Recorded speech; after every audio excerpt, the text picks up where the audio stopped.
Our story begins with a young man all damaged on the ground. Violence was a daily occurrence. As he grew up, he was beaten to the point of death by at least the one he called father. For that boy, violence is something very banal. It's as banal as breathing. He thinks it's something familiar. Then the scene changed and the boy was wide-eyed. A target had been made on his face and someone else was holding his head. In desperation, he asks those two guys who are holding him and another guy aiming with a rubber band and a coin to wait a bit. And he asks how they can't accept him as they normally do. And he says they don't have to go that far. And then the guy asks him what happened and asks if he wants to back out now. And the guy makes it clear that the boy had said he needed the money. That guy with the rubber band in his hand. His name is Kim Sung-ho. He's in jail, sentenced to 2 years in prison. His crime was oppression. And Sung-ho says that so far, that boy has done a bit of everything to make money. He shoveled snow for 301. He heated shoes for 101. It even became a pet for 201. And now he was doing the job of being a human target for 501. And then the boy says it's all right, and he's going to do it. That was the Juvenile Detention Center, a facility that houses offenders and juveniles under the age of 19. In other words, it's the place where South Korea's worst underage criminals congregate. It's a place where violence and crime occur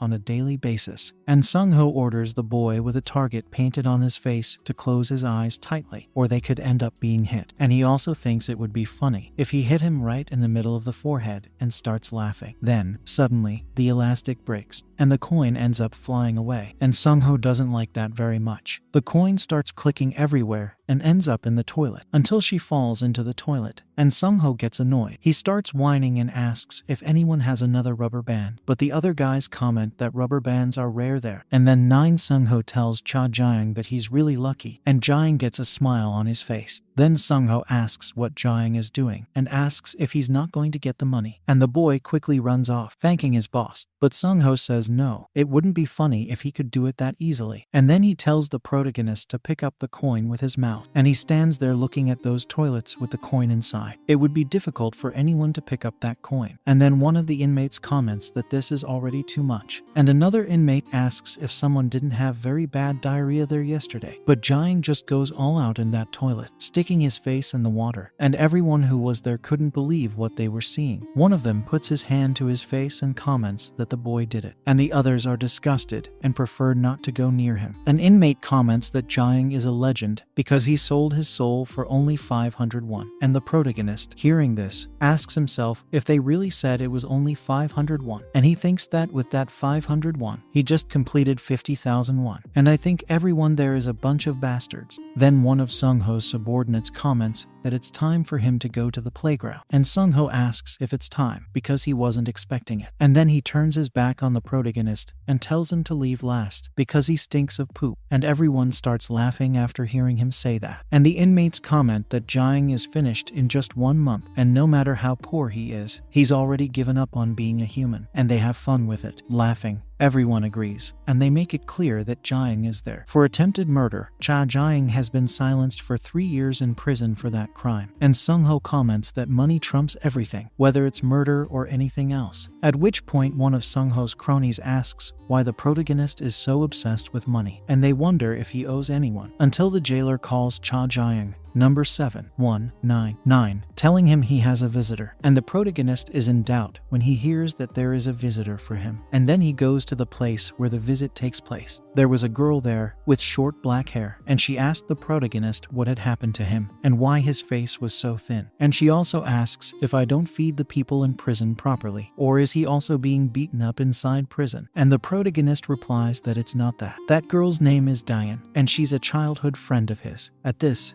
Diane calls him an idiot, saying that she said that the first impression is the one that sticks, and she told him to pierce their eyes with hashies. And Jae-young responds to her, saying that this is a bit strange. The reason the boy is saving money is precisely because his childhood friend is the only person who visits him. And at that moment, Jae-young asks why she comes so often, because she's wasting her money on tickets. After hearing him say that, She taps her hand on the glass and asks him if she looks broke or something, and he's a bit startled. And then she asks what these coins are. She asks if he sent them because he has money left over. She goes on to say that even if he doesn't have parents, she won't accept suspicious money like that. And the protagonist is incredulous, asking why she's giving it back. And the girl answers him, saying that it's because of their promise. And she remembers well that when they graduated from high school, they promised to live together in Seoul, and she'll take good care of the money, so he should just take care of himself. Until the prison officer tells them that the visit is over. Just then, the girl starts walking towards the door and asks Jaehyung if he understands. She makes it clear that he should just concentrate on getting out of there. She also asks him not to try too hard and asks him to promise that. And then he waves goodbye to her. Then he sits back in his chair, deep in thought. He thinks about the promise. He was in hospital and said he was really sorry to Daehyun. He was sitting on the bench and she was next to him, also sitting down, and he said that his father, and he corrected his words by saying that not really, that man, he made her like this. The girl was all battered and bruised, and then she starts shaking and asks him what he's just said and if he's sorry, and quite disgusted, she slams her hand against the wall, asking if he's playing with her face, and she says that now is not the time to worry about others. His father is in a coma because of the vase Jaehyung threw at him. If he doesn't wake up, the police won't leave the protagonist alone. However,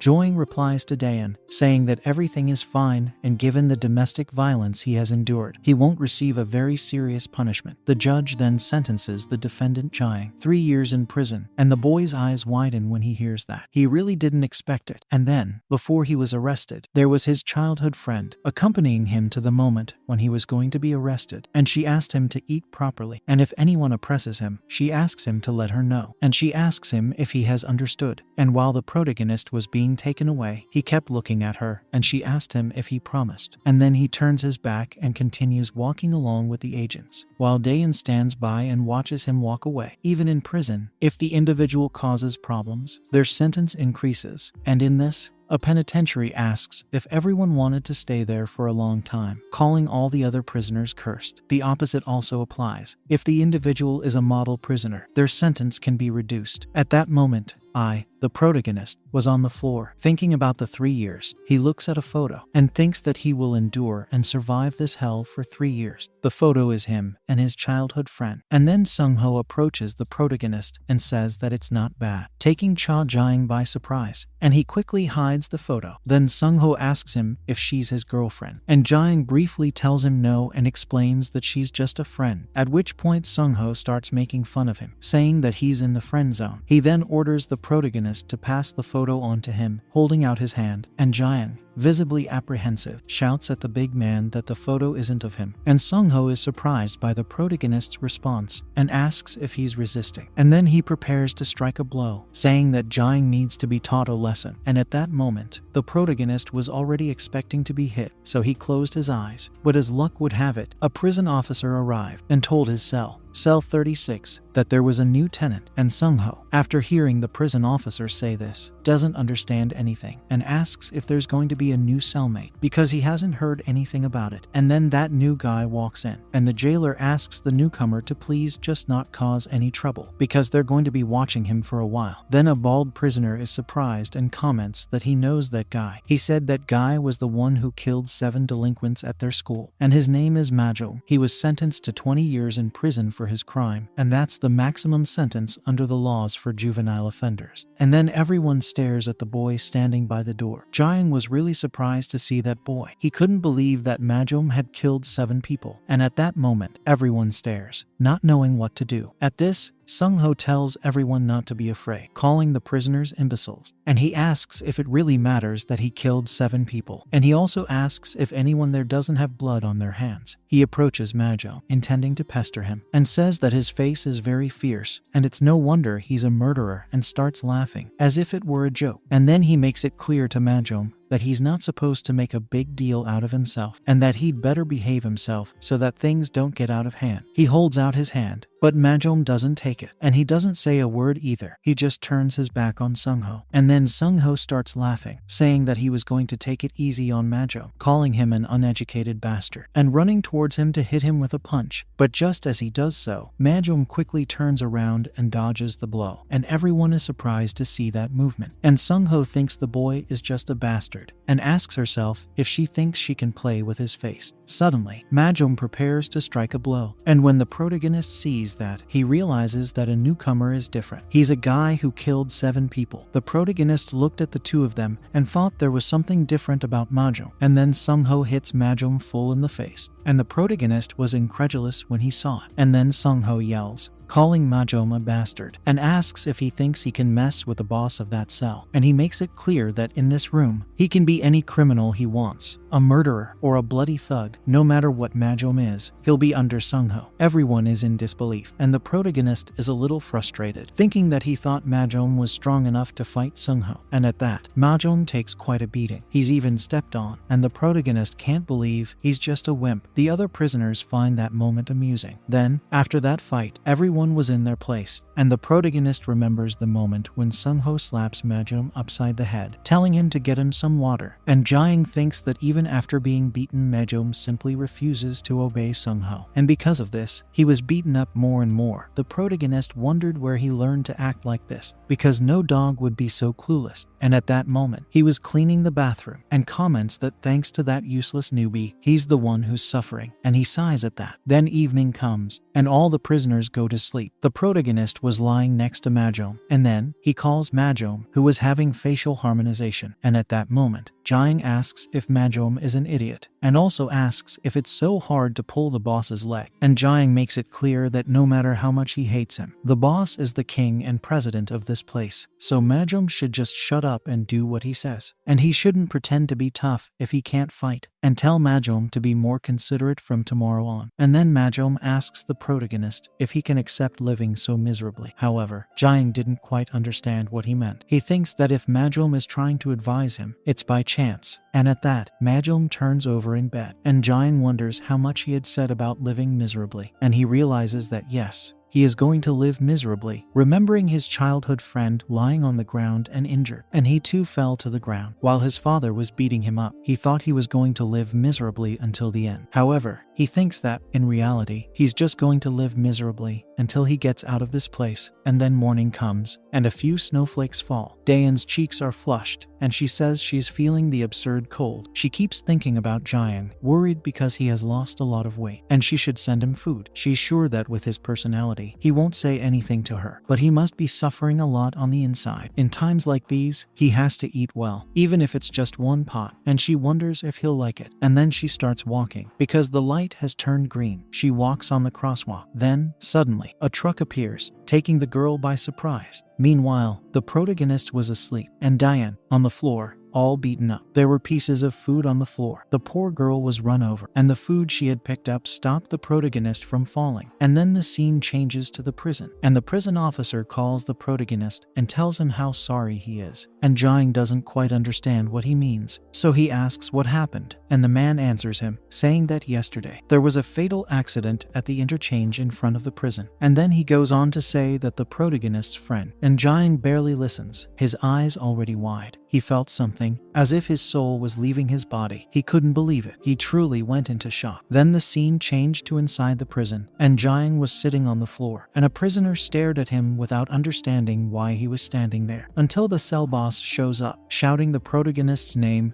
and calling him a bastard, knocks on the door with all his might and asks if he hasn't cleaned the toilet today. And then he asks if the protagonist has lost his sense of danger. But Jiang doesn't say anything, and Sungho asks him what happened. He also wonders why he and Jiang are looking at that picture now. And one of the inmates calls Sungho and says that there was a car accident in front of the prison, and the girl in the photo was there. And Sungho gets wide-eyed when he hears this and asks if he's serious. And Sungho starts smiling and tells the protagonist that since she came to visit him, she was his girlfriend. So he asks Jiang why he lied. And then he starts laughing, calling the protagonist a poor thing, and asks what he's going to do now that his girlfriend is dead, and starts laughing again, as if it were a wonderful joke. And then he takes the photo from the boy's hand and then he makes ridiculous comments, saying that the girl is cute and she's too much sand for Jiang's truck. And then he asks if anyone wants to take that photo. He says they'll start with 501, saying it's a pittance. They were practically auctioning off the photo of the protagonist with his childhood friend. And one inmate said he'd give 601 and laughed, while another said he'd give 701, and another said he'd give 1001. Then a fat prisoner catches his eye and asks if they can date that girl too, and the other prisoner, hearing him say that, asks if he's going crazy, and also asks how he could date a dead girl, and Sung-ho comments that if they were alive, he'd have fun with her. He was going to enjoy it from start to finish, and he makes a psycho face after saying that. At this,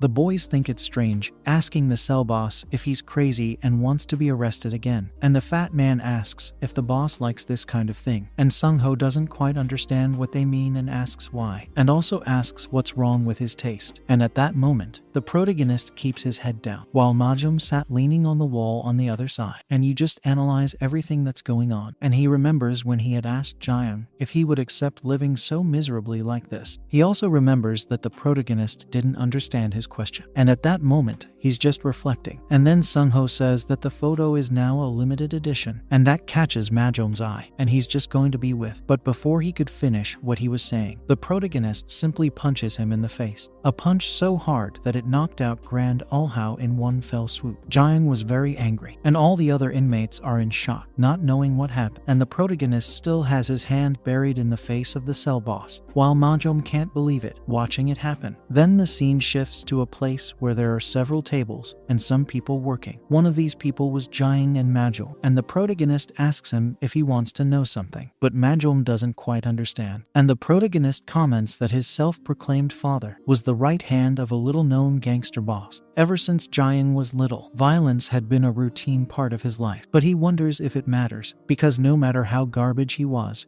still his father, and the protagonist had to put up with it. But there was one time he just couldn't help himself, and Majom goes wide-eyed listening to Jiang say that. And that was the time when he messed with his friend. And he remembers well the moment when he makes the cell boss spit blood, and the inmates run towards him, intending to kill him. The protagonist tells Majom that he only learned one thing from his father while he was being beaten to death, taking down all the inmates. What he had learned from his pseudo-father is to fight. He didn't care one bit about spreading the blood of those imprisoned everywhere, and Majom stared in amazement. After the terrible mess was over, the cell was completely stained with blood, and Sung-ho, his voice breaking, tells Jiang that he was wrong. Desperate and kneeling, he held the protagonist's leg as he prepared to punch him, and he told Jiang that he was going to give him his money, stopped the protagonist, and asked him if he hadn't said he needed money. And desperate, he asked the protagonist when he needed it, and Jiang asks if he's talking about money, and he thinks that sounds good. But now, it doesn't make any difference to him, because he doesn't need to punch Sung-ho anymore. Even the photo of Jiang with his childhood friend had blood on it. And while he was beating up Sung-ho, he said that the reason for him to leave was the reason for him to put up with all this, while Majom is just watching. The reason for all this was gone, and Sung-ho was completely bloodied at that moment, as the protagonist prepared to punch him again. Then the scene changes to Jiang's pseudo-father telling him to follow in his footsteps and become a gangster. And he comments that he was saying that to the protagonist again, and Jiang thinks that's what his father always said. And he got up, feeling a lot of pain, until he was beaten up again and fell down again. And his father told him to get up again. Then he would get up and get hit again and fall down, and his father would tell him to get up again. He always did this. It was this violence that was repeated every day when the protagonist was younger. And then, trembling a lot, Jiang hears from his father that he should fight him properly. But the protagonist can't look that person straight in the eye, while his pseudo-father was telling him that he had to become stronger, until the day he gets this tattoo on his body, showing a tattoo of a dragon. And that was the place where his anger and his eyes could look. And his father, seeing him looking at the tattoo, doesn't quite understand, and says that's exactly what it is. Those are the eyes he wants to see. And Jiang runs towards his father, the protagonist's eyes on those damn dragon eyes. Then it changes to a noise coming from the door. Then, suddenly, several prison officers appear, having opened the door wide, and one of them shouts, asking what those children are doing, until he sees something that makes his eyes go wide. He asks what's going on there. Only the protagonist was standing up, while the other prisoners were on the ground and bleeding. And we say that it couldn't have happened and ask if Jiang did it. And the protagonist replies in a very cold way that it did. He did it. Then the light from a window came in. The protagonist was isolated in another cell, and he kept looking at the picture, his photo with Diane. He didn't show any reaction. And then he remembers the girl asking him if he's crazy, and he's confused, not understanding what she means. And he asks what kind of parents beat their children the day before the entrance ceremony. And she thinks that's already too much. And to make matters worse, Jiang's father didn't even come to congratulate him. And Jiang, with a smile on his face, trying to calm the situation, tells his friend that everything is fine and it's not like it's the first time. And Diane loses patience with him and says that everything is not fine, and she comments that she needs to talk to his father. And Jiang grabs the girl's shoulder and tells her that she had promised never to go to his house, and if she doesn't keep her promise, she'll have to call him Appa for the rest of her life. She snaps after hearing him say that, and then she says that he really knows how to make people like her feel inferior just because she doesn't have a home. And Jiang gets frustrated, saying that that's not really what he meant, and she talks about soul, and he doesn't understand anything at that moment. And she says that when she finishes high school, she's going to live in Seoul. She's fed up with this frustrating orphanage life and this suffocating neighborhood. She will go to Seoul, graduate from a good university, and join a big company. She wants to drive a foreign car and carry luxurious bags and live in an apartment overlooking the Han River. And Jiang is surprised to hear her say that and asks if she's such a materialistic person. And she asks if he didn't know. And he keeps thinking about Seoul. He realizes if Diane leaves, he'll be alone in there. And then the girl asks if he's going with her, and he doesn't understand what she means, and he's wide-eyed, completely surprised by that question. And then she takes his hand and says that he had to promise, and he had to promise with his pinkies. And Diane says that if he doesn't keep his promise, he'll have to call her Nuna for the rest of his life. And the protagonist gets frustrated and says that he didn't agree to it. Jiang, visibly uncomfortable, says that they're not really a couple, but the girl tells the old man that they are, and asks him to please take a picture of the two of them. And at that moment, the old man points his camera and counts to 3. He takes the photo of that moment, which is the photo that the protagonist kept while he was in prison. The scene then shifts to the cell corridor. Just then the gate bangs. Jiang threw a punch that left the affected part of the wall completely cracked. He thinks that if he hadn't come to a place like that, Diane wouldn't have had to visit him. And then he punches the wall again, but he can't control himself and starts punching the wall, hurting his own hand and causing blood to drip. He thinks it's all his fault that Diane died. And in the photo of her with the protagonist, blood and tears start to drip. Jiang cried a lot. He couldn't believe it had turned out this way, until a jailer calls Jiang, saying she's sorry he's in this unfortunate situation. It also says that he hasn't even touched his spoon to eat since yesterday, but he can't let it go on. First, he asks the protagonist to calm down and eats his meal. After all, he asks if it's right that people need to live. And at that moment, Jiang dropped to his knees, crying. He says he's sorry. He just wanted the girl to forgive him. The scene then shifts to the cafeteria. Majum was eating his meal until he hears a prisoner asking another if he has heard a rumor, and the prisoner asks what the rumor is about. And the boy comments that he doesn't know for sure, but it seems that his name is Cha Jiang. He had heard that he beat up all his roommates and was sent to solitary confinement. And the other boy is surprised and asks why he did it. And the boy explains that it was because the cell leader made fun of his girlfriend, who ended up dying in a car accident. And then they said he went completely crazy about it. And another inmate is surprised by the story and thinks that the protagonist is really damaged. However, they talk frankly about how satisfying it was and start laughing about it. Majum was eating his meal and listening to the whole conversation until a prisoner stands up, and Majum just watches as he eats. And the prisoner asks if that means that the leader of the cell will also change, until a hand comes up behind him and he slams his face against the table. Then the boy asks what they're talking about without him, and the boy comments that it sounds like a lot of fun, and he tells them to let him join in too. That was Park Jongshin, and his crime was to commit robberies. He's an expert at that. And then Jongshin asks what's wrong with a guy who defeated the cell leader, and also asks if defeating someone is satisfying. And he continues, asking why. And then he asks if they want to defeat him too. But the other prisoners get scared and start looking at each other. And then one of them comments that they could never do that. Just then Jongshin picks up the boy he had shoved onto the table and asks if he's okay. And the boy apologizes to Jongshin, saying that he said something unnecessary. He apologized as if he had done something wrong. At this,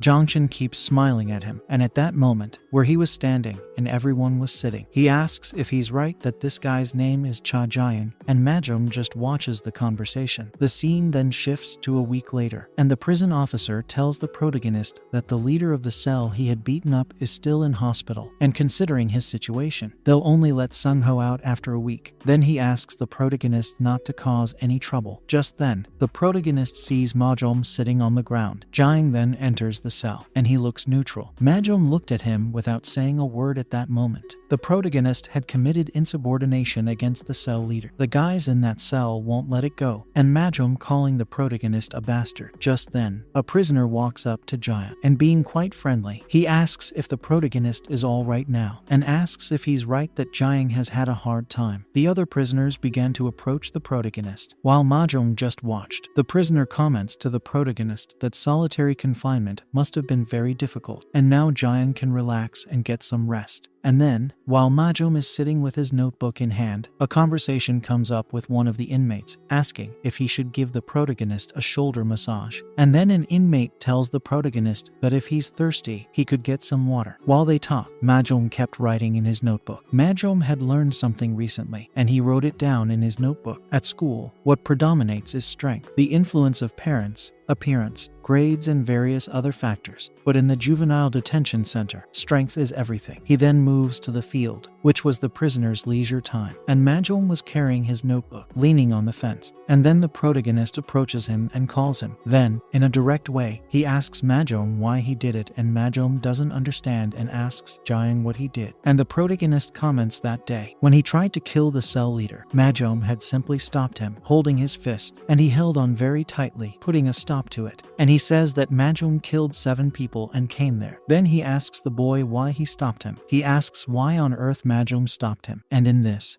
Majom remembers his badly bruised hand, and your feet too. And he wonders why. There were several bodies around him. He wondered, wide-eyed, why on earth he had done it. And the man gives his reason. Just then, Jongshin appears, asking the protagonist if he is Cha Jiang. He then comments that the protagonist seems much weaker than he imagined. He approaches Jiang and asks how someone like him could take down Kim Sungho. But to tell the truth, he says that guy has always been a wimp anyway. And that's when he becomes pensive, without any kind of response from the protagonist so far. Then he asked Jiang why he had done it. He wanted to know the reason for the insubordination. And he also asks if it's right that the protagonist desperately wanted the position of cell leader. And the protagonist, being very direct, tells him to go away because he has no interest in it. And Jongshin is wide-eyed listening to him say that, and then he gets a smile on his face, and then, surprised, he speaks Jiang's full name, and then, trembling with rage, he asks if the protagonist is a fucking agorante. He then prepares his leg for a blow, asking Jiang if the boy knows what he hates most, and then he kicks Jiang, saying that he hates a bastard who doesn't know his place. He then tells the protagonist to let him teach him instead of Kim Sungho. Then he grabs the protagonist's head and throws it over the fence, preparing to punch him, saying that this is what happens to a dog that bites its owner. But just as he was about to strike Jiang, a prison guard appears and fixes his throat, putting Jongshin on alert. And then the jailer looks on, completely suspicious, and Jongshin starts whining that he's been caught. Then he tells the prison officer that it was a joke, and the prison officer turns away. Just then, Jongshin asks Jiang if he knew that as the leader of the cell, under the pretext of maintaining order, he can fight as much as he wants. That's the rule in this juvenile detention center, so the protagonist can fight too. Until Jongshin hits him again, asking what happened, and also asking if he's not going to fight back, like when he beat up the leader of his cell, and Majom just watches, until Jongshin calls out to Majom, referring to him as a murderer. And then he asks Majom what's wrong with Jiang, and then a loud noise happens. It was the protagonist's body hitting the fence as Jongshin threw him over. Then Jongshin asks Jiang why he's been staggering around like a whipped dog since earlier in the day, and if he's going to stay like this. He thinks it's no fun beating up the protagonist, showing the tattoo he has on his arm, and the protagonist just stares as if he doesn't feel anything until he notices the tattoo and goes wide-eyed. He stares at that tattoo, and he quickly remembers his father carrying him by the collar. He remembers the same tattoo his father has on his arm. He also remembers his father's tattoo on his chest. And Jongshin comments to Jiang that, from the way he was talking, he didn't seem to be scared. And then he asks if it could be because of that. And he comments on the car accident, stepping forward to deal another blow to Jiang, and saying that when she was hit by a truck, but suddenly, he was kicked in the face, being interrupted instantly. And soon his blood is coming out of his nose. Jongshin was taken aback. And then Jiang knocks him down and holds him by the arm. And at that moment, Jongshin catches the protagonist's eye, calling him miserable, and Jiang, quite angrily, tells him to say it again. And Jongshin asks what the hell he's talking about. And then, once again, the protagonist kicks him right in the head like a soccer ball, and he asks him to speak again, and Jongshin, the protagonist, lets him go and makes it clear that when he does, Jiang is dead. And again, he is hit by the protagonist, who tells him to speak again. At that, Jongshin starts moaning in pain, and the protagonist starts threatening to twist his arm. And Jongshin gets desperate and shouts, asking the protagonist to wait a bit, and asks what he's doing. However, Jiang doesn't feel like talking and decides to hurt Jongshin's arm, telling him to talk again. And Jongshin starts shouting a lot, while Mahjong gets a bit scared seeing that. And at that, Jiang keeps stepping on him and telling him to say it again. And in the process, Jongshin gets all bruised up since childhood, the place where the protagonist's anger was directed.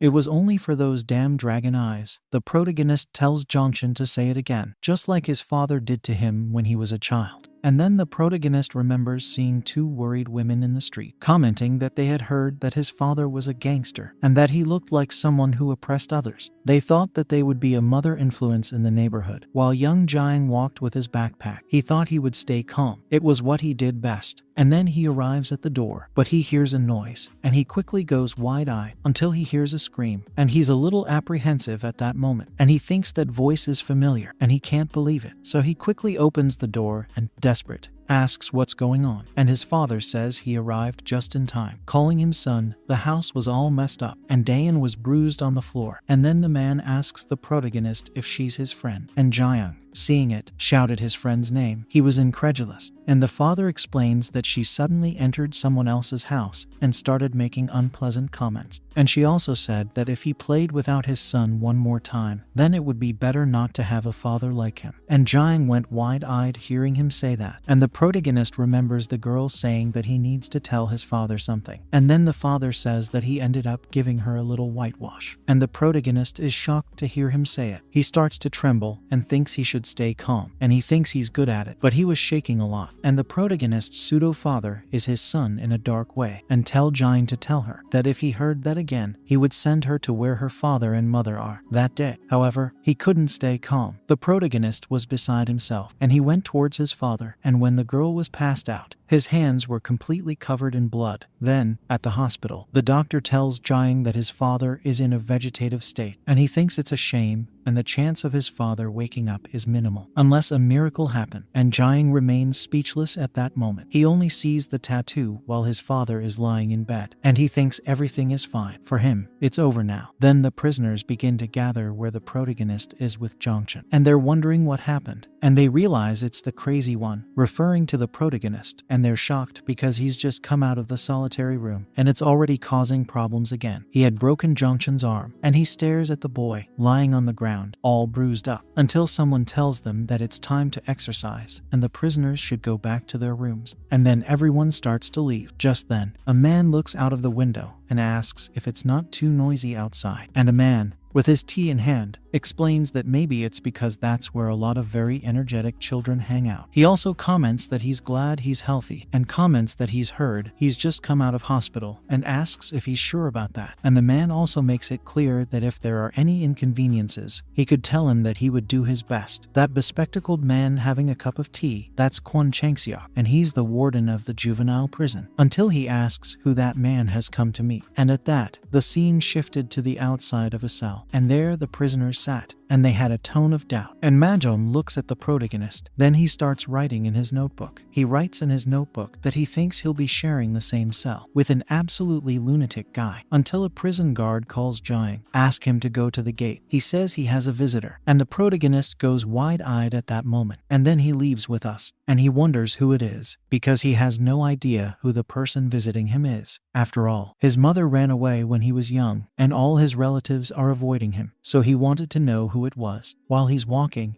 The agent stops and opens a door, and the protagonist sees that it's the director's office, and he goes wide-eyed at that moment. He doesn't understand why they are going to the prison warden's office, and inside the room, a guy sighs. He says it's been a long time, and he's on crutches. And the protagonist is surprised and doesn't understand anything. He quickly remembers when I saw his father standing there, and the man in the shadows says how nice it was to see Jiang full of light. And at that moment, the protagonist remembers when he had seen his father in bed, in a vegetative state, and wide-eyed, he says that this can't be happening. And the father calls out to his son, showing that tattoo on his chest. The dragon tattoo, that's Cha Gangryong, Cha Jiang's father. The protagonist is in shock. Surprised, he asks his father how he managed to recover, and the director hugs the protagonist and starts laughing, calling him a brat. And he comments that he seems surprised, and the protagonist goes wide-eyed at that moment, listening to the director. And the director comments that his father had miraculously woken up recently, and he asks the protagonist if he doesn't think it's a blessing that his father is healthy. And at that moment, Jiang remembers the doctor saying that it's a shame, because the chances of his father waking up are slim. He remembers very well what the doctor had said, and he is intrigued because he wants to know why his father managed to wake up. And Gangryong says he can't believe it. Even though he had been the right-hand man of an organization all his life, he would never have imagined that the person who left him like that, it wouldn't be any of his enemies or the police, but his own son. He goes on to say that when he opened his eyes, he discovered that he was in hospital. He became very sad, and then the protagonist's father began to cry a lot. And Jiang was incredulous, not understanding anything, while his father said that yes, that's how sad he is about his son. He also says that, as a father, he really wanted to see his son. And then he tells the protagonist that he loves him, and Jiang is even more shocked to hear it. He was on the verge of collapse, and Gangryong says there's nothing this father wouldn't do for him, so he had no choice but to kill her. And after hearing this, the protagonist is confused. He can't understand what his father was trying to say. And his father talks about that girl who had been surprised. She ended up being run over. All she was trying to do was bring the protagonist some food. But after she was run over and visibly injured, she is breathing with a little difficulty until she sees a man standing right in front of her, her voice breaking. She asked the man to please help her. Diane begs, asking please, until she realizes something and is completely surprised. She saw that it was the protagonist's father, and Gangryong asks why she looks like she's seen a ghost. He asks if she hadn't said that it was better not to have a father like him. And approaching her, he says that this is how much he is willing to do for his son. He was standing up with the aid of a crutch, and he gets a little pensive at that moment. And he says that, if he thinks about it, maybe the girl doesn't understand him. After all, she doesn't even have any peace to begin with. And then he says that he thought Jiang was a pathetic son who could only keep quiet. But that day was the first time he saw his son act. The day he was attacked by Jiang, he comments that the girl was the trigger, so he decides to break up with her. And the protagonist is incredulous to hear his pseudo-father say it. The protagonist's father makes it clear that he came back a long way just to kill her, saying it's for the protagonist's own good. The director's office wasn't very well lit. The director was even a little confused, and seeing that the protagonist was going to act, he shouted for Jiang to wait, and then, in desperation, he told them to hold back the protagonist, who was advancing towards his father. At that moment, the protagonist was completely blind until some electrical discharges passed through Jiang, and he looks back. There were several tasers going to hit him in the back, and quickly, he gets a brutal electric shock. He automatically gives in to the attack by falling to the ground. He screams a lot as he is electrocuted by the agents, until the director asks them to hold on. And then the prison warden lets out a sigh, saying that it really scared him, while the protagonist was suffering from the shock on the ground. And Gangryong says that his son wants to take revenge, and he asks if his son is willing to kill his father. And at that moment, while the protagonist was still suffering from the electric shock, Gangryong said that he would tell his son the only way to kill him, and he explains that some of the members of the gang he's part of are there in the reformatory. For now, they've barely got tattoos, but some of them are sure to become key members of the organization in the future. And Jiang's father says that he should prove that he is the best of them all, and that he should take control of this youth prison. If he rises through the ranks and gains recognition, one day, perhaps he will be able to defeat him and surpass him as the second in command. And Jiang hears this being electrocuted and feeling very angry. He asks the protagonist to prepare to face the organization called the Celestial Dragon. If the protagonist does well, he will achieve what his father couldn't achieve in his lifetime. And if he manages to do that, his life will become complete. And then Gangryong gets a smile on his face, so he asks them to take care of his son. And the director replies, saying that of course they will, and that he doesn't need to worry, until something happens, and an agent is confused at that moment, and the other asked what the hell was going on. And the director, desperate, asks what's happening now. While the protagonist's father walked, Jiang was holding the taser wire, and thinks that his father needs to stop talking nonsense. And soon, Gangrong realizes what is happening. The protagonist, overcoming all his limits, stood up, even though he was being electrocuted by tasers, and he wanted to kill his father, advancing on him with everything while he was on his back. With so much hatred in his heart, he wants to kill his father right then and there. He doesn't want to waste another second. And just as Jiang was about to attack his father, a boy arrives, apologizing for intruding, grabbing the protagonist's head. And at that moment, Jiang is taken aback, and in a very strange way, the boy calls the protagonist a young master, and suddenly, he throws him to the ground with everything. The prison officers are shocked by what they see. The man explains that this is his duty, serving his boss. That boy had a huge scar on his face, until the protagonist, trembling and moaning a lot, tries to get up, leaving that boy with the huge scar confused, because he thinks it couldn't be possible. The scarred boy wonders if Jiang really thinks he can resist the strength of one of the celestial dragon commanders, using only his legs, and then grabs him from behind, who is shaking a lot at that moment. And then Gangrong calls his son. He asks Jiang to open his eyes and take a look around. And if he hadn't understood, he makes it clear to his son that he will never catch up with his father. And he goes on to say that prudent actions only get in the way. And again, he said that the only way to kill him was to take control of this prison. And Jiang is furious to hear his pseudo-father say that. And Gangrong says he'll be waiting for the moment when they meet again. And then he turns his back on his son and his subordinates. Soon, the corridor is empty, and the protagonist was still shaking, trying to get up. The scene then shifts to the carpentry room, and Mahjong was banging the hammer. At this, the boy says that he's already reached his quota for today, and he can rest easy. And Mahjong answers him, saying that he understands. And then another inmate comments that Mahjong is pretty insane with the hammer. And the other prisoner asks if maybe he broke the head of the bully who oppressed him at school with one of those hammers. And the boy thinks it's very difficult for that to happen. And no matter how they look at Mahjong, he doesn't think Mahjong looks like a murderer. And the other boy thinks that Mahjong is actually quite a loser and starts laughing. At which point a boy arrives, saying that he's brought the toolbox. And the other boy says it's all right and asks him to put it on the shelf, and the prisoner will do as he's asked. At this,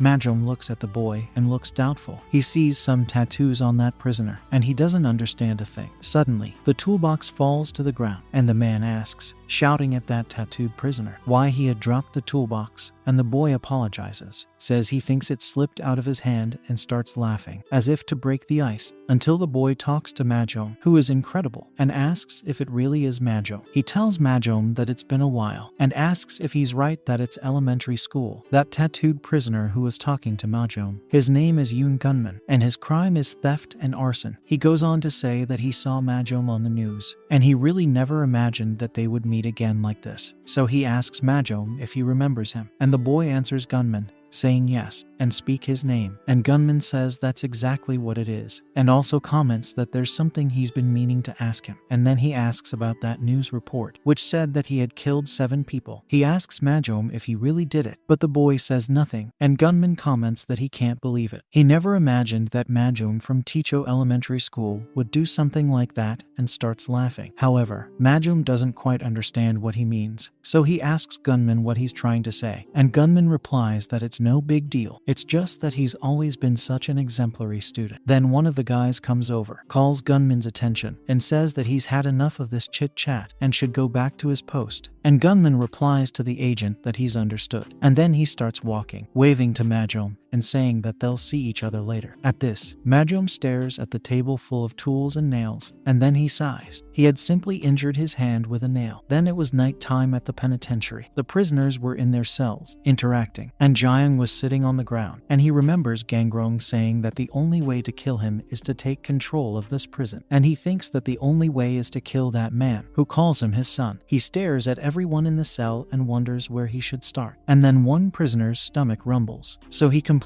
that he's very hungry, and the other, visibly annoyed, asks, whining why there are only vegetables on the menu. And then the prisoner, who is feeling hungry, asks if they shouldn't report this as a human rights violation. And the other, whining, comments that all he wanted now was just a piece of pizza, and then he could die happy. Until the boy asks him if he's forgotten that he's in prison, and the prisoner says that's exactly why it's a wish. And the protagonist, hearing that, thinks about wishing. Then a prisoner hears and warns everyone to be quiet because the guard is coming. And at that moment, the protagonist had a cold look on his face, until he goes up to the guard and calls him, and the guard asks him if there's a problem. And the prisoners don't understand anything at that moment, wondering what Jiang is trying to do, and wondering why he's talking to the guard. Jiang replies that it's no big deal, and the guard doesn't understand. And then he asks the guard if they deliver pizza. And then the guard calls out to the protagonist, calling him by his number, 7199. And asks him if he's forgotten that he's in prison. And at that moment, he tells Jiang to go outside now. And after a moment, everyone is in shock, thinking that what has just happened is crazy. Eating a pizza, his cheeks flushed, a prisoner comments that this is too crazy. The cheese was stretching a lot. At this, the prisoner wonders how long it's been since he's eaten anything from outside, and the other, quite enthusiastic, comments that it's so good he wants to cry, and Jiang watches on. And then they thank the protagonist for it, while he simply can't believe it. But the warden and the bars are under his father's influence, and he remembers the prison warden asking him if he doesn't think it's a blessing that his father is healthy. And he also remembers when his father asks them to take care of him, and the director says that he clearly would, and he shouldn't worry. Jiang thinks that they're treating him with care, since he's that guy's son, and he thinks that now he should test the limits of what he can do in this prison. At this point, a boy comments to another inmate about Jiang, but at the same moment, he corrects his speech, calling the protagonist Mr. Jiang, and asks what his identity is. He wondered if his father was from Congress, until one of them commented that perhaps he was from the third generation of some multinational family. And Jiang remained silent, just listening to their speculations. He thinks about his revenge. He'll do anything. He'll even use the fact that he's that man's son. But they wondered why Majum was there. And Jiang heard that comment and looked doubtful. Then they shout at Majum, asking if he doesn't want pizza. But he doesn't say anything. And then a prisoner tells them to leave him alone, because he's acting strange today. They think Majum is more tense than usual. They wonder if something has happened, while Majum sits isolated in a corner. The scene then shifts to the carpentry room, and there was Majum with the protagonist by his side, and they were working until someone shouts, as if he's made a mistake, and Jiang quickly looks away. It was Gunman, and he said his hand had slipped again. Then a shower of nails falls on Majum, giving him a fright, but he remains still, without showing any reaction. And then Gunman apologizes, saying that his hands are very sweaty. However, Majum begins to tremble and calls out Yoon Gunman's name, asking what he's doing. Gunman takes a serious tone. Just then, 3 boys arrive and ask Gunman what's going on, and also comment that Majum isn't as Gunman had said. And the boy also comments that he's still staring at Gunman. At this, the boy continues,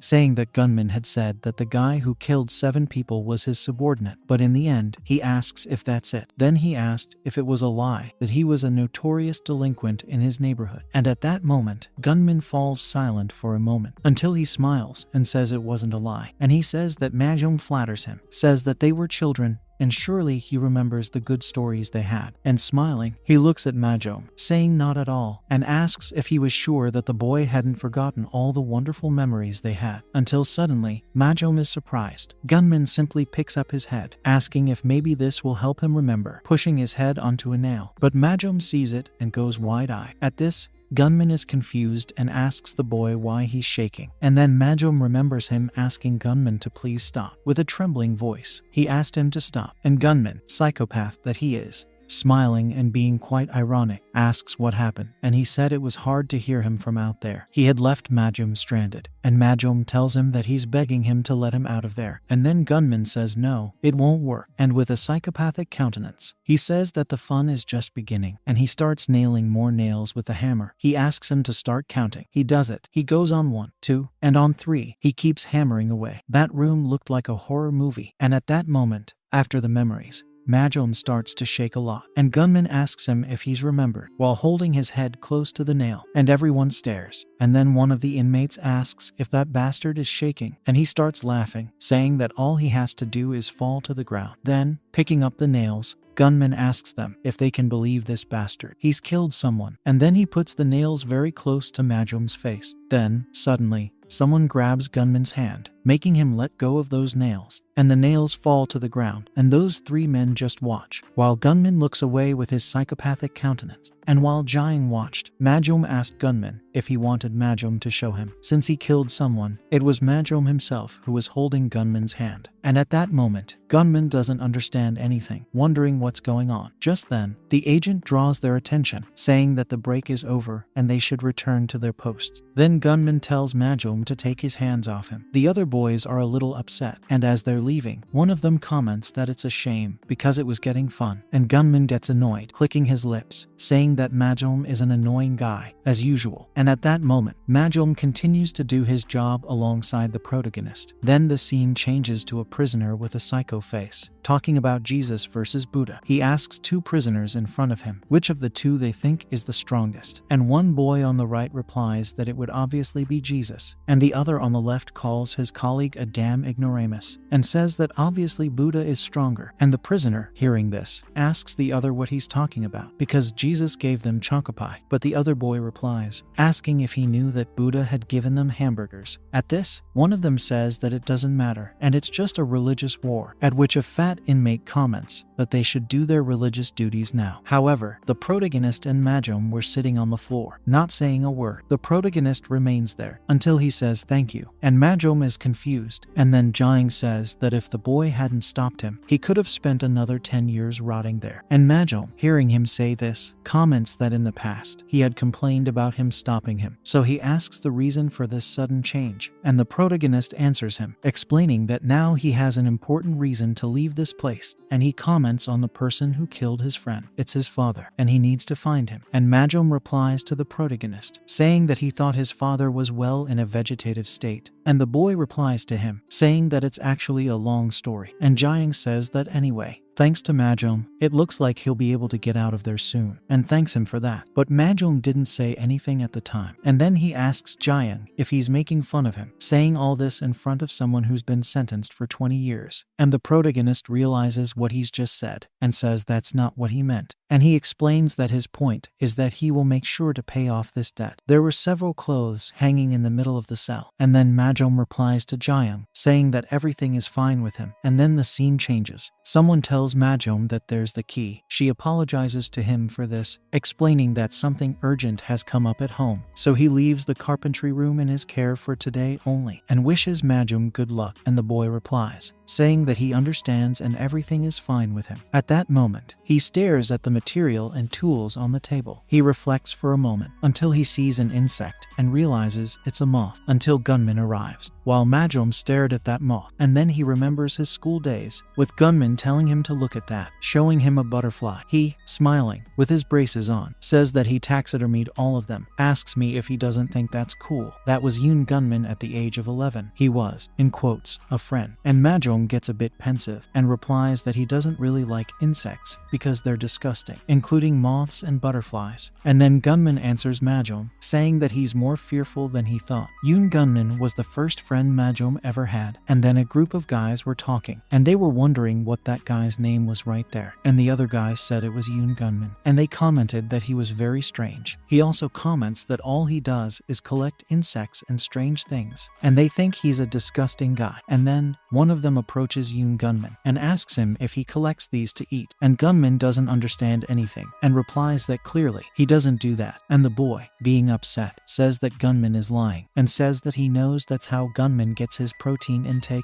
and starts laughing as if it were a big joke. And then he asks if Gunman wants him to feed him with them, and tells him to open his mouth, until Majom intervenes, saying that enough is enough, and also saying that he knows everyone is bored, but they should go back to their seats. And then the boy tells the other that he is the class leader, and the other is a little apprehensive because he believes that Majom could punish them. Then they quickly leave Gunman's side, apologizing to the leader, and the other asks the leader to forgive them. Then Majom approaches Gunman and asks if he's okay, and Gunman tells him yes, and thanks him for it, until he realizes it's true and asks Majom if he remembers that he's going to his house today, saying that they were going to play that new game together, until the class leader called, interrupting what the boy boy was saying. Majom wanted to know when all this had started, and then he goes to hear what they have to say. And one of the students calls him to play soccer with the boys from class 4 after class. And he replies that it would be today because he already has plans, and they keep insisting, asking how the leader can't be there. And then Majom ends up giving in, saying that he's going, while Gunman can hear everyone celebrating because the leader is going. Majom wasn't aware, at least not fully. Gunman is really upset after hearing that they were moving away. The following year, they were in separate classes. Majom went to his classroom, and I saw that the chair was empty, and he wondered if he had gone home. The two of them were drifting apart, and then one student asks the other if he's heard the rumors, and then he asks if he's aware of Yuan Gunman's loser, and Majom listens. And then the student comments that he's heard that he's being targeted by bullies these days, and the student asks if he's serious, and the boy replies that he is, and has even seen him beaten up before. He then comments that apparently Gunman has just been dragged into the warehouse, and Majom is surprised to hear this, and then he quickly starts running without wasting a single second. He's panting heavily until he arrives on the scene and opens the door. He calls Gunman, and there were several boys inside, so he asks where Gunman is, and then one of the guys asks if he's talking about that damned loser, and the other comments that they have no idea and wonders where he is, with a tone of irony, and then, feigning surprise, they say that Gunman is there, and Majom goes wide-eyed. They say he's right behind Majom. Then suddenly, Gunman throws Majom into the closet, and Majom doesn't understand anything. He doesn't understand why his friend is doing this, and then he asks Gunman why he's doing it, and Gunman is very angry. He asks why Majom didn't come in right away, and then he manages to get it inside, and then he locks it with the key, and the boys are surprised, saying that Gunman has successfully captured an insect, and the other comments that he had said that he is a bit crazy in the head, and they begin to approach the gunman, one of whom comments that he had told the gunman that he would have to offer his most precious insect if he wanted to join their family, and the other asks why he decided to do this immediately and starts laughing. And at that moment, while Gunman smiles with a psychopathic countenance, Majom, desperate, asks him to take him off the line, and also asks why he's doing this all of a sudden. And Gunman replies to the boy, saying that he should just be patient, and he says that when he catches an insect, he needs to start taxidermy while he's still alive. And at that moment, in the woodworking shop, Gunman talks about moths and butterflies, saying that they are both insects, but one is hated while the other is loved. And he says it's just like he was then, and he starts to squeeze the moth. He says all this, it's because of Majom turning the moth to pieces and looking at Majom with a psychopathic countenance. And then Majom asks Gunman what he means by everything is because of him. And Gunman quickly answers his childhood friend, saying that he should stop pretending he doesn't know. And then he comments that Majom acts like he's a saint, acts like he cares about him as a friend, but secretly he was planning to distance himself from him and betray him, and asks Majom if he thought he wouldn't realize it. He goes on to say that in Majom's mind, he was a disgusting moth, while Majom was a butterfly glorified by others. The moment he realized that this was how Majom thought of him, every day it felt like he was living on the edge of a cliff. But he tells Majom to look at him. Majom, the person who made him that way. He jumped off the cliff of his own free will. And Majom was wide-eyed when he heard him say that. And Gunman goes on to say that when he heard on the news that he had become a murderer, he killed 7 people, with a very strange tone in his voice, sounding like a demon. He told Majom that he felt very happy. He says it sounded like poetic justice, and asks if Majom understands what he means, and starts laughing, while a childhood friend of his starts shaking. Then Majom asks Gunman what kind of delirium he's experiencing, and he says it's because of him. Then something happens, interrupting Majom's speech, and with a macabre smile on his face, Gunman tells his childhood friend that it doesn't matter if he's delusional or not. Majom's life is already in ruins, and he's about to turn completely to dust. While he was saying this, Majom was being held by several boys, by his arms and legs, and then a prisoner comments that he knew Gunman wasn't normal from when he bribed the coach, but it's still more fun than he thought. And Yoon Gunman says not yet, because when he catches an insect, he needs to taxidermy it. At this, Majom goes wide-eyed in shock. They start pushing him into a vault, and in desperation, he screams, telling them to wait. And Gunman says it's all because of him, and putting Majom inside the safe. He repeats again that it's all because of him, and then he chains up the safe, leaving Majom trapped inside. And then Majom, his voice a little slurred, asks Gunman if he thinks he'll fall into the same trap twice, and Gunman says he understands, and he comments that he has already prepared a special gift for Majom in there, and he is in a state of alert at that moment. Looking down, there were several insects crawling up his feet, and he goes wide-eyed. After all, he doesn't like insects, and Gunman tells him that his insect friends were in there, and Majom says nothing about it, and with a Joker-like countenance, Gunman asks his childhood friend how it's going in there and asks if he's enjoying it, until he doesn't get an answer, and he doesn't understand. He wonders what's going on, and why his friend isn't saying anything after all. Even butterflies used to scare him, and then he asks if Majom is really trying to hold everything together, and the guys comment that he's trying not to give Gunman a reaction, and the other comments that he's holding it in out of spite. Just then, a boy asks if Yoon Gunman is really going to be okay, as he's kind of come in for murder anyway, and Gunman asks what's the big deal if he's there for murder, and the boy is surprised and says that Gunman is really out of his mind, but the boy tells him that he's only just getting started, and then he says that now they will hear a scream, which will sound as if someone's vocal cords are being ripped out, until someone arrives. It was Joing, and he asked what Gunman was talking about, and one of the boys comments that the protagonist had scared him because he had sneaked up on him, and the other asks who the hell highs, and then the protagonist asks about the scream, and also asks how Gunman is going to make him scream, and then, taking a boy's number, he asks if it would be like that, and the boy starts shouting, and quickly, one of Gunman's colleagues advances towards the protagonist, asking what he thinks he's doing, and calling him a bastard. However, he doesn't manage to hit the protagonist, and he gets kicked pretty hard, a kick that makes him hit the safe in which Majom is locked, and then Jiang asks if that's it. At this, Gunman is surprised, along with a boy next to him, and at that moment, the protagonist calls Majom, and he says he'll pay his debt. He then tells the boy to consider the two of them, even now, and prepares his fists to give Gunman a good beating. Then the scene shifts to a little while after the event, the prisoners in the cell, wondering where Majom is, and then one of them comments that, come to think of it, he hasn't seen Majom, and the other comments that the supervisor has called him into the carpentry room, and he says that he was suddenly called to help with the cleaning. They find that a bit suspicious, calling him to help with the cleaning at a time like that, and the protagonist was sitting down at that moment, until he decided to stand up, and the others stared and understood nothing, until Jiang goes to the window and calls the officer, and then the officer asks him what happened, and he sees that he's the protagonist again, and then one of the prisoners starts whispering, drooling. He asks if the protagonist is going to order pizza again, and the other says that this time it should be chicken, and his cheeks flush just thinking about it. Just then Jiang tells the officer to open the door, and all the prisoners don't understand anything at that moment, and the agent didn't quite understand what he meant. And then the scene changes to the moment when the protagonist is getting ready to hit Gunman. Everyone was down except Jiang and Gunman and another boy, and then the boy asks if he's Cha Jiang, and he says he's been causing a stir lately. And then Gunman stares at the protagonist, a little pensive at that moment, and then he comments that when he was with Majom earlier, he wasn't sure, but seeing this situation now, he understood. And then he asks if the two of them are close, and he thinks that's great, that Majom has such a reliable friend, and he said that he wanted to have a friend like that. And the boy, immense, began to laugh, saying that he sensed a rude tone in the words of Majom's childhood friend. And then the huge boy asks the protagonist if he's really loyal and says he likes him. And then, getting ready to punch Jiang, he asks if he wants to be his friend too. But Jiang quickly moves, and that man looks doubtful. The protagonist simply knocked him down, slamming his head on the floor. And then the protagonist tells that guy about the two of them being friends, because he'd rather die. And then he catches Gunman's eye, calling him Blondie, who becomes alert at that moment. Then he asks Gunman why he did it, and he made it clear that he had crossed the line. And Gunman asks Jiang what boundaries he's talking about, and he wonders if the protagonist is joking about his college. And he comments that because of that traitor, he wonders if the protagonist knows how much suffering he's been through. He says that Majom pretended to be his only childhood friend, pretended to care while scheming behind his back, dragging him down, biting him like a snake, trying to kill him. Then he says that Jiang should always be careful too when he's with Majom, until the man comes up behind Jiang and take his head, asking the protagonist if he thinks it will be so easy to take him down. And Gunman says that it was all in preparation for this moment, and tell that guy that's the way it is, and let him break the protagonist. And then the boy asks what Jiang is going to do now, and asks if he wants to be his friend. And Jiang thinks that boy's grip is sinister. He didn't want to escape his grasp like that, but there's no way. He thinks he has no choice. and the boy should just kiss his finger goodbye, since he'll never use it again. And then the protagonist takes the beggar boy's finger. However, the gunman goes towards the protagonist and hits him. Gunman starts laughing, saying that he's in on it too. And the boy calls Gunman a bastard and says he's a great friend. And Jiang was wide-eyed and frustrated because he was taking the lion killer and couldn't breathe until Majum told him to let Jiang go. Otherwise, the boy would break the protagonist's neck like that. And he used chains, taking the boy by surprise. Gunman wondered how this was happening. He also wonders when he left. And that, he remembers, was when the protagonist kicked his colleague in the safe. That's when the padlock broke. Then Jiang kicks Blondie in the face. He falls to the ground and groans, while the protagonist breathes a sigh of relief, and he comments that it was a close call, while Gunman's partner is moaning, with the chain around his neck. He says it's hurting a lot. He shouts at Majom that it's hurting him, but the boy won't stop, and the big man starts to get angry and pulls the chain, and Gunman, on the ground, starts cheering the big guy on, saying that he should do just that and keep pulling like that. And Majom, smiling, says that he had warned him. If he applied force, his neck would break, and the protagonist was stunned at that moment. Majom pulled the big man with a chain and rested his foot on his head, and the boy is in a lot of pain until blood begins to flow. And Majom tells that guy to relax and stop pulling if he doesn't want to die, and the boy can't. He ends up falling to the ground. At that moment, Majom was panting, trying to calm his breathing because he was so tired, and the protagonist stares at that boy on the ground.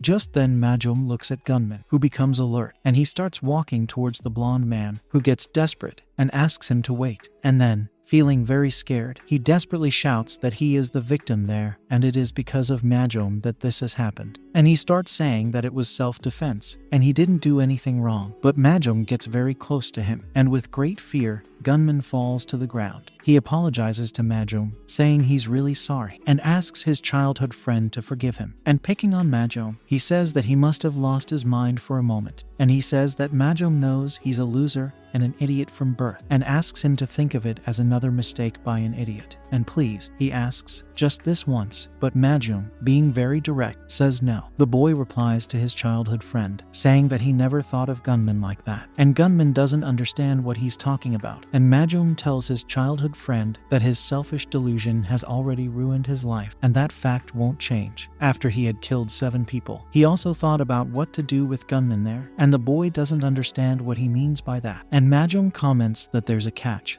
Looking at it now, he really doesn't hate Gunman that much. He explains that it's all because they were friends, leaving Gunman extremely surprised by what he's just said. And then Gunman remembers their childhood memories. He remembers when they were friends, and he thinks it's absurd and starts laughing psychopathically, thinking that Majom is a naive fool, and soon, he's definitely going to kill him. But Jiang interrupts his train of thought, asking if Gunman knows what he did to him hurt, and kicks him with everything. A kick so hard that the boy goes rolling across the floor and blood splatters everywhere. Gunman was all bruised up on the floor, and the protagonist says he's going to call it a debt paid off, and Majom is surprised to see that. Then the scene suddenly changed to just before it had happened. Majom was sitting on the floor of the cell, his hand resting on his knee, and then the protagonist calls him, and he asks if he's an idiot, and Majom asks Jiang why he's talking like that out of the blue. And then the protagonist replies that a murderer who has killed 7 people is simply afraid of a little chicken like that, and Majom starts stuttering because he doesn't know what to say, and he explains that he wasn't actually afraid, and the two of them sit there for a moment in silence. And then the protagonist answers him, saying that he knows that, and Majom asks what he means, and Jiang doesn't know what's going on between the two of them, but from what he sees, Majom doesn't see that guy as an enemy. And then he asks if he's sure about that, while Majom stares at him for a moment, and then he answers Jiang, saying that he knows things. And then the scene flashes back to the present, with the protagonist asking if Majom has left yet, and he puts his hand over his wound because it hurts, and the boy answers the protagonist, calling out to him, and Jiang becomes doubtful at that moment. And then Majom thanks him for it and smiles, and Jiang asks what he's talking about, until they hear a voice, and the protagonist becomes alert. There was a guy behind Jiang, calling out to Gunman, who was on the ground, and Jiang quickly turns around, wondering who that guy is, and then the boy asks Gunman why he left the cell without permission. And I also ask him if he knows how scared he was. But Gunman doesn't answer. Just then the boy shouts that there's a cockroach there and punches Gunman, who has already passed out. And he began to strike her several times, shouting that there was no one to catch her, and he thought he was going to die of fear. And Gunman's blood begins to spread, while Jiang and Majom are stunned by the sight, until he stops hitting Gunman. And that boy was very angry, saying that the blood splashed all over his face, and he really hates getting dirty, and keeps wiping himself with his shirt, saying that blood is full of germs, until suddenly he surprises the protagonist by grabbing him by the collar, and he doesn't understand anything, when suddenly the boy starts wiping himself on his shirt, and then he asks Jiang how his face is, and smiling in a psychopathic way, he asks if he's clean now, and the protagonist stares at the boy without answering, and he tells Jiang to answer him and asks again if he's clean, and Jiang still doesn't answer, and then he decides to speak up, asking that boy if he's clean. Then he replies that no, it's too dirty, and the boy is shocked to hear him say it, wide-eyed, and Majom is shocked. And the boy asks what Jiang just said, and then he asks if he's filthy, giving the protagonist a push until the agent arrives, drawing everyone's attention, and he says that if they have finished their work, they should go back to their cells. And then he asks the prisoners what they're doing there, and at that moment, the protagonist becomes alert. And at that moment, the boy, being quite a weird guy since he arrived at that woodworking shop, starts saying Jiang's number several times, which is 7199. He repeats this several times, looking very closely at the code, as if he wanted to record it anyway. Then, outside the prison, the prisoners spend some time in the sun, and the protagonist asks the guys what's going on. He wants to know why they're around him like that. After all, they're not in the cell to be like that. And then a prisoner asks him if he's really asking why. The one who asked the protagonist that question is called Gu Naman, and he's the inmate in cell 36. There were some people there in the courtyard, and she wondered if it was him. Those people were whispering about the protagonist, and commented that he was the one who broke the arm of a cell boss in the exercise yard, and they also heard that he gave his cell boss a nasty beating. And Naman replies, or the protagonist, saying that the reason is that there's a rumor that he's very strong. That's why, when he's around, no one fights with them. But Majom, next to the protagonist, doesn't understand why he has to stay there too. And then Jiang says that they can do whatever they want. The only thing he doesn't want is to be bothered. He thinks he has too many things to do. And think of the blue dragon embroidered with red flowers, better known as the red flower dragon. He has to find the guys with this tattoo. He looked everywhere, looking at each detainee. He wanted to know where the locations of that damned organization were. And then Naman asks Jiang what he's looking at, and Jiang answers him, saying that there's something he's looking for. And with great enthusiasm, Naman asks the protagonist to tell him what it is, and he will find it for him, and also comments that it may not seem like it, but he is known for finding information. And Jiang just says the word tattoo, leaving the boy in doubt at that moment. And then, with a very serious tone, Jiang says that he has a filthy tattoo, which he is behind. And then the sun goes down, and on the TV news, the journalist says that criminal gangs of juvenile delinquents have begun to run rampant. They began to form systematic groups to take people's money and material goods, and one boy watching asked if everything they said on TV was true, and the other boy commented that the news was based on real events. And the news continues, saying that violent acts and serious crimes among teenagers don't stop, and the protagonist says that it's all pathetic. He also comments that these damned crooks should rot in jail for 1,000 years, and everyone stares at him. They don't understand how he can say such mean things out of the blue. And then Naman catches Jiang's eye, telling him that not everyone there is bad, and asks him if he knows that, and she says she's going to tell him. As he stood there, the boy was leaning on the wall. Once upon a time, there was a legendary tteokbokki store in his neighborhood, and he was a regular there. The texture and harmony of the spices were on another level. But one day, a lunatic, the son of a local congressman who only pointed with his father's influence, showed up, and he asked his aunt to give him a tteokbokki until, after she serves it to him, he sits down at the table, tastes it, and doesn't understand. Frustrated, he asks if this is some kind of joke with his face, and he says it's made with rice dumplings. That clueless bastard turned the store into a mess, shouting and asking if the people who work there don't know that tteokbokki has to be made with wheat cakes. But at that time, the boy telling the story showed up, and he tells those boys who were there causing a fuss that the leader of the tteokbokki enthusiasts has appeared. The fight ended in a triumphant victory, with Naaman becoming the hero protecting tteokbokki's store. Only, he ended up there because that bastard used his father's influence, and he gets sick just remembering. But he makes it clear that he doesn't regret anything, at which point the other prisoner asks him if he's lying again. Just then, a prisoner asks Jiang if he knows what Naaman's nickname is, and the other comments that he's such a liar that he called him Pinocchio. And then, an inmate comments that he learned that he was caught lying in his last cell, and ended up hurting himself very badly. And he also comments that you can see that Naaman hasn't learned anything, and then, visibly not amused,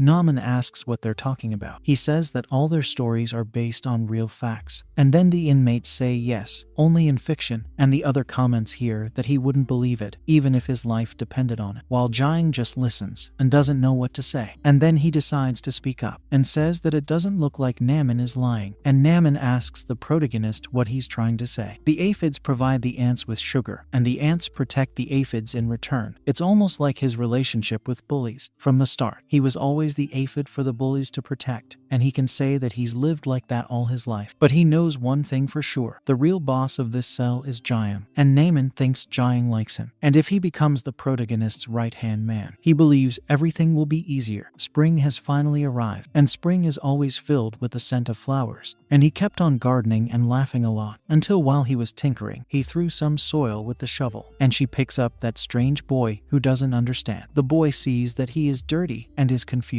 Then he asks Naaman what he did. In desperation, he shouts that it stinks, and Naaman goes into shock at that moment. And then the strange boy says it's because of Naaman's lie, because of his dirty mouth. He's going to clean her up for Naaman. And Naaman was in shock, thinking that he had met that boy again, his former cell boss, and he shouted that germs and bacteria are on his face, and it looks like his face is rotting. Naaman thinks he's a mentally ill nutter, and Naaman wonders why he's there. And then, in desperation, he apologizes to that strange guy and says he didn't see who was in front of him. Agonized, the boy asks Naaman if he'll take care of it, and Naaman starts whining and says yes. He makes it clear that he's going to clean up after himself, and he thinks that crazy guy is addicted to cleaning. And at that moment, the weird guy asks if he's serious and grabs a sprayer, and then he asks Naaman to let him clean it first, spraying it in Naaman's face, who hasn't even had time to close his eyes. And then, because of the chemical, he starts screaming in despair. He says that his eyes are burning very badly, and he starts throwing sand in his face to try to get rid of the burning. And then the guy says that there's something he really wanted to ask Naaman, and Naaman, who was on the ground, doesn't understand a thing. And then the boy just speaks the protagonist's code, which is 7-1-9-9, leaving Naaman in shock, asking what he's talking about. And then that strange man starts repeating the protagonist's code several times, as if it had entered his mind. Then he asks Naaman if he's not in the same cell as Joyan. At that moment, Naaman wonders if 7-1-9-9 isn't Joyang's number. And then the guy, his eyes practically rolling, comments that the protagonist had said that he is dirty. He repeats several times that Joyang had said that he is dirty, and he comments that he tries very hard to stay clean, and asks if Naaman doesn't know that. And in desperation, the boy replies that of course he does, and then the guy tells them to go together. And Naaman goes wide-eyed because he doesn't know what to do, while the guy says they're going to show him how they sterilize and disinfect, sprayer in hand. And that guy had the bizarre tattoo that Naaman had heard the protagonist was looking for. Just then, the scene changes, with Jiang counting. He counts to 100, and at that moment, he wonders where the hell they are, those bastards with the disgusting dragon tattoos, and he's looking forward to meeting them, until Naaman shows up, surprised, and he asks Jiang how he has such a good angle to his erector muscle and thoracic vertebrae, and asks if he does this gym. But the protagonist doesn't answer, so he comments that it doesn't matter, and calls him over for a grape juice, and the protagonist asks him if he's really saying that out of the blue, and Naaman asks Jiang if it isn't nice to have a juice after working hard. And then the protagonist stands up and says that Naaman is right, so he's going to take it. And then he picks up the glass of juice, until he realizes something and goes wide-eyed. He He saw the sprayer on the table. Then he asks the boy who gave him insecticide. Then the scene changes to a memory of Naaman. He remembers a boy who keeps making a noise because the funnel is in his mouth. And the boy, while several people were holding another prisoner, asked why the hell he had done it, while the kneeling prisoner looked agonized. And the lunatic boy says it's because of his lies. He's dirty now. He says that it was the prisoner's dirty mouth which had made him dirty and he needs to clean it. And the prisoner is desperate with a funnel in his mouth. And then the boy says that they are going to disinfect her with a cleaning product in hand. And then he uses all the product. The boy stands with his hands on his head, wondering what he should do, and he thinks it's very bad. The boy was on the floor, foaming at the mouth. The first cell Naaman was in was more like hell. And the lunatic man, seeing the boy on the ground, says that the ground is now dirty. The place is hell because a demon lives there. And then Jiang's eyes widen. I see the insecticide there. He asked who had given him those things. And Naaman starts to get nervous, asking how someone had given it to him. And he explains that he bought it with his own money. And at that moment, he realizes that he has been wrong. And the other prisoners start to think that this is very suspicious. And the other prisoner asks if there isn't something wrong or something like that over there. And the other guy says that they should drink it first. And then Joyang asks why he's giving it to him out of the blue. And at that moment, Naaman wonders if perhaps the protagonist is beginning to suspect him too. And he thinks it makes sense, considering the image he has, remembering the guys telling him he's nothing but a liar, and that he hadn't learned his lesson in the previous cell. He thinks it's natural, until his train of thought is interrupted when he is taken by surprise by the protagonist drinking the glass he had given him. He was shocked to see it, until Jiang comments that it tastes good, and thanks Naaman for offering it. And the other prisoners are surprised. They think the protagonist is a tough guy. And then Jiang turns his back, saying that tomorrow is group cleaning day, and everyone should be ready. And Naaman is in shock, wondering what just happened. And if he had known that the protagonist would drink it right away, he would have put it in the juice instead of just testing it. And he remembers the moment when the protagonist said that he didn't seem to be lying. He was incredulous at the time. And then everything gets ready for bed, while Joyang is drawing the dragon, until he makes the celestial symbol, until Naaman sits down next to him. And I ask him what that cute drawing is, and at the same time, he thinks he should take advantage of this opportunity. It's the protagonist who explains that the dragon with the red flower is a blue dragon adorned with red flowers. And Naaman could just announce to the guys that he drugged Naaman anyway. And he thinks he should analyze Joyang's behavior patterns and find a way to sabotage him without anyone knowing.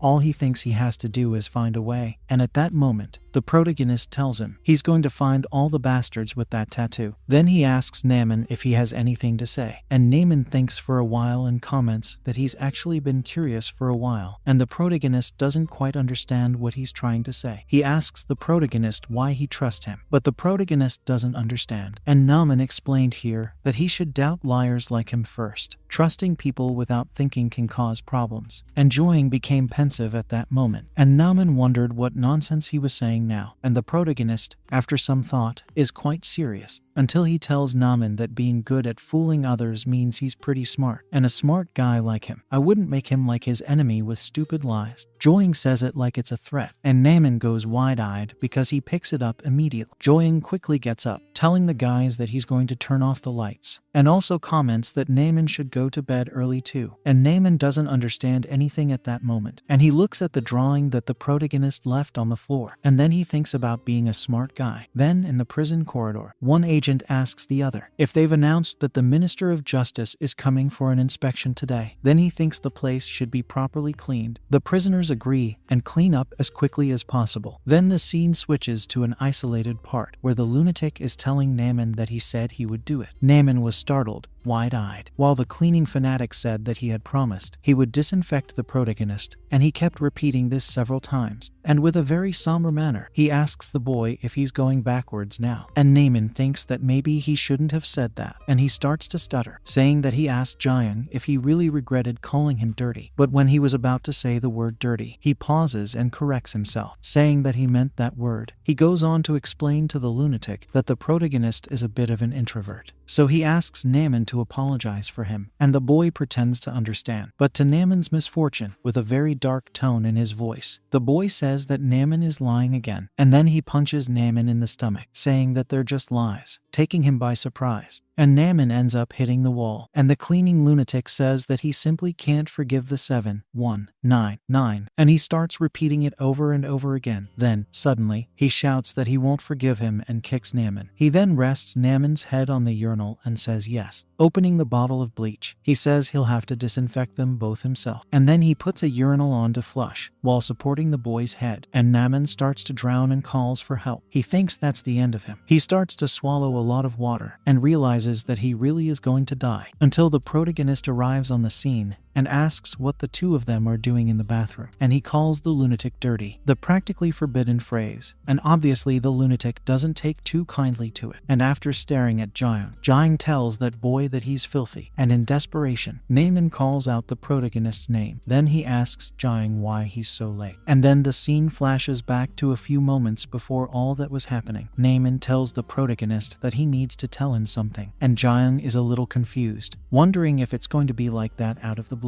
And then Namin blurted out that someone had threatened him and told him to make Jiang eat pesticide. And Jiang doesn't quite understand what he's saying, but Namin says that he's Gu Namin. He was born into this world as a man, and he can't betray a close friend. And at that moment, he opens the pesticide and spills it all over the floor, making it clear to the protagonist that he won't give in to threats of this kind. And then, having poured out all the poison, he throws a bottle up, saying that even if the consequences are terrible, he will refuse, and Jiang still doesn't understand. And he realizes something, and tells the protagonist that he almost forgot to tell him. He said that was the tattoo he was drawing, the one of the dragon with the red flower. He thinks he might have one on the guy who threatened him, and the protagonist is on alert after he says this, and Namin thinks it's like Jiang said. He's a very intelligent guy. Just then Jiang starts shaking, saying that he's taken his hand, and the weird guy who's fanatical about cleaning stares at Jiang, and at that moment, the protagonist goes up to him and takes his shirt, and wiping his hand, the protagonist comments that intelligence is also a problem, and the lunatic doesn't understand anything. And at that moment, the cleaning fanatic goes into despair, calling the protagonist a bastard and saying that he is now infested with germs, and starts repeating the number Jiang several times. And with a lot of hatred, he says that he's going to kill Jiang from the esophagus or stomach and disinfect everything. He makes it clear that he's going to melt Jiang from the inside. And at that moment, the protagonist grabs his shirt, and she knocks him to the ground with all her might, saying that he's a very noisy guy. After knocking him to the ground, he stares at the fallen boy and asks if he did it. He asks if the cleaning fanatic is the guy who threatened him, saying he'd kill him. And at the same time as he asks that question, he thinks he's found that damn tattoo. At that, Namin was in shock, seeing that and smiling. As Jiang cracks his fists, he comments that it's lucky for him that he can now beat up the fanatic without feeling guilty. Then the scene suddenly changed to a ring of a promising rising star in the martial arts. His signature move, he would hold his opponent by the abdomen and squeeze, as if he was about to explode. But in reality, it was a dirty move that blocked the opponent's hands, so they couldn't hit. He smiled as he did so, while the other struggled to do something. But after that day, no one saw this movement again, because ironically, the star is the up-and-comer who was famous for playing dirty. He has developed a critical weakness for a grappler. He kept using a disinfectant and repeating the dirty word several times. He had developed germophobia. And at that moment, the protagonist calls the lunatic a germaphobe and asks if he's going to keep holding back without answering. And then he insists that he talks about the celestial dragon. However, the lunatic only knew how to say that it was dirty in there. The floor of this bathroom is covered in germs. He repeated this as if he were a robot, while Jiang found it all very strange. And then he prepares to strike Jiang and says that his skin is rotting, and he starts talking about salmonella, Pseudomonas, Staphylococcus aureus, and Jiang, seeing him say that, punches him, and he asked if even in this situation, the lunatic was worried about it, punching him again. And Namin, seeing that and smiling like a psychopath, thinks that the protagonist is shocking the lunatic by cleaning up as if he were killing flies, and he thinks he was right to side with Jiang. At this, the lunatic begins to speak Jiang's number and says he's going to kill him, but the protagonist comments that it seems he won't be able to do it, and he hates it too because it's so filthy.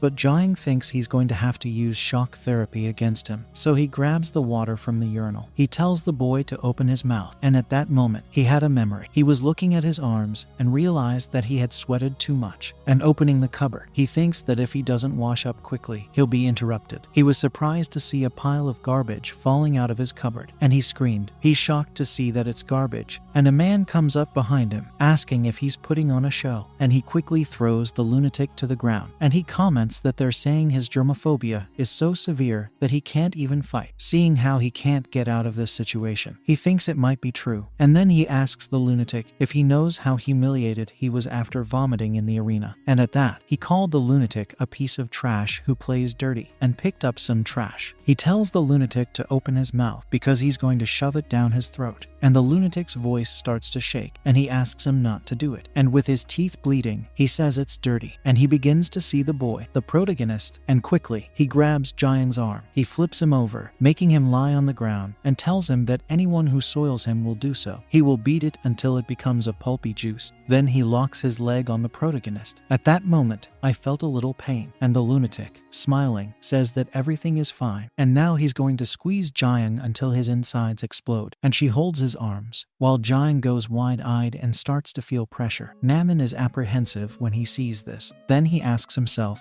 if he should help the protagonist, because if he carries on like this, Jiang will end up dying, until he sees something that confuses him. Jiang, his voice breaking, comments that this reminds him of the old days, like that man's son. His father had never hugged him, but at least, when he taught the protagonist to fight, he hugged him so tightly that he broke his bone. And at that moment, he grabs the lunatic's arms, and he stretches them out, saying that frankly, that's a memory that's just garbage to him. But thanks to that, he's so used to fighting on the ground. How much to drink? And then he hits the lunatic, make him feel a lot of pain, and then the protagonist says that now they're going to see who explodes first. And then he broke the boy's arms, wondering if he would explode, or if the lunatic's spine would break first. And then he breaks the back of the cleaning fanatic, who screams a lot at that moment because of the pain, and he tries to hit Jiang without any force, and he doesn't understand. Then he asks if the cleaning fanatic is knocking for him to let go, and he smiles at that moment, and he also comments that it's a shame, but no one had taught him about it, and the lunatic becomes desperate, and the protagonist finishes it. Then the scene switches to where the prisoners are cleaning. The agent shouts at them to clean every corner thoroughly, and they just obey, and in the men's room at that, the good night for cleaning had a funnel, and he was agitated, moving around a lot, while Namin told him to be quiet. And then he comments to the protagonist that the guy is fortunately still resisting, and he wonders how someone of the same species can't understand what they're saying. And he comments to Jiang that maybe the therapy wasn't enough, and maybe they have to do this, while the protagonist sighs after hearing him say it. And then the protagonist says that he didn't want to do that. He comments that this is all they could do, and the fanatic is shocked. He says, "This is definitely the most shocking. They simply had rotten lemon juice." And then Namin tells the cleaning fanatic to open his throat, because I've got lemon juice coming. And Jiang really wonders how I like rotten lemon juice. And at that moment, the lunatic begins to collapse. And then Namin takes out the funnel and says that they can finally communicate now. And Jiang tells him to answer correctly this time. Then he told the boy to tell him everything he knows about the celestial dragon. And then he remembers a woman tattoo artist saying that tattoos are made by sticking needles into the dermal layer of the skin and injecting ink. And then she comments to the lunatic that he's a newbie. I want to hear that he's quite germophobic. And she asks him not to worry because it's hygienic. And she will draw beautifully for him. She's going to draw the dragon with the red flower. And she asks him if he knows why such a large organization accepts minors like him. And she said that the dragon represents power and strength, and the flower symbolizes vitality and life. But no matter how beautifully a flower blooms, one day it will wither and fall to the ground. The heavenly dragon is looking for seeds that will grow into the next generation. The minors, the newcomers, are full of potential that the adults don't have. Depending on the environment and the experience they have, they can grow tremendously. They recruit talent at an early stage to nurture and cultivate it in the organization's garden. Seeds that grow like this bloom beautifully like heavenly dragon flowers. And the cleaning fanatic is in shock listening to the woman at that moment. And then, in desperation, he tells the protagonist that this is all he knows and makes it clear that he is just a low-ranking member of the organization, and asks him to please let you go now. And the protagonist thinks that was the reason. That old man, your father, he raised him from a very young age through terrible training to make it bloom faster than any other. And then Namin calls Jiang as he stands still for a moment, reflecting. And then the cleaning fanatic asks Jiang why he wants to know about the organization. And then he asks if the protagonist also wants to join the Celestial Dragon organization. And after he hears this question, Jiang goes wide-eyed and asks what the hell he's talking about. And the lunatic says that the 7-1 9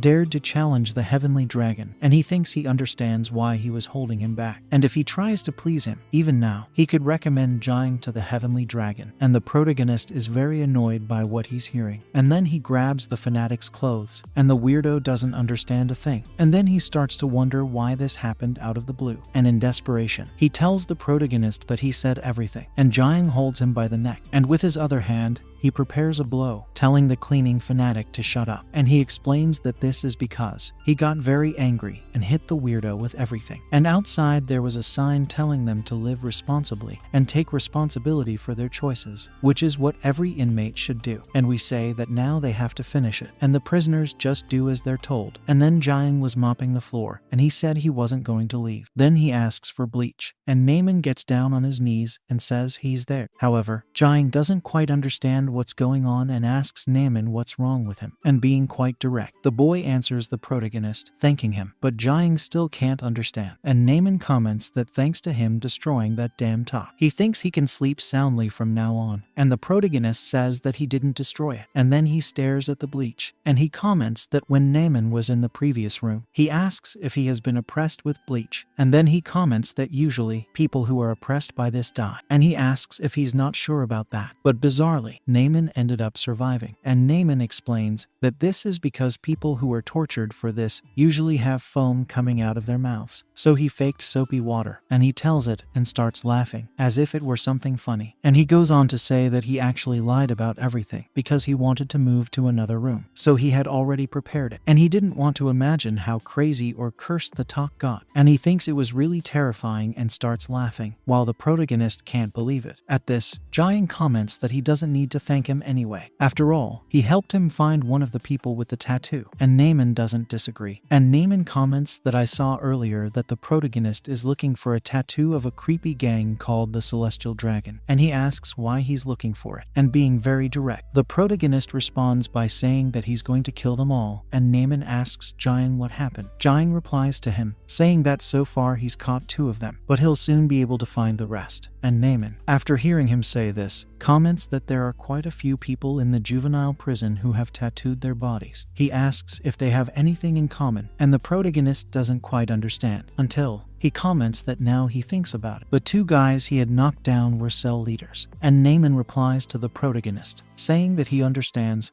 and so they'll find them among the hall leaders. But Jiang says he doesn't have to do that, and Naaman ignores him, saying that next week there will be a meeting of all the room leaders because it's a one-day assembly, and Jiang doesn't understand what he means. And he asks Naaman what a day's assembly would be, and Naaman is surprised, asking the protagonist if he doesn't know about it. And he explains that once a quarter, the room leaders of each ward meet to strengthen their relationships. That's the official reason. And actually, it's a question of what happens in prison with all kinds of illegal conversations. It's known as the criminal cartel. And then he tells the protagonist that if he goes there, he'll be one of the cell leaders. Then he grabs Jiang's shoulder and tells him that he really needs to be careful, but Jiang doesn't quite understand. And Naaman asks if he's sure that the protagonist hasn't forgotten. And he says that juvenile criminals from all over the country gather there. There is also someone who is the most dangerous. Then he makes it clear to Jiang that he must never stand out. And the scene shifts to the juvenile prison at the cell leaders' one-day assembly. At that moment, a man with hair covering his eyes commented that Park Junction and the damn talk had been completely defeated. And he heard that the person who did this to them was someone called Cha Jiang, and he was really curious. And another boy with a celestial dragon tattoo said he was too, until one of them says that they should find something to do, and comments that they need to teach him by beating him like a dog. And another tattooed man, after hearing him say this, asks him to please control his anger, and makes it clear that God wants peace, until the door slowly opens, leaving everyone with a feeling of doubt. And then Jiang comments that it's that easy to find them, and breaking support. He says he's been through so much trouble for nothing. And then he throws the broken support on the ground, and everyone was sitting there surprised at that moment. The boy whose hair covers his eyes just watches, the others too. And then he asked what that seed man was doing there. And with a shovel, the protagonist grabs the head of one of them, and he says he'll deal with them all. Then the scene suddenly changes, with the prisoners working with shovels, and an agent keeping them on their toes, telling them that they should keep going, because they need to earn a living, and they should dig with everything they have. And then they call Majom, telling him to listen carefully, because today is the day that their dear Jiang will die. He will be attending the leaders' meeting, and they should offer him some words of encouragement. And there were the three of them, Naaman, Majom and Jiang, and Majom didn't quite understand, so he asks what it is, and the protagonist answers him, saying that he doesn't know the details either, while Naaman, smiling, says he'll explain it to them. He says the leaders' meeting. It's a trade meeting between cell leaders, approved directly by the warden. It's a dangerous place where illegal information is shared, and he believes the two of them have seen it a lot in movies. He makes it clear that they are not just local thugs. He has also heard that the scale is comparable to large criminal organizations. And Majo, after hearing Naaman say this, is a little doubtful, and tells the protagonist to have a good meeting. And Naaman disbelieves what he has just heard and asks the boy if this is all he has to say. And Majom also says that he should be careful and have a good meeting. And Naaman asks what kind of spirit Majom has, and asks him to speak more sincerely. But at the same time, he says it doesn't matter, and says it's full of dangerous people with no way out. So he makes it clear to Jiang that he shouldn't cause any trouble, no matter what the circumstances. The scene then switches to the meeting room, where the boy with the hair covering his eyes asks what he said about the seed, and the others are watching. And the protagonist responds by telling him that he's going to dry out all those damn seeds. And there he was with the boy on the ground, while the others looked on, until Jiang realized what they were doing, and he calls for everyone to get on top of him. And the leader, who is being oppressed by Jiang, remains speechless for a moment, and then he refuses, thanking the protagonist for the invitation. And Jiang doesn't quite understand what he's trying to say. And then the leader of one of the cells responds to the protagonist, saying that the cell leader can use violence under the pretext of maintaining order. And it seems that the protagonist is acting this way because of this rule, but he seems to have forgotten the most important part. In the recent fights he had with the three cell leaders, which he won, he probably had justifiable reasons for accepting these fights. And that man said that this is usually called justification, and he asks if Jiang has understood. And he goes on to say that for a fight like this, without any benefit or reason for him, he has no justification to respond. And yet, if the protagonist insists on swinging his fists recklessly, he will disturb the order of the prison. The other cell leaders won't let him out alive. And then he smiles and asks the protagonist what he thinks about it. And he asks if the protagonist is still planning to try to do something against him. At this, Jiang stands still for a moment with that leader lying on the ground and several of the leaders around him. And he thinks that then, if he acts recklessly, he wonders if he'll probably turn the album of all the other cell leaders. He wanted to understand if that's what it is. He thinks it's exactly what he expected, if he turns everyone in the prison against him. I think that before he gets out of there unscathed, let alone has taken control of the place, they'll be too small. It was a reckless method, but trying to confirm it was a good idea. At that moment, the boy who was on the ground gets up and approaches the protagonist's ear, and he asks Jiang if his strange farce is over, and also asks if he never planned to stab him in the first place. He goes on to say that from Jiang's actions, it seems that he is hostile to the celestial dragon, and he asks if it's right that the protagonist knows his place. And he makes it clear that he's almost pathetic, turning his back and going to his seat. They put it in a bit of a mess. At that,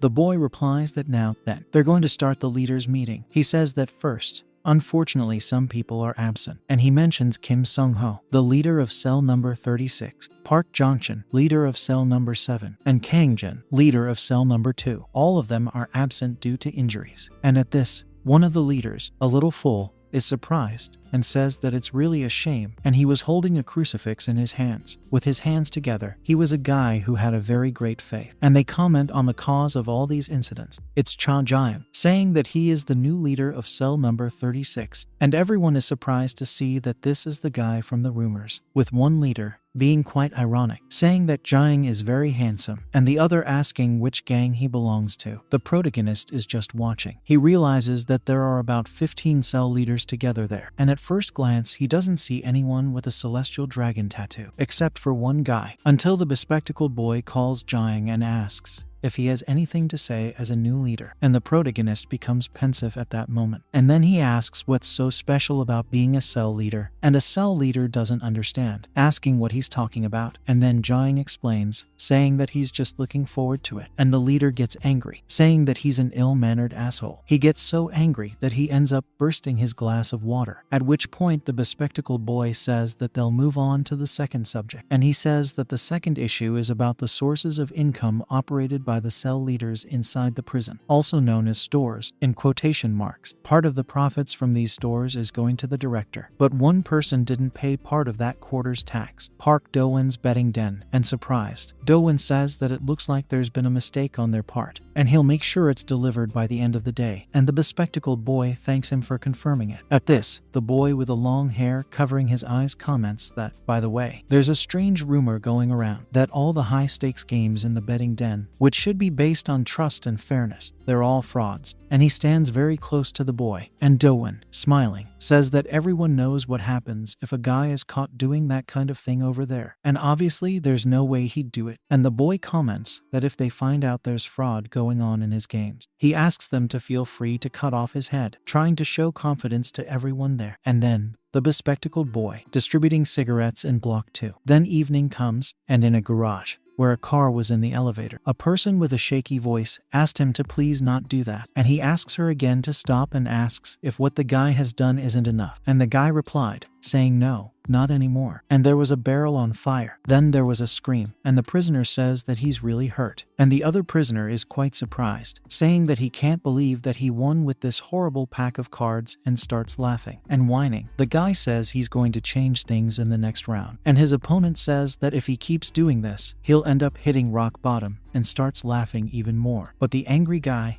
calls his opponent's attention and tells him to get some chips over there. That was the betting den. The location of the store was in the auto repair store at the vocational training center. And then a boy called Ju Yunho, who is the bookmaker's dealer, asks the protagonist if this is his first time in the gambling den, and he makes it clear that the games there are simpler than those in a normal house. He explains that each table has a different type of game, but as it's Jiang's first time, he recommends the simplest dice games. Smiling, he tells the protagonist that it's going to be a lot of fun, and Jiang, with his arms crossed, asks if he's serious, and he asks if maybe he'll only play one round, but Yunho doesn't quite understand what he means. And Jiang asks about the dice game. He thinks that dragging it around isn't fun, and he remembers that the leader said he would be the only one to get hurt if he tried to stab him without justification. And while he was thinking, Yunho was confused, seeing Jiang staring into nothingness, while the protagonist was thinking that. However, this also means that, in the opposite case, he remembers the owner of the gambling den saying that if they find out there's any fraud, they should feel free to put an end to it. And with that in mind, he wanted to have a justification. And then a boy was watching, until he goes wide-eyed, while the protagonist thinks that either by beating up the leader or cutting off his head, he has this justification that he can do whatever he wants. And then he hits the table with all his might and makes a lot of noise. And Yunho, visibly startled, begins to stutter and asks, what is he doing now? And Jiang asks if he can take a look at it. And he says he has a magnet within that data. And then he says that they are all scoundrels. He makes it clear that they are complete cheats. A juvenile prison operates with the aim of rehabilitating young offenders under strict management and supervision. That's what everyone on the outside knows. Kwon Changxia, the 26th warden of the juvenile prison. After working there, this place has become a den of crime where illegal activities run wild. Inside the prison, there are sources of profit operated mainly by prisoners in leadership positions, commonly called the store, in quotes. Some of the profits from these operations go to the director. In return, the leaders of the prisoners are given benefits and freedom that ordinary prisoners wouldn't dream of. No one would have thought it would happen. That the car and the criminal were being raised in the juvenile detention center is beyond anyone's comprehension. This is one of the stores, known as the betting den. Then the scene changes to a prisoner saying that it doesn't matter, because he's at a fast pace now, and he feels like his heart is going to burst out of his mouth. Smiling, he asks himself what he can do, because all his money is gone, and he puts his hands on his head, and breaking out in a cold sweat, he tells himself that there will only be one more round, and then he will win, until the leader of the gambling den appears, telling the prisoner that there is a way out. And the boy doesn't quite understand what he's trying to say, and the leader of the gambling den den tells him that they're going to lend it to him if he gives them a guarantee, and the boy tells him to go to hell, making it clear that he's not playing around now. And the leader listens with a smile on his face, and then the boy, visibly nervous, asks the leader, or why he hadn't said it before. What the leader of the gambling den was doing is getting the boys addicted to betting. At that moment, Jiang asked Yunho if he had seen it. He makes it clear that the data, there's a magnet showing the cracked die after he slammed it to the ground. And then he asks Yunho if this isn't a complete fraud. At this, Jiang looked around him so that he wouldn't be surprised by someone. He had to keep his wits about him anyway. And Yunho, not understanding, asks Jiang what he means by that. And the protagonist explains that there is a magnet inside the dice and makes it clear that this is manipulation of the results. And at that moment, the other prisoners who were placing their bets, hearing the protagonist say that, wondered what all the fuss was about, and also wondered if there was fraud going on in the gambling den. At that, Jiang asks if he's wrong, and he asks Yunho if he's right that Yunho manipulates dice with magnets and then chooses which number will fall. And the boy doesn't quite know what to say, but smiling, he tells Jiang that this is wrong, and he explains that the ball, which he mistook for a magnet, is used to stabilize the center of gravity of the dice. That's the weight of the dice, and the protagonist doesn't quite understand. And then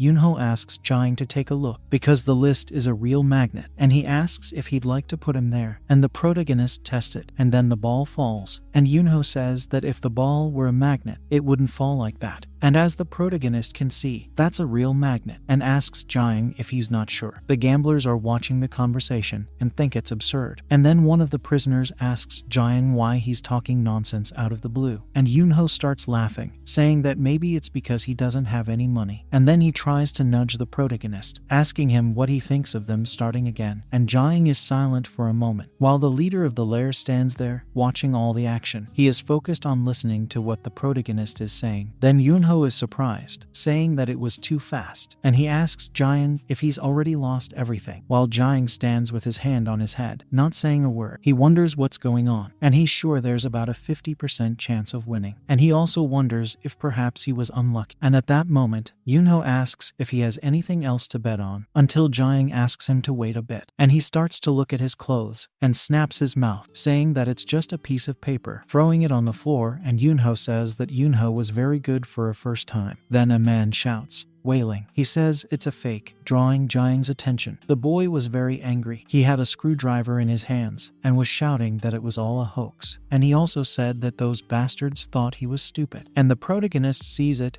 and doesn't quite understand. And then he starts shouting in Muhyo, saying that he shouldn't give him the money, tells him several times not to, until the leader approaches the prisoner and grabs his arm, making him drop the screwdriver, and says that he was very happy while he was winning, but he seems to have a lot of complaints now that he's lost. And at that moment, he slams the boy's face into the table, and smiling, he asks if that prisoner has any evidence of the supposed accusation of cheating that he is making. And the young man, not knowing what to say, replies that the probabilities seem very strange, and the leader answers him, saying that it's only circumstantial evidence, and asks if he doesn't think so, and also asks if he doesn't have any solid proof. Well then, he thinks it will be problematic if that prisoner causes a ruckus. After all, this could affect the other customers, and Jiang watched the whole movement, and at that very moment, the leader asks for forgiveness, saying that it was done for security reasons, so he asks him to please be understanding and forgive them, and smiling, he said that everyone would then continue to enjoy his games, and everyone was surprised at how confident he was. And then some players start commenting that there seem to be a lot of troublemakers today, and they think it's idiotic, and one of them comments that the player is angry just because he lost. He should get better at the game, and they start laughing, while Jiang just watches. The scene then switches to the corridor where the cell is located, and at that moment, Naman was asking Jiang how it went in the gambling den, and the protagonist responds by saying that all the money is gone. In the end, he couldn't find any evidence of cheating, and at that moment, Jiang asks about the staff, and they think about it for a while, until Naman says that they stole it, showing some cards, and Majom says that it went as planned, and Naman says that Jiang acted very well, thanks to him catching everyone's attention so well. They managed to steal it easily from the other table, and then Naman asks the protagonist what he thought, and he says that his plan was brilliant, while the protagonist says that it was very embarrassing, but Majom asks him to take heart, and Naman comments that if they're cheating, they'll discover something with those cards, and Jiang replies, saying yes. He tells his cellmates that there must be something there. He then moved on to the car workshop, where someone was moaning. The car's tire was spinning too fast. The guy says he was wrong. He speaks again, saying that he made a mistake, and the tire was getting close to his face, and he was desperate. And the leader of the gambling den holds that man's head and asks if his den is a sham. He makes it clear that people like that boy with his face close to the tire are the reason these nonsense rumors are spreading, while the boy is extremely shocked and asks him to wait a bit. And the leader says that this is very problematic, and the boy starts shouting a lot. Then the blood was on the floor, until Yunho arrives on the scene, and he apologizes, but the leader doesn't quite understand. Trembling,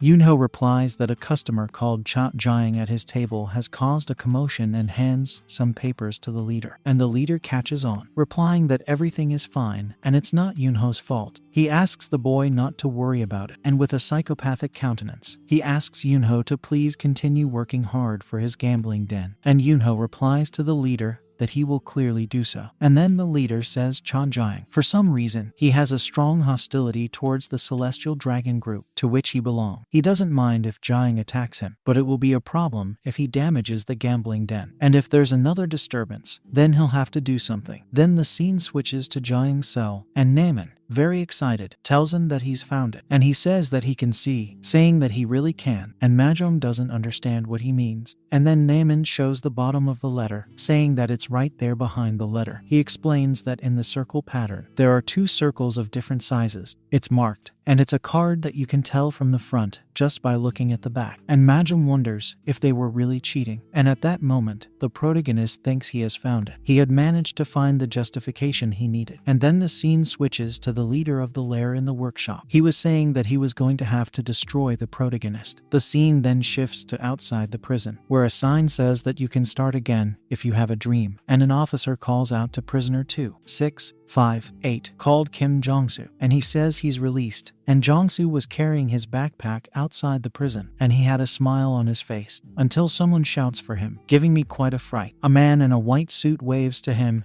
and congratulates him on his release. And Jong-soo, stuttering a little from nervousness, asks who the man is. And the man just walks up to the boy, hugs him, and tells him to take that. He says he brought tofu to celebrate, and asks if Jong-soo had a good time in there. And Jong-soo doesn't quite understand what he means by having a good time, because he was in prison, and there's no way to have a good time in there. And the man continues, asking what happened. And then he asks if it's right that Jong-soo had all that fun betting. But Jong-soo doesn't quite understand what he's trying to say, and asks what he means by betting. And the man stuffs the tofu into his mouth, pretending to be surprised, telling Jong-soo to look at himself, and asks if he's going to continue acting, as if he's done nothing. And then Jong-soo remembered he was desperate, until the leader of the gambling den crouches down and tells him that there is a way. They would give him money if he gives him a guarantee. And at that moment, the man in the suit asks if the guarantee he had put up is there, and with a smile on his face and a psychopathic look on his face, he says that it's an organ extraction consent form, showing the document in his hands. And he talks about Jong-soo's characteristics, saying that he's 174 years old, weighs 64 kilos, doesn't drink or smoke, and has never had any serious illnesses. He's a very healthy guy. And Jong-soo, with the tofu in his mouth, is wide-eyed and very scared. And the man continues, saying that the most important thing is that his blood is type O, and he's been waiting for Jong-soo for a long time, showing that there's a van with a stretcher and 2 people as if they were health professionals. And Jong-soo starts to stutter, asking him to wait a bit. However, that mysterious man simply puts him in the van, just like that. They then take the boy to a location, and the man in the white suit says that they are all so young and full of life. That's why the organs are so fresh, and thanks to that, his business is growing. And he tells a guy to take a look, because thanks to that, he got a new dental implant. And he says it's all thanks to his dear Park Do-won. And Park Do-won laughs, tells that man not to mention it. Park Do-won is the organ trafficking agent, and he was sentenced to 2 years and 6 months in prison. He is currently operating the gambling den inside the detention center. And then that man in the white suit and glasses is silent for a moment. He asks Do-won how long he intends to do this for, and Do-won responds to him, saying that if he leaves too big a trail, someone will end up catching him. The director there can get rid of the blame like the damned weasel he is, and he thinks the eternal guy could end up taking the blame for everything himself. And he makes it clear that even if this is discovered and the worst case scenario happens, everything is fine, because there's no problem in the world that money can't solve. Then, in Jiang's cell, he said it was marked. The difference is so small that now he understands, and Naaman asks Mahjong if he's seen it, and he says that even Sherlock couldn't get past it. In front of his sharp eyes, he knows he's found it, but he's taken aback by how incredible it is. And at that moment, the protagonist says that he has obtained the sword that will cut his neck, and with a very serious tone, he says that tonight they go to the gambling den. Then in that workshop, with a structure full of pipes, the protagonist arrives, and he thinks his job is quite simple. And then Yunho sees Jiang and gets excited, saying that he's back, while Jiang thinks that first, he's going to start a game at a table. Then he asks Yunho if he's sure that the table is a trump table, and Yunho tells him yes, and asks him to please sit down. And then Jiang sits down and thinks that, in front of everyone, he's going to expose how this place has been manipulated. After all, he goes, until his train of thought is interrupted by a person telling him he's there, and he goes wide-eyed at that moment, because he's been taken by surprise. Doan sits down at the same table as the protagonist, and says that he's been waiting for him, and he says it smiling, as if he has a friendly relationship, and Jiang doesn't understand a thing. And at that, Doan asks Jiang what he thinks about playing around with him, and Jiang asks what he's talking about, and at that same moment, he wonders what's going on, and Doan tells Jiang that it's no big deal, he's just curious, and the protagonist wonders why he's intervening personally now, and Doan tells the protagonist that he wants to know why the protagonist is after the heavenly dragon, and at that moment, Jiang wonders what he's planning. Then he replies to the leader of the lair, saying that he won't share his personal affairs with him, and Doan, after hearing him say this, gets a little pensive and asks him what he thinks. He makes a proposal. He tells the protagonist that if he himself wins this game, the protagonist will tell him why, and Jiang thinks it's okay, but he wants to understand what really matters, and actually, he thinks that's even better. And then he replies to the leader of the lair that it's okay if that's what he wants. And at the same time, Jiang thinks that at least he won't have to look for Doan, and the other players don't understand anything, seeing that the store owner himself is personally playing around. Some can't believe it and wonder if it's serious. And then Doan is fine, and the protagonist can choose the game. And Jiang gets a little pensive, and he comments that he's already tried the dice game. Then he wonders if he should try trump, since he's never played it before, and asks if Doan understands. In which case, the leader of the gambling den asks him what he thinks of a game that beginners like him can enjoy. He asks what Jiang thinks of a memory game, and Yunho explains that it's a very simple game in which you turn over the cards and try to match the same number. If the player gets the same number, they can continue their turn. If you miss, the turn is passed to your opponent. The key to this game is to remember the position of the cards you have already seen, and Jiang thinks that, as long as someone knows about the marked cards, they won't end up losing the game, and he replies that it sounds good to him. However, he also thinks that if he didn't know about the marked cards, he would be completely lost. And at that moment, the other players were watching, because they found it curious that the leader of the lair was playing. And then Yunho says that the operator of the gambling den, Park Doan, will play against the leader of cell number 36, Cha Jiang, and everyone starts whispering, wondering who Jiang is, and one prisoner wonders if he isn't the guy who is chasing the leaders of the prison cells. Just then Naaman, wide-eyed, catches Mahjong's eye and asks if he's coming right, while Mahjong doesn't know what to say. At this, Jiang looked up and was a little surprised. The marks on the back of the cards, it was gone, and Naaman is in shock, wondering what's going on, because the marks are so small that they can't see them because of the distance they are standing. But Mahjong doesn't think so. There's no doubt about it. Those cards aren't marked. And then the tension is almost palpable at that moment. However, Doan seems confident, and then he asks the protagonist if he doesn't think the pattern of these cards is beautiful, and Jiang becomes alert at that moment. And Doan says that they only use the highest quality card decks in the gambling den, and asks if Jiang understands what he's saying. What's more, they have many other games for beginners. He then told the protagonist that if he found traditional betting games difficult, and while he was saying that, Jiang asked that the leader had known all along. And he thinks about Naaman and Mahjong. He's sure that the leader already knew that they had stolen the cards. And Doan continues, saying that he can start with something lighter, like Catch the Thief. And at that moment, Jiang is stunned to hear him say it, and Yunho asks if they're ready, and in that case, they'll start the betting. And Doan takes a sum of money, and smiling, he asked if he should talk to that more or less, and he explains that he doesn't play much since he operates the place. So he asks if he's right that they shouldn't make the game boring. And Jiang has a problem. He comments that he doesn't have any money left. but Yunho answers the protagonist, saying that he shouldn't worry, and he says that even if he doesn't have the money, Jiang can still play if he gives a guarantee. And Naman wonders what the hell that guarantee is, and Yunho, with a document in hand, says he just needs it. Sign right there and show the document. He says that all you have to do is mark the body part with the amount you want to bet. And then he says that everything is fine and now they're going to start. And the players comment that they've only heard rumors, but they didn't think it was true. And one of them wonders what that extraction was. And another inmate asks if it's happening inside the detention center. And he thinks it's limitless madness. And another prisoner believes they're just making it up. And at that moment, the leader stood with his arms crossed, staring at the protagonist. Then suddenly he starts smiling, as if to break the ice, and asks Jiang if he's afraid. And Majum thinks there's definitely a coup going on in that game too, and he thinks Cha Jiang has no chance of winning, and thank God. He thinks they realized this before betting, and now he can get out of the game sooner, until everyone is shocked, and begins to lament, asking what happened, while Naman and Majum are taken by surprise. Jiang was signing, and Yunho asked him not to go back on his word. And the protagonist comments that he can play the game without money, and asks if he's right as long as he can give a guarantee. And Naman, visibly desperate, asks what Jiang is doing, and Majum thinks the protagonist is a lunatic. After signing, Jiang says no way. He would say no to that. From the tips of his hair to the tips of his toenails, he makes it clear that he's going all out from now on. And as a result, everyone becomes more and more curious, coming closer to see the move. And the leader, think about it, tell me everything's fine. And Naman thinks that, clearly, they're cheating, but he doesn't really understand the fact that Jiang put all his organs on the line. He wonders what the hell the protagonist is thinking. Then Yunho says that the memory game is as follows. They have to turn over the cards, and against the ones with the same number on them. And he says the first round is Jiang's, and the protagonist comments that he liked the simplicity of the game, and then he takes the 8, then 9. And Yunho says that the numbers are different, and the leader says that the shift is now his. And then he picks up a letter and says he's got a name, and Yunho says that the name is the letter that Jiang has just taken. And Doan comments that, if he remembers correctly, she was right there, and picks up the letter. And Yunho says that the leader of the betting den was very lucky at the start of the game, and as always in betting, luck is all that matters. And the protagonist is left wondering how lucky he is. And then Doan says it's his turn again, while the protagonist thinks there's no way it's just luck. However, he already knows exactly where each card is placed. And Doan takes a card and says that he took a different number this time, and Yunho replies that he took 2 cards with a different number, and Jiang thinks that's because he's already decided on the placement of the cards with the judge. And then he picks a card and Yunho says it's not a park, and he's lost his turn, but Jiang has memorized them all and starts playing, without evidence. It's a very simple but perfect way to cheat, and the leader starts laughing, saying that he's been very lucky today, and Jiang thinks that, in the end, Doan will just sit there, not realizing anything, and be completely helpless while he takes everything from him. And Yunho says that there have already been 4 cards, and the next turn is the operator's. He stares at the protagonist's face, while Jiang thinks he's pathetic. And at that moment, the leader of the operations in the gambling den has a memory, his father asking him why he likes him. And Doan, who was still a boy at the time, asked his father why he was asking something so obvious. He replies that it's because he earns a lot of money. And then his father taps him on the forehead, calling him a little pest, and asks if that's what he said to his father when he was going to work, while the boy laughs. And his father says he doesn't think he has a choice. And he says that, after all, he has to give everything he has at work for the sake of his beloved Doan. And remembering that, Doan thanks his father. He had the most confident and secure posture in the world, or so he thought. His father didn't go to the company every day, but to the betting shop. From what he heard later, his father had accumulated a debt of 50 million won from a loan shark. And looking at the screen, while betting, he asks, like his son was there, asking if his son really liked dad. And Doan thinks that his father had fallen like an idiot. Without realizing it, the rigged game system was wrong, and Doan's father says he's going to get a lot of money for his son while he was posting there. And at that moment, smiling, he speaks while he's playing against the protagonist here. It seems that the goddess of luck is on his side today, and at the same time, he thinks that he's not as stupid as his father. He prefers to be the one who cheats, and then he says, being very pretentious, that he can't believe he's gotten all these pairs right. And at that moment, the prisoners start whispering, and one of them asks if Jiang hasn't gotten a park yet, and starts laughing, saying that he's unlucky. And another also commented that at this point, the game is over, and now he's going to cry like a baby, having everything that's his ripped away, until he realizes that it won't be possible to cry, because he won't be alive. And then the protagonist asks Doan if he'll show himself to them now, and the operations leader doesn't quite understand what he means. And briefly, Jiang says that game, it's manipulated,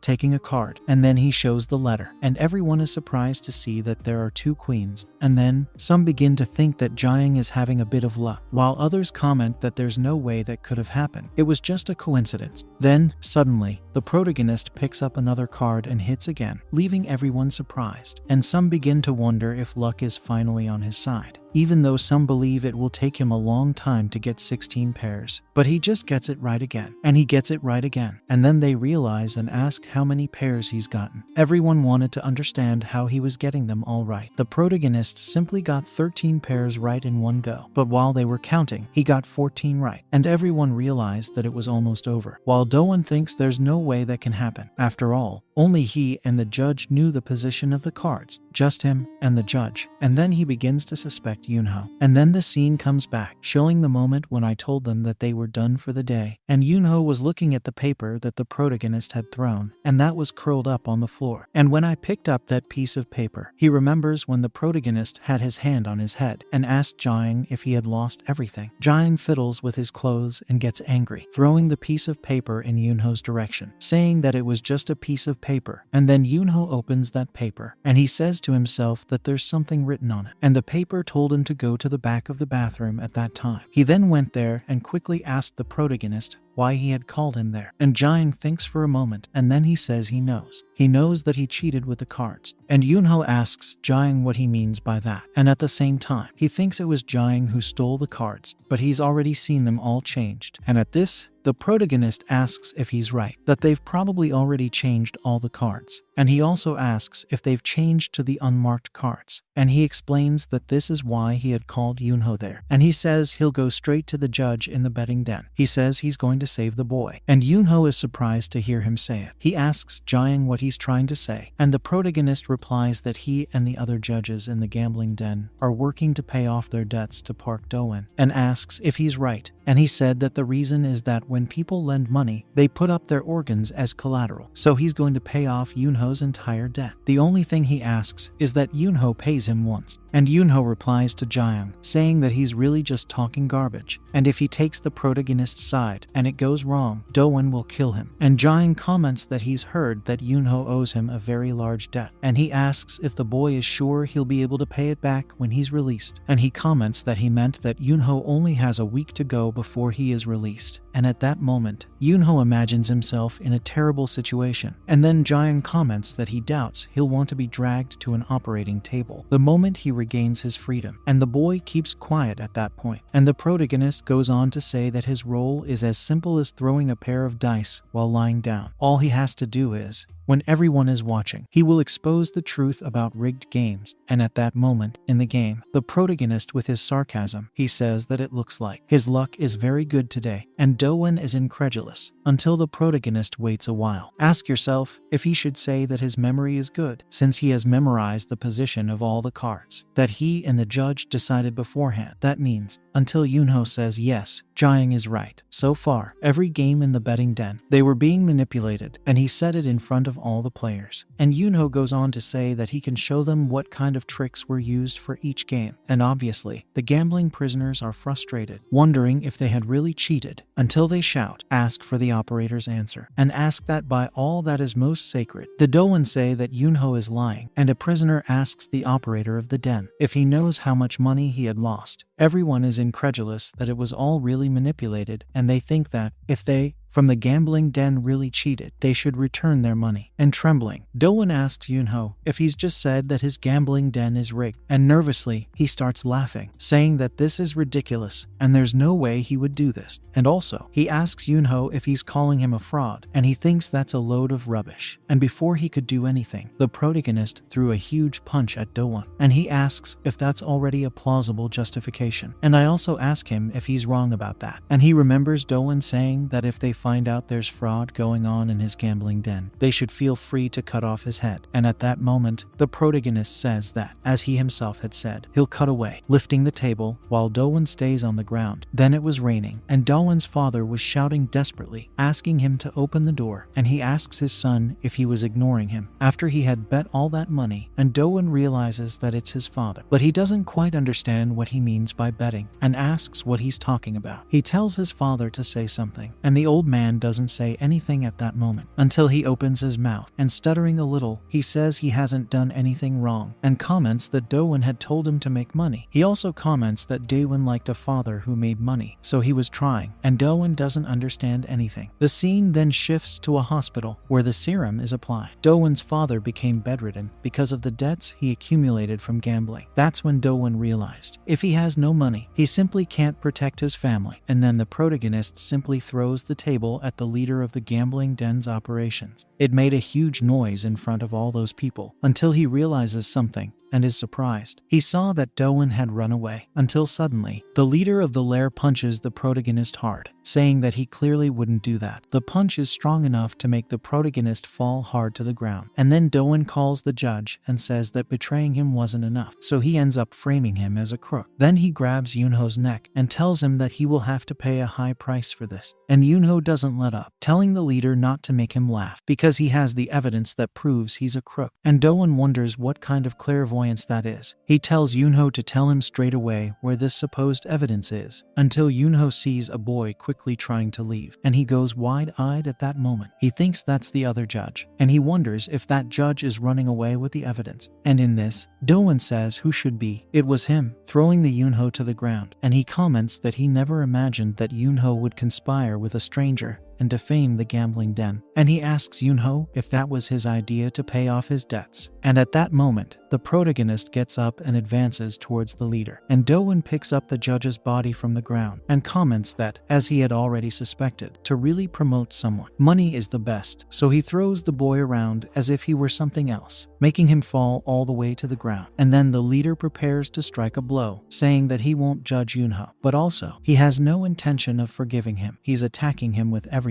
And Naemin, seeing that, goes wide-eyed, and Do-won is surprised. He comments that he would never have thought that he would run away so quickly, but something makes him doubt it. The protagonist was standing behind him, getting ready to kick the leader in the head, and said that of course he wouldn't do that. And he hits Do-won with everything, but he rolls over on the floor until he hits the wall, and with money notes everywhere, the protagonist says that he really doesn't mean it, from running away or letting anyone escape. Money notes kept falling, and Do-won lay incredulous on the floor. He remembers when his father was in hospital, and a man said to him that his father still hadn't regained consciousness, and he didn't want to imagine that he would be like this. And Do-won comments to that man, who apparently, gambling is what got his father that way, and the man is incredulous to hear him say it. And then he takes his father's hand and says that, as much as he resented his father, he's sure that his father also carried a lot of responsibility. And in the end, the debts he accumulated from gambling, they were all paid for with gambling. When the father of the leader of the gambling den was bedridden, that's when Do-won realized that if someone doesn't have money, they can't protect their family. And then that bespectacled man says that if anyone else heard that, they'd think his father had made that decision on his own. And he calls Do-won a little bastard, and says that it's all because the son betrayed his father. And he makes it clear that that's why it's so pointless, looking after a child on your own. But now Do-won has paid off the debts he owed him, so he asks the boy why he is still looking after his unconscious father. And it's because his son's love is calling. And then Do-won wonders wonders what he means by son's love. And the bespectacled man becomes alert at that moment. And then,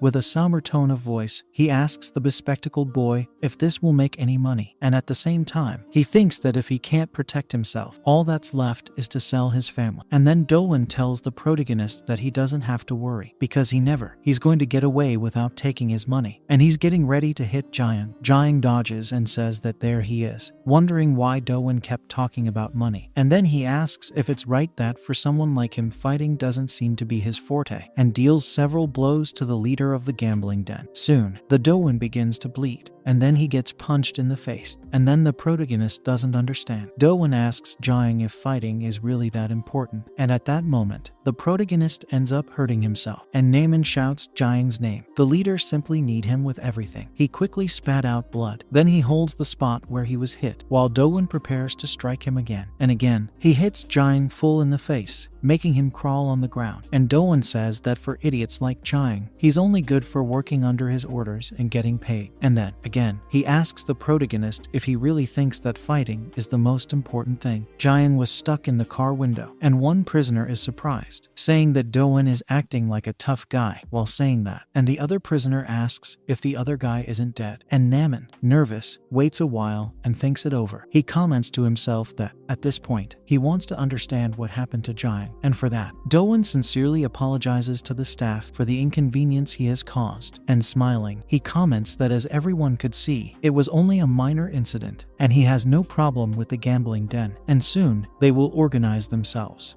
Until the protagonist comments that it seems he was wrong. As Doan himself had said, his betting site didn't rig any of the games, and there's no reason for him to kill him. And Doan answers Jiang, saying that even if he regrets it now. Jiang interrupts him, saying that no, he doesn't need a reason, and the leader doesn't understand anything. And Jiang says that after all, this is a place for games, but Naaman doesn't quite understand what his boss means. Then Jiang says that from now on, he and the leader are going to play a game of hide and seek. He asks Doan to hide carefully, but Doan doesn't understand, and the protagonist continues, because if he finds Doan's head, he'll make sure he pulls it out as soon as he catches the Doan. And at that moment, he pulls his face out of it. And then he walks up to the Doan, and the leader comments that he can't believe it. The place was a mess, and there was money everywhere. Notes were flying around. And Doan comments that this place is full of everything he had achieved. And he starts to swing a dice. And he says there's no way he's going to run away now. But when he throws the dice, Jiang asks him if he's understood the situation he's in. The protagonist grabs the leader's arm and knocks him to the ground, saying that everything he has achieved needs to turn to ashes. And Dowa on the ground moans in pain and also says that this is absurd. And Jiang says that I'll drop this game of tag. He asks the leader of the lair what he thinks of them playing roll the dice. And the dice had turned out to be 3. And then, the protagonist says that he's just been dealt 3 blows. And he deals those 3 blows to the leader. And Doan asks if Jiang dares to try to take him down, forcing their scheme. And he also said that he's not like the protagonist. He doesn't come out punching and think afterwards. He makes it clear that he has great ambitions. And at that moment, everything was spinning very fast. And Doan makes it clear that he has options and plans, until he sees something that leaves him in shock. And Jiang comments that the leader may even have great ambitions and plans. But it seems that luck is not on his side. The dice had scored 6, and the leader was at a loss. Outraged, he lunges at the protagonist, shouting at him to stop talking nonsense. The protagonist just shouts that there are 6 blows, and then he hits Doan with everything. And that punch made all the difference to the leader. And he remembers the tattoo artist asking him if he'd gotten permission from his mother. And the tattoo artist comments that nowadays, carp or goblin tattoos are very popular with school children. And then, the long-haired and very pretty tattoo artist asked what he wanted, and he was a bit overwhelmed that she was testing the skin. And Doan doesn't know what to say. And he comments on the dragon on her chest. He wants the same thing she has. And she's surprised, and comments that he's really looking at the tattoo, or he's really doing something else. And Doan, he says he knows everything. He knows that she is the eye of the celestial dragon. He asks her to please let him into the dragon too, offering her a suitcase of money. And he says that if he can get the celestial dragon's support support and speed up his plans. He can bring ridiculous amounts of money, and the tattoo artist, having heard him say this, begins to turn her tattoo machine and thoughtfully responds, saying that she doesn't know and she likes a man who risks his life more than his money. And then Doan tells her that it will be as she wishes, to take the machine in her hand. He makes it clear that for money, he can risk his life as many times as he wants, if necessary. And after hearing that, the tattoo artist says that he's in. Now she's curious and asks what he wants with a celestial dragon, and Doan replies to the tattoo artist, saying that first, he asks her to please send him there, to juvenile prison. Then there was a terrible commotion in the workshop, with Doan shouting for everyone to get out of the way, and he called everyone cursed. He was very angry and shouted at everyone to get out of the way in every possible way. He didn't want them to block his way and told them to get out of there. He was very angry and kept shouting for them to leave, and at the same time, he thinks it's annoying, but he'll have to back off for now. He also thinks that all the evidence of the betting den fraud must have already been destroyed by everyone outside. He also thinks that soon the other cell leaders will come after Giant, until suddenly, his train of thought is interrupted. Majom suddenly appears, saying that he has recovered. He had recovered the evidence of his fraud, and Doan went on alert at that moment. The blow is so strong that he flies into the table, and the punters, curious, ask who that guy is, because all the things in his suitcases are on the floor, and the other guy comments that they are dice and cards, which in the end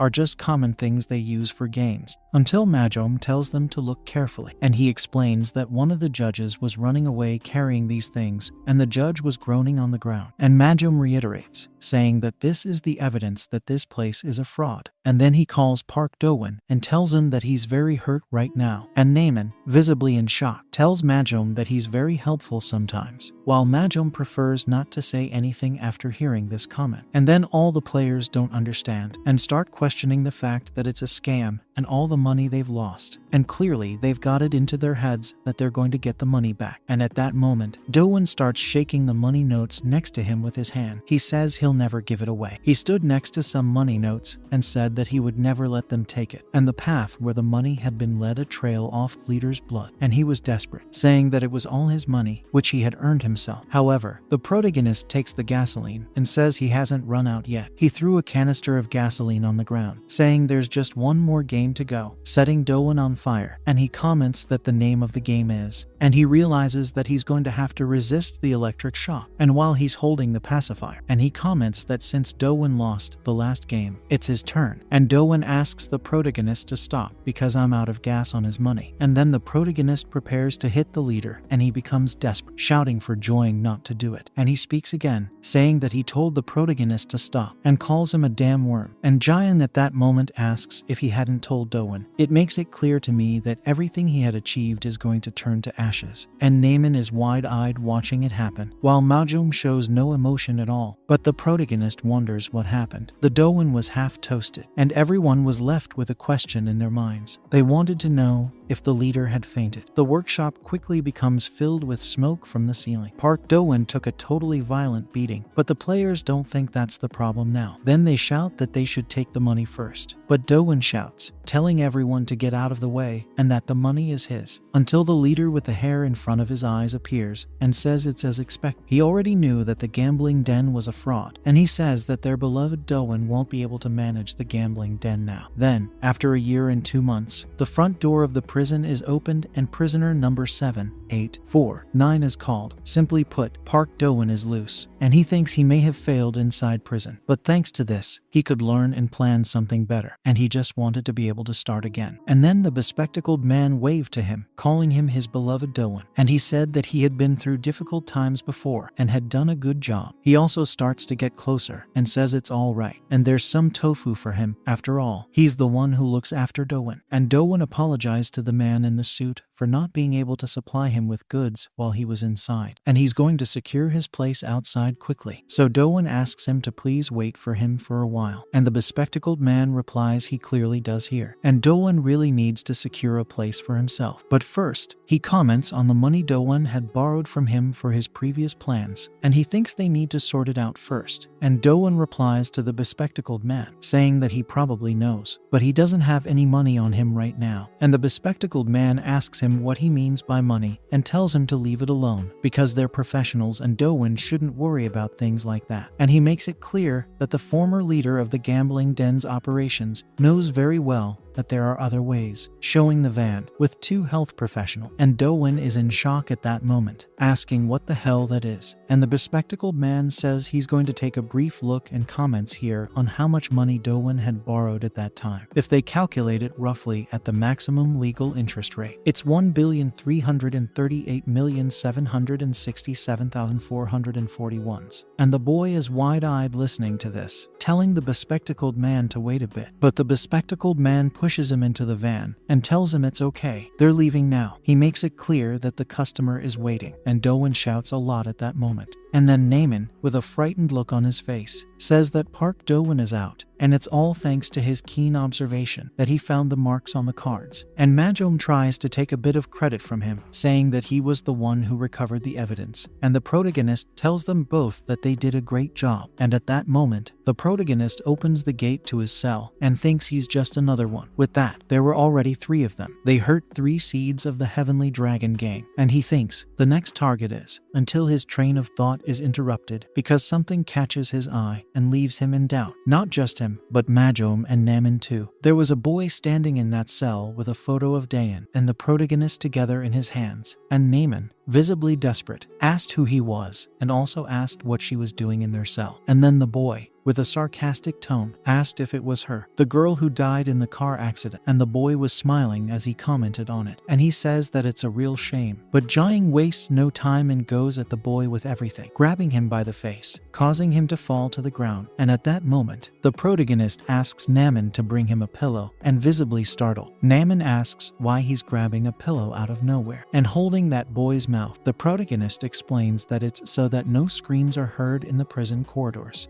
The scene returns for a moment. The man with hair covering his eyes was counting. Mother 1, Mother 2, Mother 3, and various insults related to someone's mother were written on the walls. And then they asked how many mothers he had, and the prisoner with his hair covering his eyes, squirming in his chair, said that it was boring. And then he asks if they don't have something more interesting, something to get the dopamine going. Then a noise comes. It was the door opening. It was Jiang, saying that it's that easy to find them. Breaking his shovel, he says he's been through so much trouble for nothing. And the boy with the hair covering his eyes stares at him, if indeed he can see. And Jiang asks if that's where the seeds of that organization are. And he knocks one of them down and says that since it's like this, he'll deal with all these damned things, seeds, himself. And the man with his hair covering his eyes is surprised. He said that this was the dopamine he needed, and he smiled. Then the scene changes, showing a photo of Jiang's childhood friend with him. And Jiang asks Naemin to bring him a pillow, and Naemin, wide-eyed, asks why he's asking for a pillow out of the blue. And at that moment, the protagonist was holding the boy's mouth. He explains to Naemin that this is so that no screams can be heard in the prison corridors. And the boy starts mumbling desperately. And Jiang asks if he didn't understand what he was saying, and make it clear to that boy that he'd better shut up because he's already making a lot of noise. And get your fist ready to punch him, until the boy puts his own drawing of the protagonist right in his face, leaving him wide-eyed and super excited. He says it's a surprise, and he said that this dragon tattoo, he wonders if Jiang is looking for it. And then he asks if maybe, getting ready to get up, he should give Jiang a hand,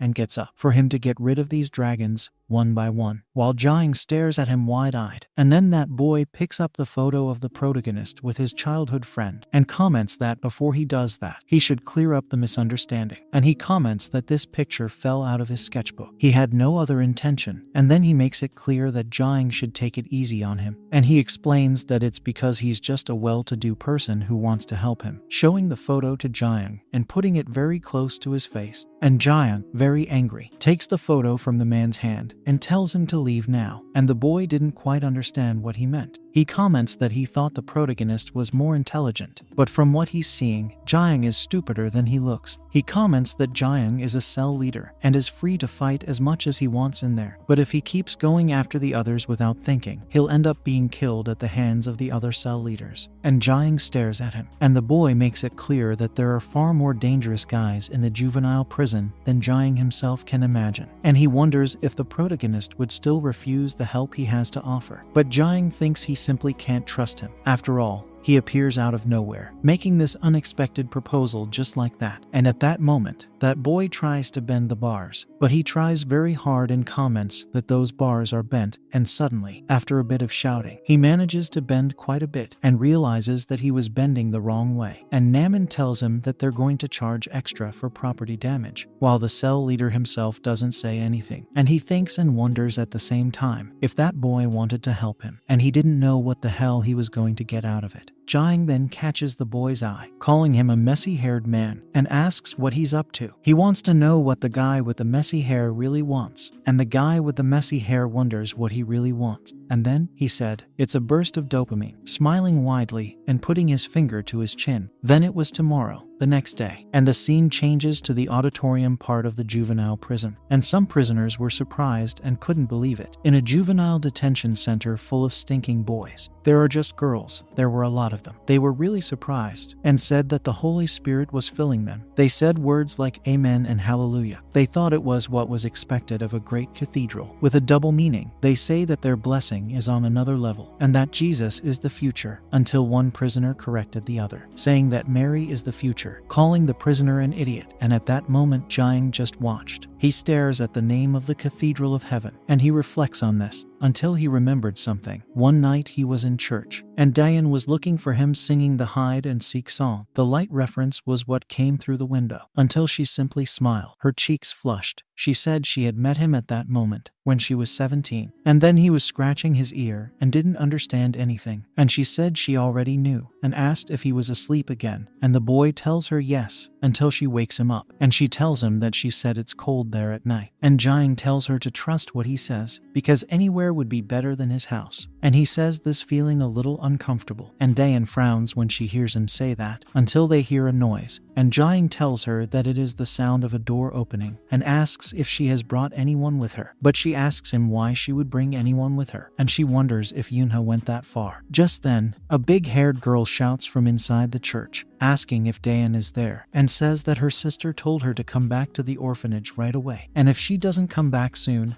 and is late, her sister will scold her, at which point Jiang calls Dayan. He asks her what she's doing now, because the girl was trying to hide and whispering. She asks her childhood friend to keep quiet, because if they get caught, they'll be cleaning the church for a week, and the boy just listens to what she says and watches. And then, he goes back to the present time, while the other prisoners, being quite assholes, are amazed and wonder if they have just witnessed a miracle. They fell in love with the girls talking about that radiant light and their sweet voices. They thought it was a heavenly beauty, and they liked a particular girl and even showed her off to others. She had long hair, and the prisoners thought she looked like a saint, and Jiang, listening to all the nonsense the other prisoners were saying, ends up seeing the girl too, and is surprised. He quickly remembered her, that fateful day when Dayan was hiding with him. He wondered if it was really Sung Yunha and called her name, and she listens and looks in the direction from which her name was called, and she recognizes him immediately, speaking his name. Then they go to the cafeteria, and one girl tells the other that they have come there to spread faith, but she thinks there's no hope for her there, seeing the prisoners looking like a bunch of rats, and one of them, with a psychopathic countenance, comments that it looks very appetizing, and the other starts laughing at his jokes. They thought it looked better than the sausage, and they were curious about the other items on the menu. And then, a prisoner approaches a girl from the cathedral, taking the box she offered, and running his tongue around in his glass of water. Being quite a weird guy, they wonder what's in there, and obviously they're bound to be uncomfortable about it. And the girl gets very angry, asking the other girl why they have to volunteer to help scum like them, and she thinks she should say that they're going to hell. And the girl, hearing the other girl, starts laughing and says that she's taking everything to heart, and it shouldn't be that way. And the girl continues, saying that rice is a waste for people like them. And a big man thanks the gentleman. I'm going to provide him with his daily bread. He's just a sinful lamb, and he had a text on his arm. And as for the sisters, he thanks them too, and wishes that grace may always be with them. And then the girl with the short hair tells the other girl that that guy must be Catholic, and the girl agrees with her. And then the fat man begins to make the gesture, in the name of the Father, the Son, and the Holy Spirit. until he showed them that he was actually a Buddhist and left them at a loss. And he thanks the ass for the food, and they both don't say a word at that point, until they realize something, wondering why Yunha is taking so long, and one of them thinks she said she was just going to take a quick break, and the scene changes to a bathroom, and Yunha asks why that place is so cramped, and she also thinks it's a bit hot in there, and Jaeyoung was on her side, and he apologizes and explains that there was no other place where they could avoid the others seeing them, and stuttering a little, the girl answers the protagonist, saying that it's okay and anyway, it always seems a bit stuffy when you wear the choir uniform, and she also comments that it's been a while since they've spoken to each other like this, so she thinks it's a bit strange. After all, the three of them had a lot of fun together, and he kept listening to her, until Yunha remembers Dayan, and with a sad face, she says that after Dayan had left them, Jaeyoung interrupts her, asking her to wait a bit and say something about it. However, Yunha already had the answer on the tip of her tongue, saying that she knows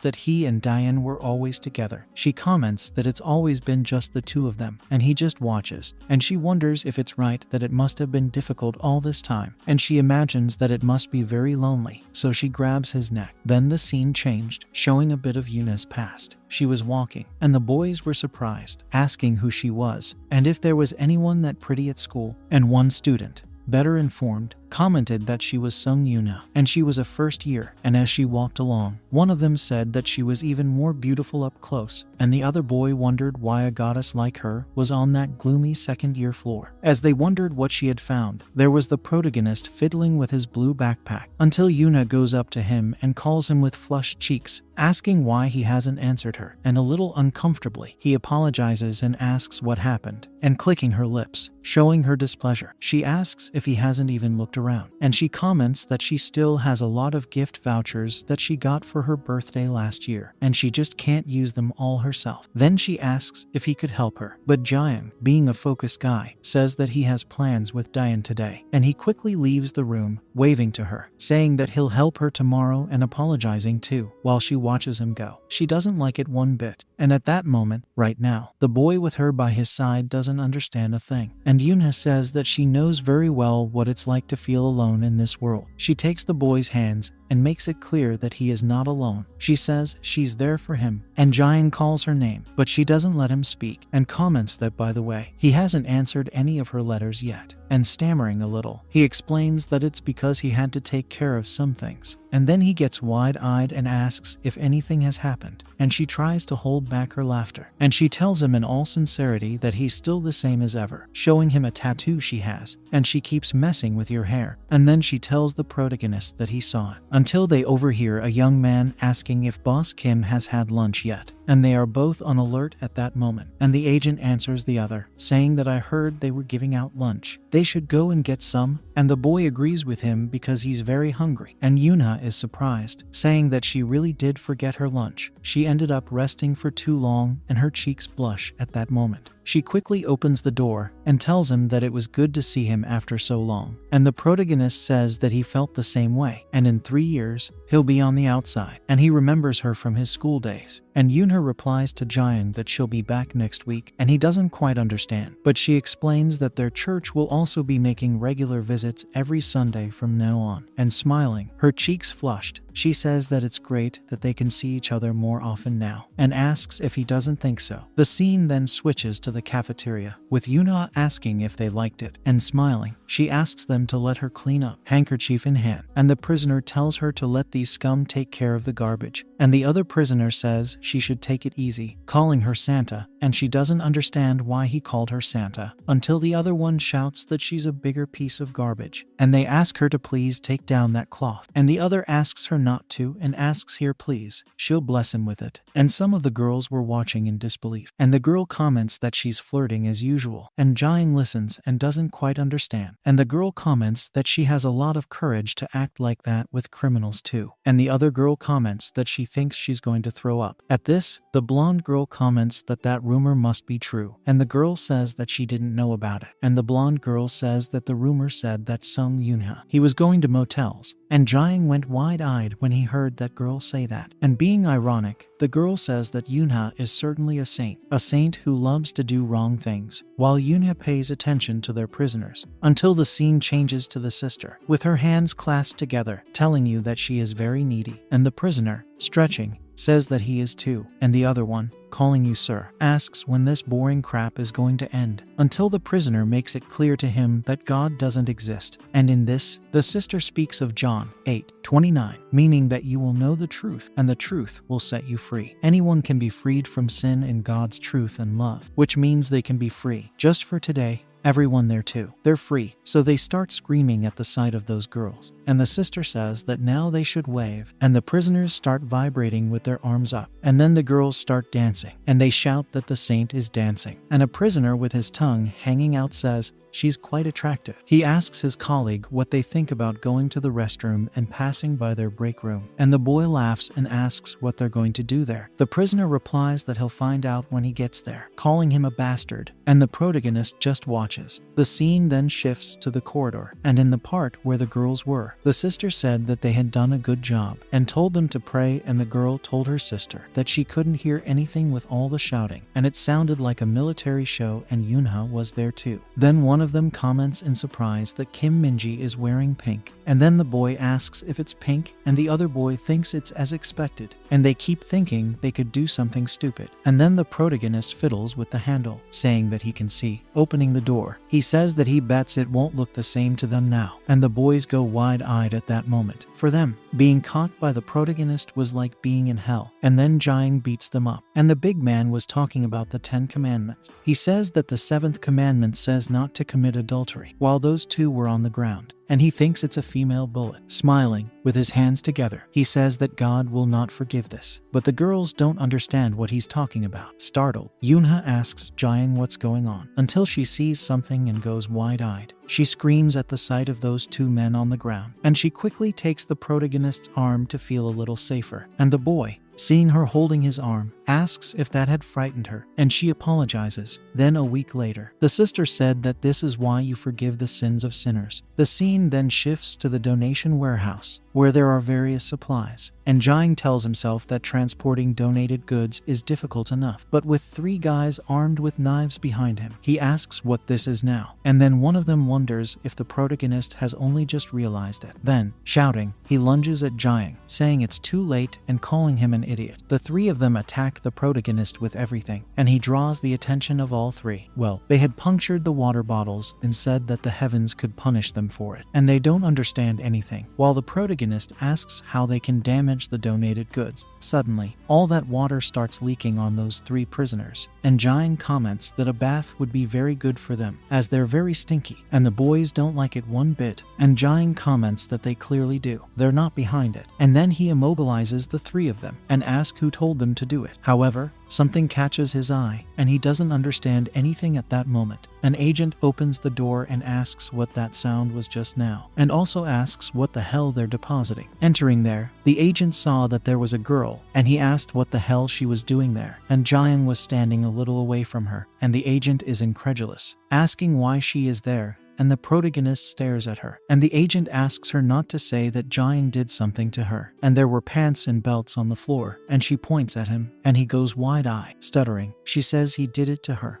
The scene then switches to the screen of a conversation on a smartphone messenger app, where the person asks how much the other charges, and the person replies that it's around 30 to 50. And after receiving the reply, the person says they're going to send the location, and the person who's going to provide the service says they've understood and laughs a bit. And the client asks them to send the photos at 7 o'clock. It was an old man who was exchanging those messages with someone else, and while he was sending these messages, a girl told him that he couldn't change his mind. That was Yunya, and she says it's 501, asks if she's sure he'll give her the money, and the old man answers her, saying that of course he will pay, and makes it clear that he has a lot of money. He also comments that she looks even prettier without makeup, and that he should be grateful to the heavens, but she doesn't quite understand what he means by being grateful to the heavens, and the old man asks her if she wants him to explain, so he starts tapping his hand on the bed, asking her to sit down next to him. However, he hears a very loud noise, and has a doubtful look on his face, and suddenly, a man opens the door. The old man quickly becomes apprehensive and asks who he is. And the man comments that there is an illegal meeting going on. And what's more, it's with the pastor of the church. And the balding old man goes wide-eyed at that moment and starts shaking. And with the girl and that huge man right next to him, he asks if this is some kind of threat. And he's printed a lot. And he calls them both bastards and doesn't understand how she's now given in to playing the tough guy. And he also comments that among the elders of his church, the police commissioner, but he is interrupted because he is punched in the face. And then the big man grabs his head and continues to hit the balding shepherd, asking him if he's sure that everything will be all right. And he reminds the bald man that he is the pastor of a sect. And the girl was holding a bag, and in that bag there was a red light being emitted. The big man asks if the pastor could certainly handle a video like this being leaked. And the pastor, with his voice completely choked up and very wounded, says that no, he really would have big problems. And the big man asks the pastor not to worry, because they will make the deal for a reasonable amount, saying that this is in the name of heaven. The scene then shifts to the corridor of the juvenile prison. The prison officer speak to 7199 Cha Jiang that he will spend 10 days in solitary confinement. Then we either draw the protagonist's attention by asking him if he has done something like this during a visit, and he is already aware that the boy is receiving special treatment from the director. But since this time, it's a matter involving an outsider, solitary confinement is inevitable. And the agent goes on to say that even the Ministry of Justice is monitoring these security cameras, so he definitely can't let the protagonist out of there, and asks Jiang to understand. Then the agent leaves. He seems to be a little annoyed, talking to himself about being in a place like this prison. He doesn't understand how he could do something so horrible. And at that moment, Jiang remembers the girl pointing at him and saying that it was him. She tells him in no uncertain terms that he did it. He wondered why on earth she would do something like that. The scene then shifts to the afternoon, the day the girls were volunteering at the church and singing in a choir for the prisoners. The scene then shifts to the prison parking lot and the fat man for Yunha, and it seems that it is God's will that they have found each other again like this. After all, it's been a while, calling her sister Yunya, and the girl comments that from what she's heard, this place is corrupt, but she wonders if it's really okay for a prisoner to be waiting around like this for nothing. And the fat man explains that the cell leaders in this prison pay a price every month to the warden, which guarantees them a certain level of freedom, so they have nothing to worry about. Even if that wasn't the case, being with her would be worth the sacrifice. And he also comments that he's there, but he remembers those times, and he remembers when he caught that old man with her, the times when they conducted erotic trials together. Although the methods were a bit crude, that fat man is known as Namgung Joseph. He is charged with 12 cases of aggravated assault and intimidation, and he also has 18 additional houses that have not yet been discovered. And he also tells the girl that she has always been his trusted helper. That's why he asked for her help in this matter, to deal with Cha Jiang. Just then the scene changed to Jiang, who is sitting on the ground. He thinks that no matter how much he thinks about it, he just can't understand. From the circumstances, it looks like someone tried to set him up. Those who were trying to intimidate him, it was just a farce to buy time. The real aim was to use Yunha to accuse him of attempted assault. He remembers well the agent asking her what happened, and her saying that he did it. And then she pointed to Jiang, saying that he had saved her, and Yunha had changed her mind in the end. And she explained to the prison officer that those people had knocked her down and tried to drag her away to assault her, but the protagonist had simply appeared and saved her. And the agent fixes his cap and comments that for the time being, he should take them all out. Jiang thought, and at the same time wondered, since Yunha had ended up being used by someone, he wanted to know who it could be. And also because she changed her mind at the very last moment and ended up saving him. The protagonist then calls the officer, asking to be excused, and the officer asks him what he wants, to which he replies that he has a request. And the officer asks what it is. It can't be anything noticeable because of the security cameras, and the boy answers the officer, saying that he understands, and he wanted the agent to call someone for him. The scene then switches to Joseph telling sister Yunha that on the first day she visited the prison last week, she hid behind someone to avoid him, and he remembers her talking to Jiang, asking the boy what's going on. He makes it clear to the girl that he realized this when he saw her, and he also remembers the protagonist asking if it scared her, and Joseph commenting that she had already been captivated by that heretic. That's why he gave her a chance. Then she could directly judge that heretic with her own hands. But he wonders why she didn't do it. And Yuna begins to tremble, saying to Joseph that the judgment he speaks. She asks if she couldn't stop doing that now. He also comments that she had done everything he asked outside of prison. And Joseph comments that she had forgotten, that he still has those videos in his hand. And he asks if he's sure about that. And the girl goes wide-eyed after hearing him say it. And he asks her if she hasn't done well so far. And all she has to do is keep helping him as she always has. And when he was going to talk about her mother, she got very upset. She gets up and raises her voice, saying that she's going to tell on him. She makes it clear that he has committed crimes, but she is interrupted by him. He drops his rosary and the girl screams. He comments that she seems to have become much more depraved than he expected, and he calls her a heretic, forcing her to lie there. He also says that she shouldn't worry because he's going to purify her, and the girl goes wide-eyed after hearing him say that, and he makes it clear that it is at that very moment, speaking in a rather somber tone of voice, and the girl starts screaming, and he tells her she can scream as much as she likes, because now there's no one around, and with a rather somber tone in his voice, he says that it's just the two of them, and asks if she understands, until the bus door starts to open, and Joseph quickly looks back, not understanding who could be there. Then Jiang starts to climb the stairs, while Yunha had tears in her eyes. The protagonist stands right where I am on the bus, and Joseph asks how he got there. He also asks how he got out of solitary confinement, and he asks Jiang if he could wait a minute, while the girl is very frightened and has tears in her eyes just watching. And Joseph explains that there's still something he needs to finish, but the protagonist says that he can do whatever he wants, and presses the button on the bus door, and the door begins to close, and the protagonist comments that he too is about to begin what he came there to do. The scene then cuts back to the corridor of the juvenile prison, showing the protagonist just before he gets on the bus, where he would call the officer and ask for his license, and the officer would ask what he wanted, and he would answer, saying that he had a request, and the officer makes it clear that it can't be anything noticeable because of the security camera, and asks what he wants, and Jiang replies that he understands, and he wanted the officer to call someone for him. And then the hairy man asked what it was all about. The boy with the hair covering his eyes asked if the protagonist had been given a private room, and he felt envious. The protagonist said that he hadn't called him there to play, and the hairy man repeated what he had said, that he hadn't called him there to play, and said that he wanted to go in there too, shaking his head to and fro. And Jiang comments to the boy, who had said before that he would help him. Then he asks the hairy man to join him, and he remembers the hairy man saying that he is the protagonist's well-wisher and wants to help him, at that moment when he had shown the photo of him with his childhood friend. But Jiang asked the hairy man to prove it. He asked the hairy man to show him how he could help him, and the hairy man reflects for a moment. He then asks the protagonist to speak to him. He asked what he needed to help him. He asks the protagonist to say everything, and then the scene flashes back to the present, where the girl is about to call the protagonist, but her voice fails her, until she tries again and calls Jiang, showing surprise. And Jiang, who isn't much in the mood for conversation, tells the fat man to stay away from Yunya. He makes it clear that it's for Joseph to leave right now, and the big man asks him to please. He doesn't get it wrong. He makes it clear that it's just a religious activity, but the protagonist draws his attention, saying that he has already told him to stay away, and he says this with a rather somber tone in his voice. And Joseph answers Jiang, saying that he has already spoken, that it's just religious activity, and he asks if the protagonist is going deaf, and he starts walking, and he's really heavy because he makes a lot of noise while walking inside the bus. And Joseph says that it's difficult for them, the heretics, to understand.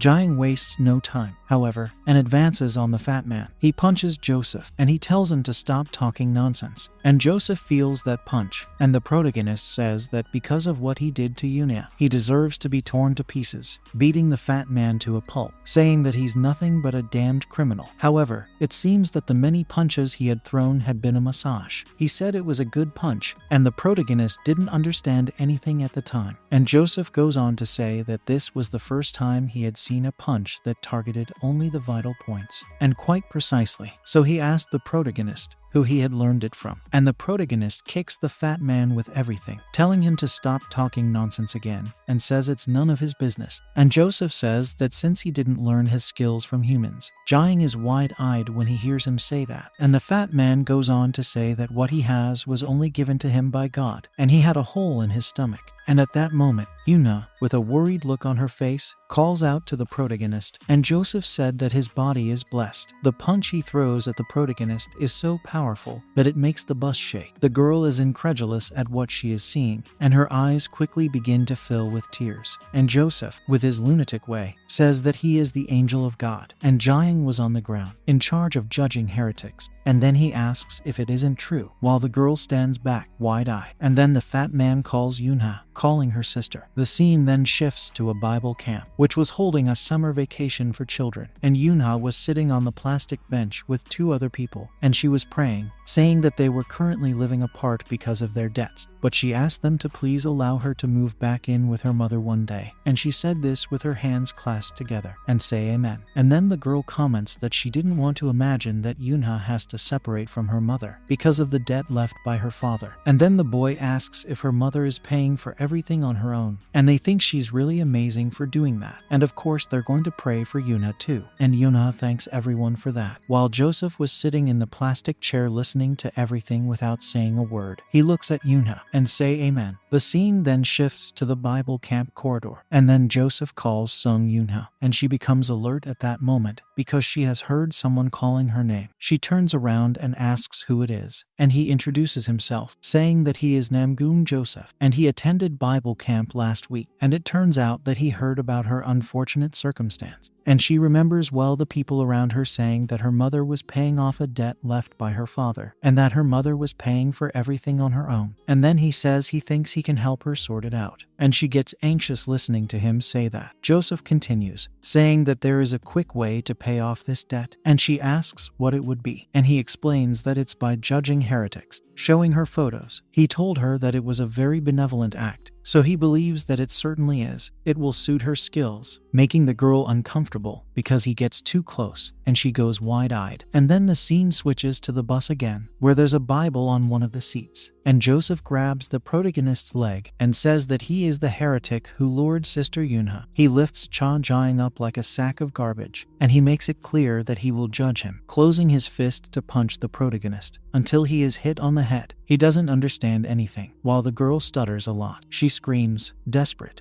telling Joseph to stop it. She had hit him with an umbrella, and she was shaking badly. And the fat man watches, and suddenly, he throws the protagonist into that bus with everything, saying that it's all because of him. Jiang ends up getting to the front of the bus and smashing the front window. And Yunha is wide-eyed and very worried. And Joseph said that she had become completely corrupt, slapping the girl in the face, and smiling in a rather psychopathic way. He tells her not to worry. The slap the girl received was so hard that she fell to the ground, and he began to walk towards her until he feels something very bizarre, and he puts his hand close to his heart, and trembling a lot, he comments that suddenly his body is no longer responding, and quite bizarrely, he starts spitting blood. He spits a lot of blood on the floor of the bus, and he wonders what the hell is going on. And Jiang answers the fat man, saying that he himself had said it before. Attacks aimed only at vital points, and remember exactly what he had done against that fat man. And the protagonist goes on to say that even if he has a blessed body, he wonders if it's right that the fat man probably can't withstand internal injuries. He says that the protagonist doesn't seem to be in a good condition either, and Jiang answers him, saying that it's nothing compared to the pain Yunha went through, and she is really surprised to hear the protagonist say that. There was a box of cleaning products there, and Jiang comments here that he had decided people like the fat man who commit these kinds of crimes, they should be punished physically and chemically, and he tells Joseph that he is the one who will be completely purified, and he says it in a very psychopathic way, holding a bottle of cleaning product, and then the girl just stands there, watching. Then the scene changes to an earlier moment, where the protagonist asks if this isn't being a bit much, and thanks to her, he can come to a place like this, and she denies it, saying that it's okay. It's a gift certificate she had received earlier, and he should enjoy his food. But Jiang comments here that her face hasn't looked good for a while, and asks if there's anything she doesn't like, and she denies it, saying it's not that. It's just that she realized that everyone all around her are their mothers,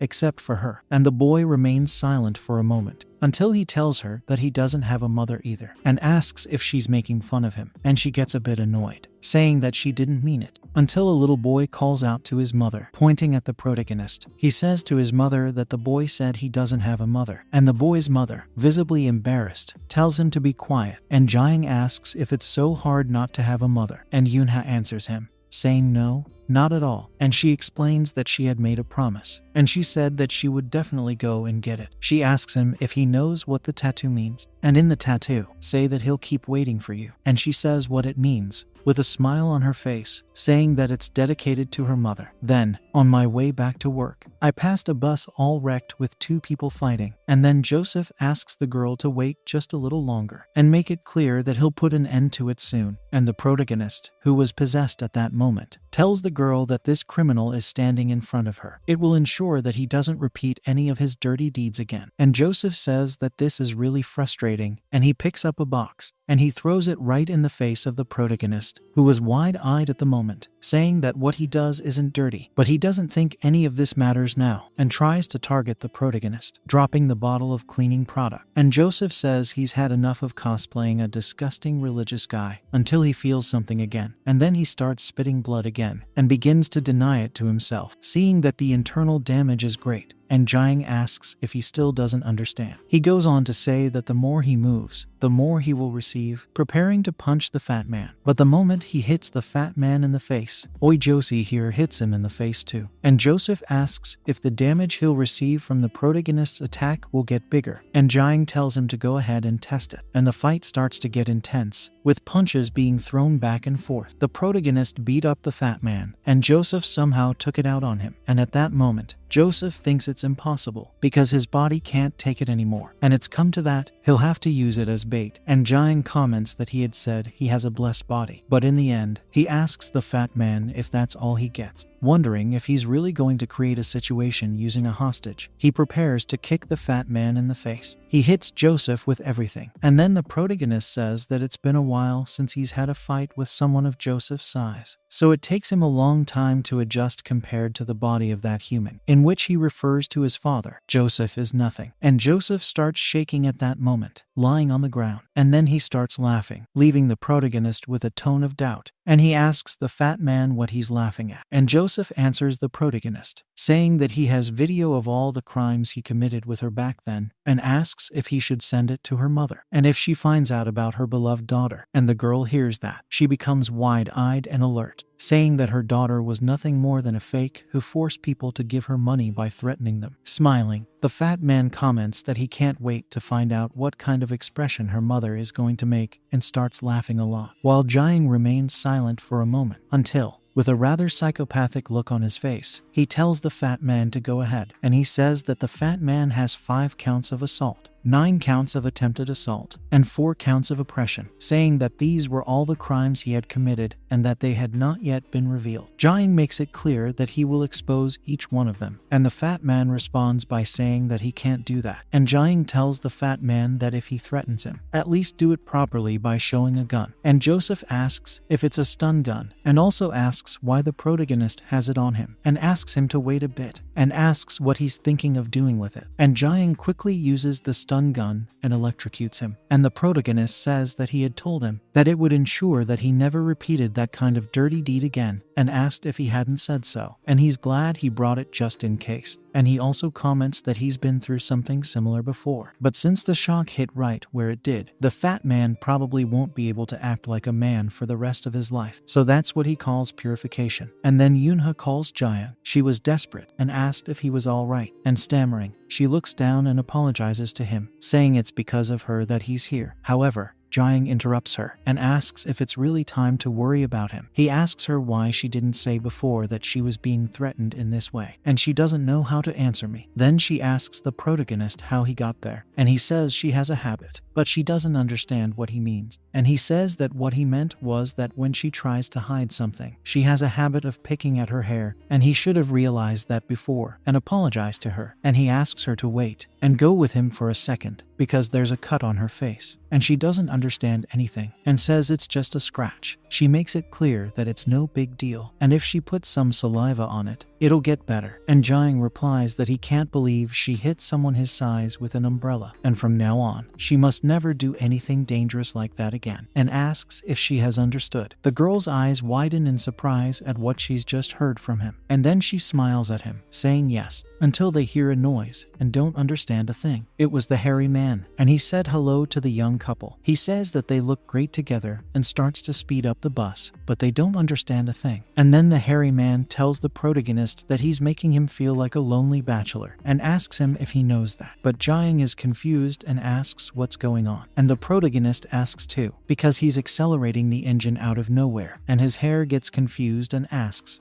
which is the accelerator and which is the brake. And since he has no idea, he'll weigh in on anyone. And he said that this is for all the people in this world who are single like him. And I wish all couples go to hell. There are simply more lunatics than anything else in this juvenile prison. Then a young man said that gangsters use various ways to get rid of corpses. They bury them in cement, throw them in the sea, or bury them in the cemetery. All are significant methods of eliminating traces. But he doesn't think they need to do that. That boy's name is Ju Kangshan. He's the head of operations for the Heavenly Dragon. He's Chong Kangryong's right-hand man. Kangshan comments that the Celestial Dragon's method is to ensure that reuse is possible at any time when necessary, through fresh preservation. And there was a man tied up there, and he was quite scared. So Kangshan says finally, and asks if he wants to say something. And in desperation, the man asks if Cha Kangryong ordered it. And visibly desperate, he says that all of them, the Celestial Dragon idiots, didn't want to share the pie, so they totally destroyed the organization of the Alliance. And he asks Kangshan how long he thinks this will last. And Kangshan goes over to the man, grabbing his shoulders, and the man continues, saying that if they don't stop now, it won't be long before they meet a ridiculous end. And Kangshan answers him that how will it end? It's something he can only know by watching from inside. And he throws the man into the aquarium without feeling any remorse in doing so. And while that man is underwater, he stands there, thinking, until his smartphone receives a call from the juvenile detention center, and he picks up the smartphone. He says it's Ju Kangshan giving Heavenly Dragon talk, and after giving the information, he wonders if this is really true. The scene then switches to the bus, and Jiang was wide-eyed, thinking and wondering at the same time. What is this? He just wanted to understand what was happening now. And the hairy man, completely out of his mind, was speeding up that bus with everything he could, shouting that they were going to find freedom. And the protagonist watching him, thinking that if they keep going like this, at this pace, they will consider that they are taking time off. And the hairy man, with a smile on his face, shouted that he was going to do an inertia drift, and he hits the wall with everything with that bus. The sky was very beautiful that day, despite hitting the wall with the bus. The wall was very sturdy, and it wasn't enough to make a break for it. And the protagonist, who has fallen due to the force of the impact, goes up to the girl lying on the floor of the bus and asks if she's all right, and moaning a little, the girl says she's fine. Then, really angry, Jiang asks the hairy man if he's going mad, and they could have died doing this nonsense. And the hairy man says something we can't identify, and the protagonist says he doesn't understand. Then the hairy man tells him that he told them both to run. He shouts for the two of them to get off, and at that moment, several officers were following them as they got off the bus. Then, on the other side of the juvenile prison, the hairy man wonders if the officers have left, and he thinks everything is fine, and that's really it. And he tells Jiang that now that fat bastard will be blamed for escaping from prison and damaging an outside vehicle. But Jiang is incredulous, saying that that's why he did it. And the hairy man explains that with what they've done, he can't even use the security cameras to prove his innocence. And he asks Jiang if he doesn't think that's perfect. And then, with enthusiasm, he answers his own question, saying that yes, everything is perfect. And he says that everything is fine. And then, now that it's all over, he says that it's time for him to leave and says goodbye to Jiang. And the protagonist doesn't understand anything at that moment. Smiling, the hairy man tells them both to have a great time. But the protagonist just sighs after hearing him say all this. And then he tells Yunha that his sister is looking for her, and he thinks she should come back soon, and Yunha agrees with him, until the girl asks him to wait a bit. She says that she's forgotten the most important thing and reaches into her pocket for something. She says that she thinks Jiang should keep it, handing it to him, and he doesn't understand. She hands the boy a teddy bear keyring, and he quickly remembers. It was a day when he was in a gambling parlor, and Dayan was asked to move to the right, until she was desperately asked to move to the left. And then Yunha quite surprised, comments that Dayan has won 3 times. She goes wide-eyed at this, and the protagonist asks his childhood friend if she hadn't said she was bad at this sort of thing. And with 3 teddy bear keychains in hand, Dayan starts laughing and asks them both if they see her abilities. At this, Yunha asks Jang to try one more time, but visibly annoyed. With the money in hand, he comments that this is more difficult than it seems. Yunha wanted a keychain, and then Dayan places the key rings right next to the 2 of them, and then she tells them that it's all right, and they can have those over there. Dayan says it's Papa Bear, Mama Bear, and Baby Bear, and she wonders if it's perfect to share between people with no family like them. And she said she meant that. He knows what that's like. With this, they are together no matter where they are. They symbolize it, or something like that, and she laughs to break the ice, while the protagonist begins to tremble and calls out for his childhood friend. And he said that it was extremely shameful, and Dayan didn't like his comment at all, and raised her voice, asking the boy if he wanted to die, while Yunha commented that she liked it, until Jang stares at the bear keychain. And then Dayan asks if they understand that the more she looks at that teddy bear, but she thinks he looks like her, and asks them both if they don't think so. And at that moment, she smiles a lot. So the protagonist there, in the present, looking at that teddy bear keyring, ended up having a good memory. And Yuna tells Jang that she found it while putting things away in Dayan's room. And then Jang thinks about what her childhood friend had said earlier, that with those keychains, they'll be together no matter where they are. They symbolize it or something. And while he was remembering, Yuna explained that it was on her desk, where it was easier to see. And again, the protagonist remembers his childhood friend saying that the teddy bear looks like her, and asking if they don't think so too. And then the boy comments to Yunha that this bear seems very disobedient, just like her. And then Yunha tells the protagonist that she's on her way, and he replies, saying that everything is fine, asking her to be careful. And quickly, the girl starts running, and he doesn't understand a thing. He asks himself why the girl is in such a hurry, and Yunha thinks that, in the end, she can't tell him that yet. And then she thinks of Dayan, wondering if at least she was loyal to the end. But the next time, Dayan can't say anything if she says she likes him. At which point the sister asks Yunha where she's been all this time, and the girl apologizes to her sister. The scene then switches to the corridor of the juvenile prison, and the hairy man asks the protagonist several times if he has heard him. And he comments that the tattooed religious fat man is now a eunuch, and he couldn't believe that Jang had used it. He says that the protagonist used 1,000,000 volts in the wrong place, and starts laughing, and Jang, quite serious, says the most important thing. It's just that he wants to know what the hell the hairy guy is doing there. He was in solitary confinement too. And the hairy guy answers Jang, saying that he was jealous that the protagonist was in solitary confinement, so he caused some trouble and starts laughing. So now Jang says he's going to ask the next question, and the hairy man raises his voice, quite excited, saying that being questioned is very exciting. Then the protagonist asks Harry how the hell Harry got him out of solitary confinement. Jang comments that the prison officer clearly said that this place was being monitored. What's more, he still got that taser, and what's more, it was he himself who had told them about Big Guy's real crimes. Then Jang asks the hairy man who the hell he is. At this, the hairy man remains silent for a moment, and the protagonist responds by saying that it's still a secret, and anyway, he clearly proved it, and asks Jang if he doesn't think so. And the protagonist replies to him, saying that everything is fine, and he says that they're going to get together, and suddenly,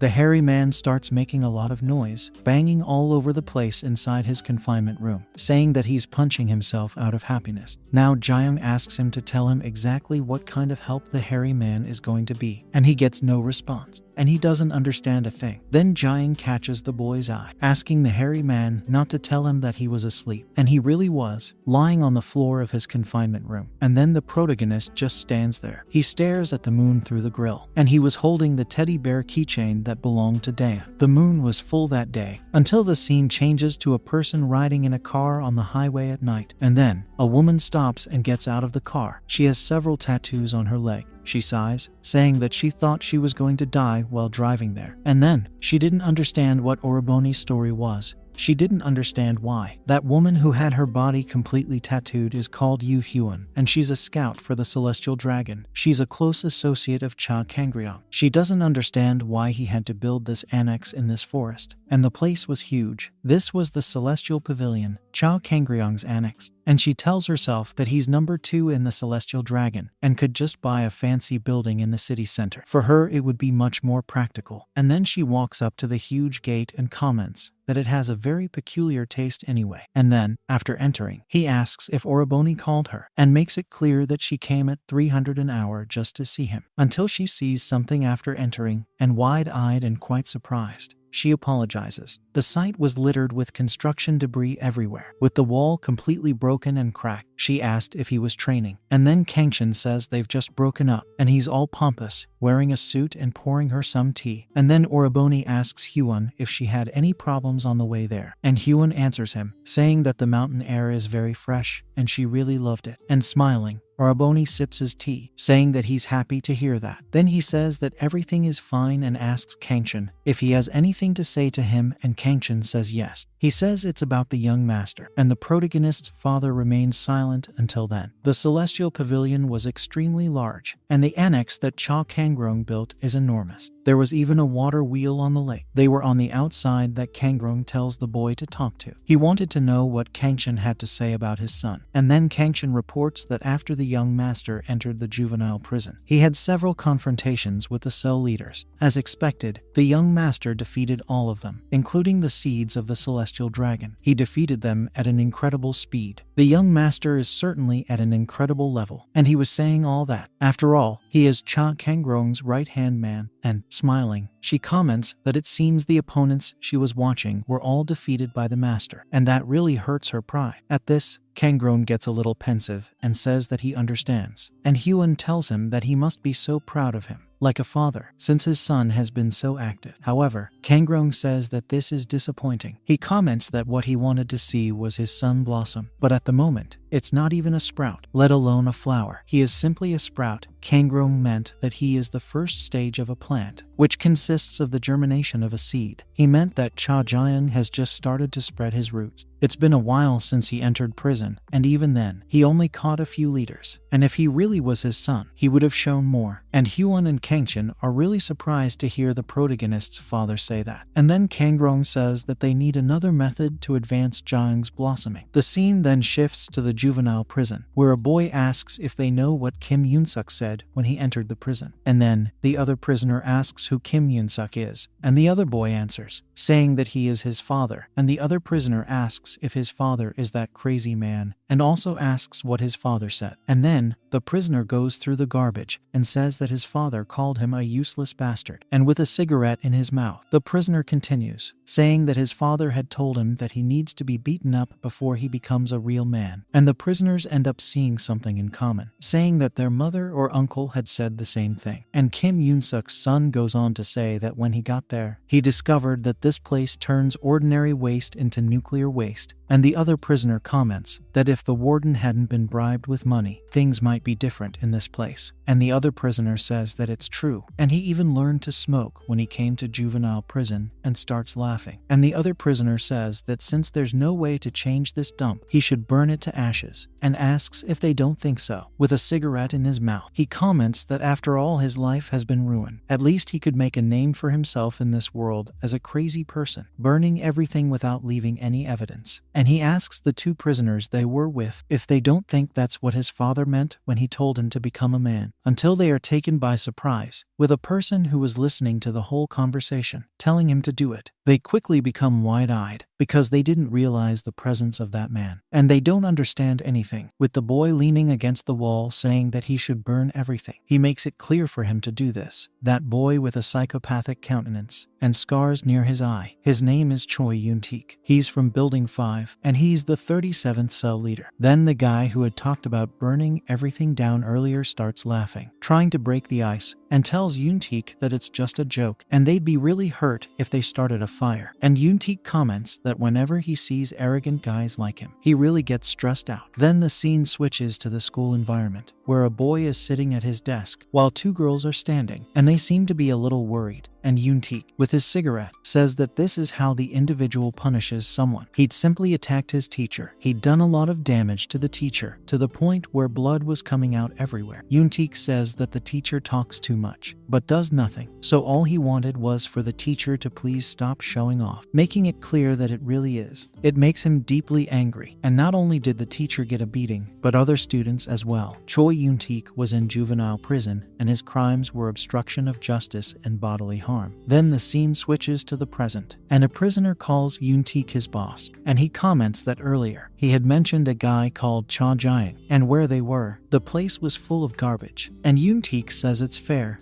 when he let him do whatever he wanted. He keeps pushing the limits, and then he's seen the cigarette off. Then turn on the switch to the juvenile prison corridor, and then Naman made everyone bow, for the boss has returned. Naman gives a loud shout, as if to announce that Jaeng is back, but the protagonist asks everyone to stop this nonsense. And Majum comments that the protagonist looks better, and Jaeng replies, saying that he tells him the same thing. And then Jaeng asks if nothing happened while he was away, and Naman answers him, saying that yes, he kept everything under control, until something leaves the protagonist with a tinge of doubt. He comments that it's a face he's never seen before, and Naman tells Jaeng that he's a newcomer. And then Naman hugs the new boy and comments that he's a bit skinny, but he's not a bad guy. And Jaeng thinks about the newcomer. Then an officer approaches and calls Cell 36, and he notifies them that their afternoon task is to work outdoors, and they should hurry up and get ready. Naman gets wide-eyed when he hears the officer say this, while the other prisoners get angry because they didn't want to do this. The scene then shifts to the protagonist's father's pavilion, and Kangrong says there's a term called gada. It's a process where the individual puts all the known and unknown insects in a jar, and after they've eaten each other alive, the last surviving insect is recognized as the most poisonous. In the same way, it's a juvenile prison, a jar full of poisonous insects. And he tells Kangchin and Hyun that his son is forced to devour these insects that have even stronger deadly poisons. And Hyun doesn't understand what Kangrong meant by poisonous insects. And the protagonist's father says that yes, he has already put one inside. He thinks he's very strong, by the way. And at that, Yoontaek was wide-eyed, asking about Jaeng working outdoors. And the boy in front of him replies that yes, Cha Jaeng's entire cell has started work behind Building 5. And Yoontaek thinks that's perfect, and the sun was setting. And with a dark look on his face, Yoontaek comments that seeing how relaxed Cha Jaeng is makes his body boil. In a rather psychopathic way, he comments that he's had enough. Then the subordinate asks his boss how they can proceed, and Yoontaek tells him to forget what the justification is, and he's forgotten that he's a cell leader, and making it clear that he will kill him at any cost. He gets up and starts walking. Jaeng then had several stains on his clothes, and he was lying on the ground, and his cellmates were shouting his name in despair after seeing him like that. They wanted to know what had happened there, because there was blood on the protagonist. However, he gets up out of nowhere, sighing, and leaves the boys very frightened, and he starts moaning, saying that the red paint isn't coming out. And Jaeng doesn't understand what blood they're talking about. He was holding a bucket of red paint, and at this, Naman says that this is what he earns around holding the bucket of paint. And Mahjong tells the protagonist that he'll clean it up for him. Then, as night fell,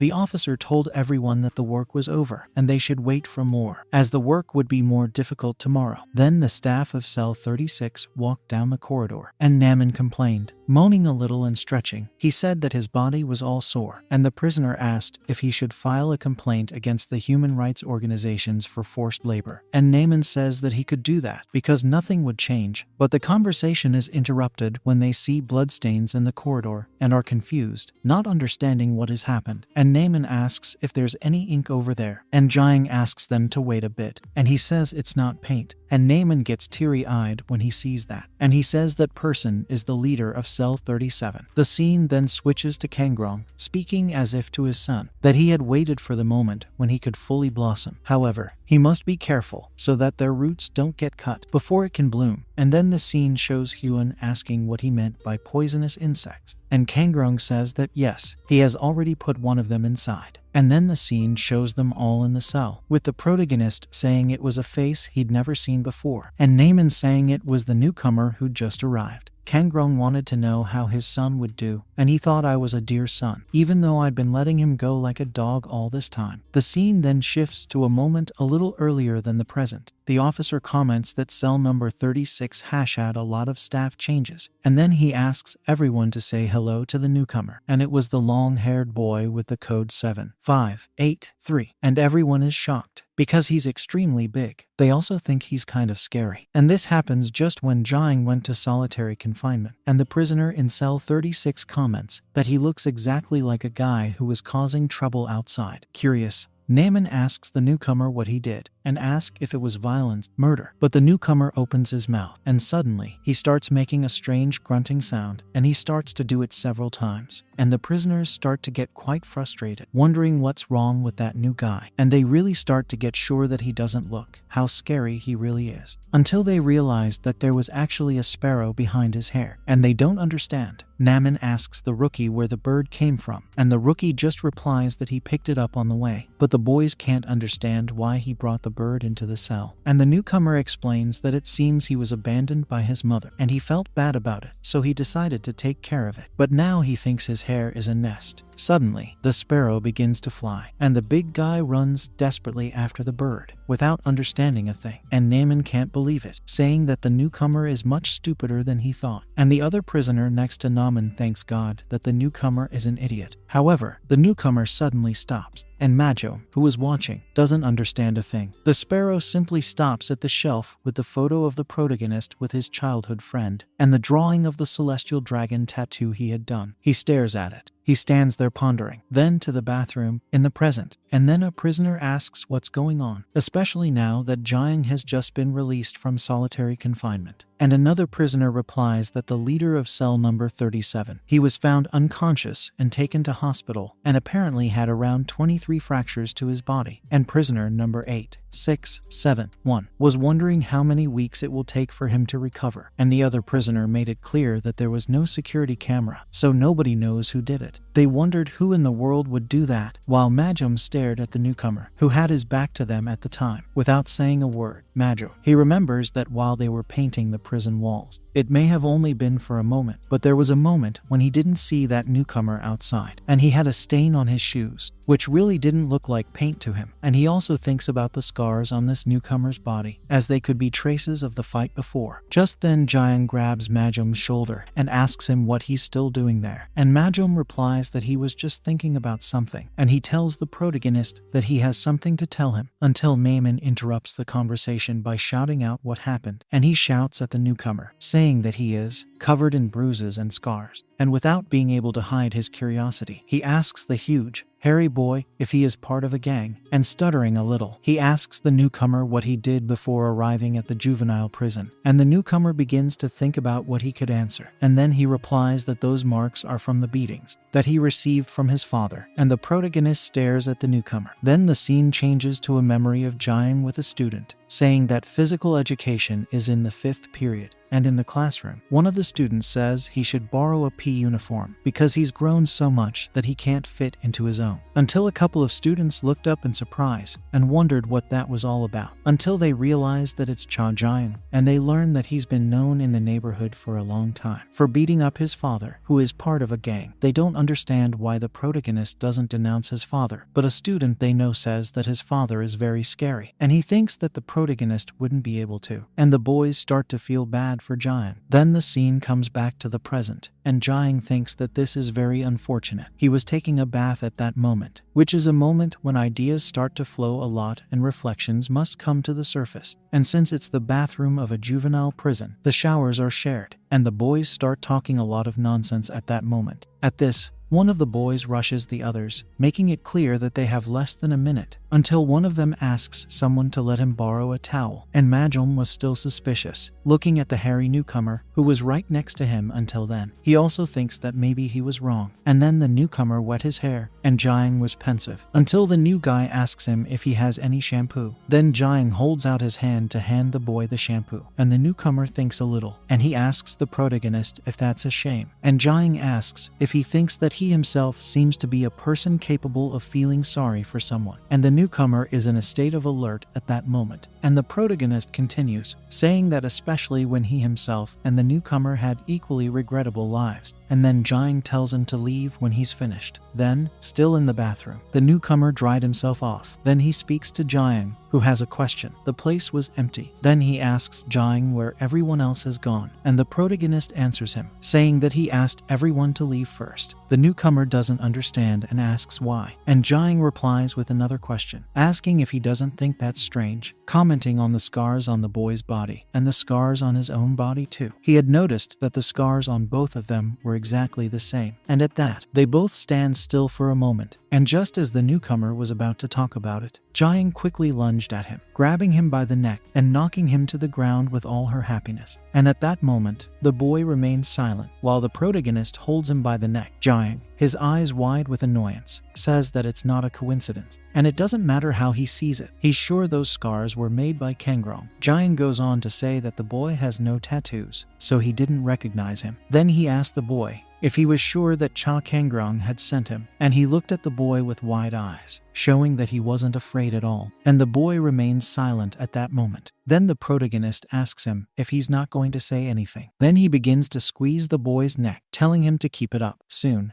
he'll have to spit it all out. The scene then shifts to the protagonist's father's pavilion a while ago, taking us back in time, and then Hyun tells Kangrong, calling him sir, that she brought them. There was a queue that formed a corridor, and she passed through the middle, commenting that she had brought a bunch of cute boys, and she makes it clear that all of them could easily be called the emerging talents of the future. After all, she's quite convinced that she's only selected those who don't have an owner, and she goes on to say that clearly, this is all something that not even the celestial dragon is aware of, and makes it clear that Jiang's father can use them as he wishes. And the boys are wide-eyed at that moment, visibly nervous about the situation they find themselves in. At this, Kangrong thinks for a moment, and he asks her if she had really said selected. And then he tells her that all these boys are nothing but trash, and it's clear as day to him that none of them would be able to kill a single person. And what he needs is a hound that can take his prey without feeling remorse. And the hairy one was there, and he makes it clear that they should only keep the big guy there, and the taller boy gets apprehensive when he hears Kangrong referring to him. And then he tells Hyun that she can throw them all away, and Hyun is surprised to hear him say this. She stutters and asks if he's serious, and makes it clear that she put a lot of effort into choosing these boys. Then suddenly, they hear a scream, and Kangrong is in a state of doubt at that moment. The boy, who is in the same cell as Jiang, was attacking a boy with his own teeth, literally as if he were a dog, and the man was screaming, saying that it hurts a lot and quite agonized. The boy asked him to get off him, calling him a bastard, and then his mouth is stained with blood, and the protagonist's father, seeing this, calls the boy, saying that he has the eyes of a ferocious dog, and he declares that from now on, he is to call him father. And then the scene flashes back to the present, in which Jiang is furious and asks the boy if his father had sent him there, and the boy is silent for a moment, and then he lifts the boy up, and then he decides to speak out, saying that he is that person's hunting dog. However, the protagonist doesn't quite understand what he means by that person, and he comments that he really found it strange that he didn't have any tattoos. And then he asks the boy if perhaps he isn't affiliated with the celestial dragon, but instead he was personally taken in by Cha Kangrong. He continues to hold the boy's neck, and the protagonist asks him to speak. He wanted to know, asking why Kangrong had put them both in the same cell. He asks why the boy eliminated the cell leader who was behind him, and even though he had so many opportunities to attack him, he realized that the new boy was just watching from afar. Then he orders the boy to tell him the reason for all this. He wants to know why Cha Kangrong sent him, and at that moment, the boy kept quiet, and Jian keeps holding him by the neck and pressing him against the wall until he breathes, and he squeezes the boy's neck,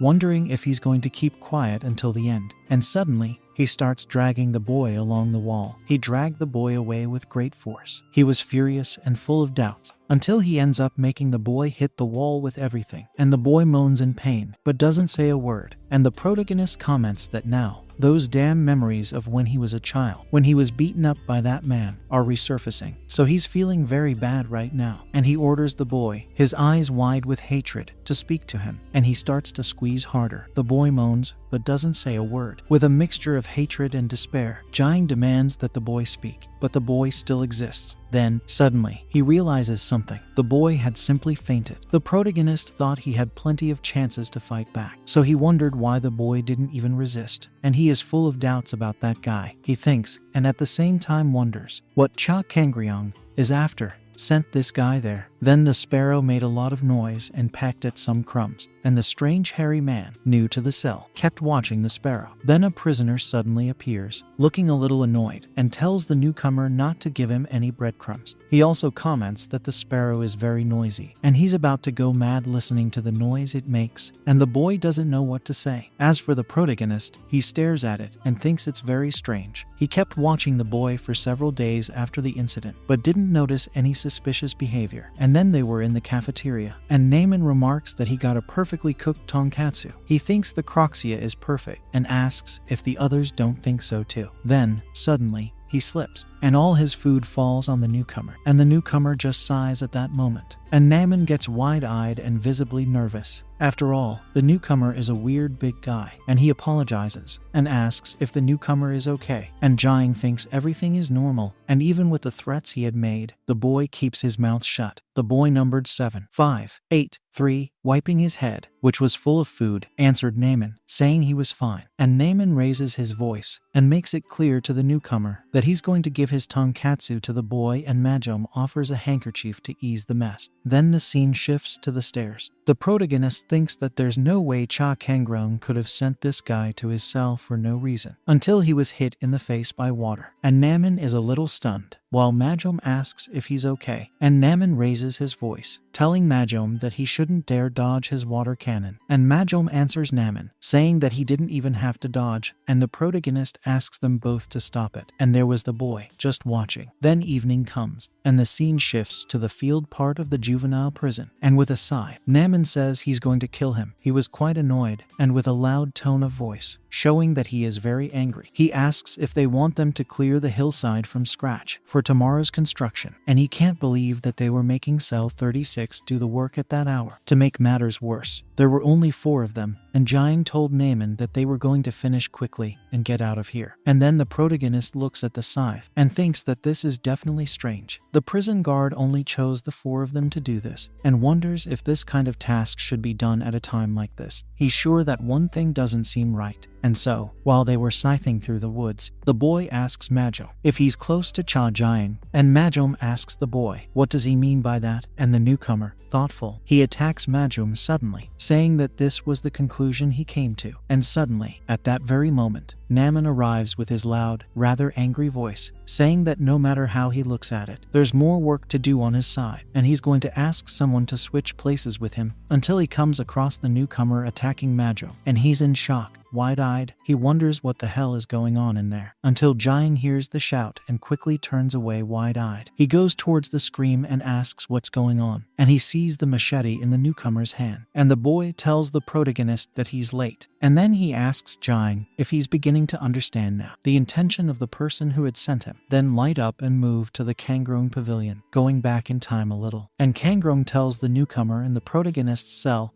that he now has the teeth of a hunting dog, which can catch and destroy prey by the scruff of the neck. And the boy says that if it's for his father, he'll kill him without any hesitation. And smiling, Kangrong, having heard him say it, says that clearly that's how it should be, and he makes it clear that the newcomer has arrived just in time, and there's something he needs the boy to do for him. And then the boy says that first, he should enter Chao Jiang's territory and cut off any outside interference. And Jiang just listens, incredulous, and the boy says second, While watching Jiang, he identified people closer to him. And third, he was supposed to kill these people in front of the protagonist. All that, and Jiang interrupts him, wide-eyed, saying that all this is to make his son stronger, and he asks if it's right that Kangrong said that. And then an inmate asks the boy if he knows that his father is completely crazy, and the other inmate next to him says that he says the same thing to anyone who listens to him. And the new guy in the cell doesn't understand anything, asking you how this could be happening, because he clearly hit their vital points. And the boys were wearing pigskin under their shirts. And Majum said that of all the things they had to wear, it had to be pigskin, which smells horrible. And the other one said that when you stab the pigskin you feel like you're stabbing someone for real. And he started laughing, calling the rookie a bastard, and saying that he'd totally fallen for it. And Cha Jiang tells the rookie that Kangrong wants it, to make his son stronger. And he wondered how far that man could really go. And he never imagined that he would actually use that method again. After all, it had taken the life of his best friend, and he thinks his bloody father is as disgusting as ever. He then hits the newcomer with everything, and he makes it clear that his father is repugnant to the point of being unbearable. He was very angry about everything that was happening. Then the scene changes to a man asking how he could know whose son that bastard is, and pointing at a woman. He tells her to get out of his sight now, or the newcomer will have been abandoned. Then the scene changes to the woman talking to another man, apologizing and saying that she can't ruin her life because of him. And at that moment, the newcomer in the cell had been abandoned again. And then, a man in front of a computer says that because of a dark child like him, the others have been affected too. And he asks if he doesn't think it would be problematic if the orphanage's reputation was tarnished. The newcomer had been abandoned again, and to make matters worse, by the orphanage itself. Then the boy asks if it's the orphan brat who joined his family recently, and he comments that he's heard there's a broker who wants to buy him. Again, he had been abandoned. He went on to say that he had told them he was healthy, since he still had all his limbs, but he wondered if he was too thin, and asked if they thought he could still be sold. And there he was, all beaten up and battered. And when asked if he thought he could be sold, he replied that it was difficult to know, and perhaps it would be better if they gave him to someone else. So it was there that he was abandoned for the last time, with the man wondering what had happened. And when they realized that he had run away, everyone didn't understand and wondered if he had broken the steel chain. The boy had made a decision. He would do anything for anyone who took him in, as long as he's not abandoned again. Hyun then tells Kangchin that this is the story of a boy who walks around like a street dog. She took it and handed it to her boss, and Kangchin replies to her, saying that his blind loyalty to his boss must have come from a desire not to be abandoned. And thoughtfully, while driving the car, she asks if he doesn't find that interesting, a fight between two children, which were created by Gangrong's celestial dragon. Then the scene changes to the juvenile prison, and Jiang tells them to go ahead and calls the prison guards. And after hearing the protagonist say this, Majom asks why they need to ask for help, and Naman asks why they don't just beat up the newcomer together. And Jiang denies it, saying that all the events that have happened so far were scenarios made by Cha Kangrong and the prison warden, and he's sure they'll cover up whatever happens there. He then orders the two of them to go and talk to the prison guards. He makes it clear that they are supposed to bring the guards there so that they can pick up a corpse. Then the scene changes to the runway, and Hyun drove past in her red convertible, telling Kangchin that according to the actions of the celestial dragon, she wonders which of the two he thinks will win. And Kangchin responds by saying that the only similarity between the two is that they were both personally trained by the boss. And then Jiang hits the boy, but the boy also hits him, and quickly, they both end up backing down. And very quickly, they both attack each other with a kick, as if this battle were taking place in a mirror, where the movements are practically the same. Then they both hit them in the face, and then they both kick out, hitting each other. Jiang was already panting, but so was the boy. And then they both try to hit with their fists, and it really is an equal fight. And then Kangchin said to Hyun that their fighting style must be similar, and they'll probably be surprised at themselves. Then he takes out a cigarette and lights it with his lighter, and Hyun asks him who he thinks will win. And Kangchin, after hearing her question, becomes pensive. And then the boy tells the protagonist that their abilities are completely similar, and so he tries to hit the protagonist with everything. And at that moment, Jiang answered him, saying no. Holding the boy's hand, he said that it wasn't, and then the protagonist turns the boy's arm. It does brutal damage to him and leaves him pinned against a wall. And Jiang comments here,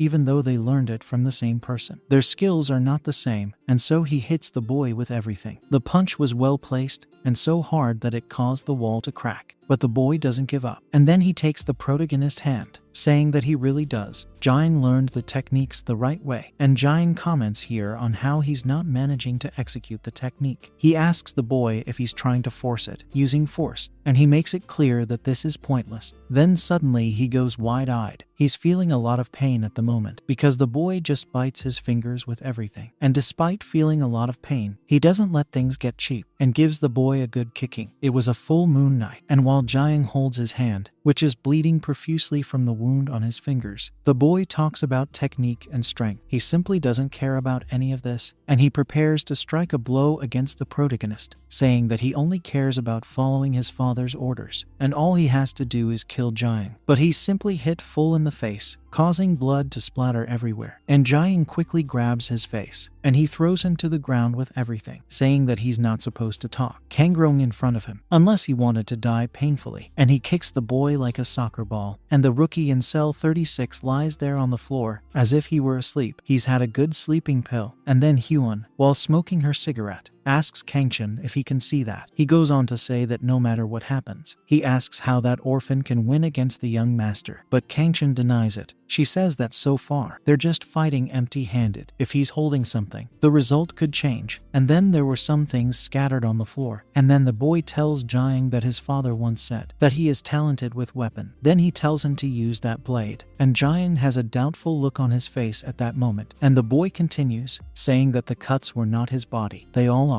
results of his father's training, teaching him how to use a blade. And then he tries to hit the protagonist anyway with that blade, but Jiang dodges all the attacks. The boy goes on to say that he doesn't care how strong Jiang is, or why he's there, or the fact that he is his father's biological son. He makes it clear that he doesn't really care about such things. Well, he makes it clear to Jiang that he's going to die at his hands today, and the protagonist goes wide-eyed at that moment because he sees that the boy really does have a talent with blades. And then the outpost starts turning the blades in his hands to say that this is how his father wants it. And Jiang, with a very calm tone, says to the boy that he had said before. However, the boy couldn't understand what he was saying, and Jiang continues, saying that if he didn't want to die painfully, he shouldn't talk about Cha Kangrong in front of him. And he makes it clear that the boy has spoken 4 times, and the boy still can't understand. And Jiang says that he used the word father 4 times. And then he asks the rookie in the cell if he thinks that Jiang himself, his biological son, never learned this blade technique. He picks up a hacksaw knife, saying that it's convenient that he found it right there. He said that this saw would cut through the boy's skin, muscles, tendons, nerves, veins, and even his bones, grinding and cutting everything to pieces. But because the boy mentioned him 4 times today, he's going to cut it into 4 pieces. Next, the scene shows Japan's greatest swordsman. His name is Musashi Miyamoto. He is known to have won more than 60 battles, and the fencing he used was called double sword style, a style of fencing that has become feared by countless swordsmen due to its overwhelming killing power. The scene then switches to the boy, lashing out with his blade, and the protagonist was also trying to hit him using that blade of being, he thinks, and at the same time wonders if that movement the boy is making is double sword style, along with his speed. The psychological pressure of wielding 2 swords create unpredictable and irregular cuts. At that, the boy almost hit Jiang, and the protagonist comments that this is more dangerous than he thought. And suddenly, he is surprised by the boy's quick movement, but he manages to block it with his sair blade. And the boy comments that this saw is just an industrial tool for cutting wood. For hundreds, for thousands of years, fencing passed on by swordsmen. There's no way a single being can replicate that, and they're still fighting. The boy also comments that he's also been practicing fencing until one ends up hitting the other, and blood begins to flow. And the boy says that since he was younger, like those 2 swords his father had given him, he remembers Kangchan's class talking about the carotid artery, the brachial artery, heart, subclavian artery, radial artery. If Kangchan says that if he attacks these points correctly, the person will be unconscious within a few minutes. These are critical points that can lead to death. But the opponent is not a puppet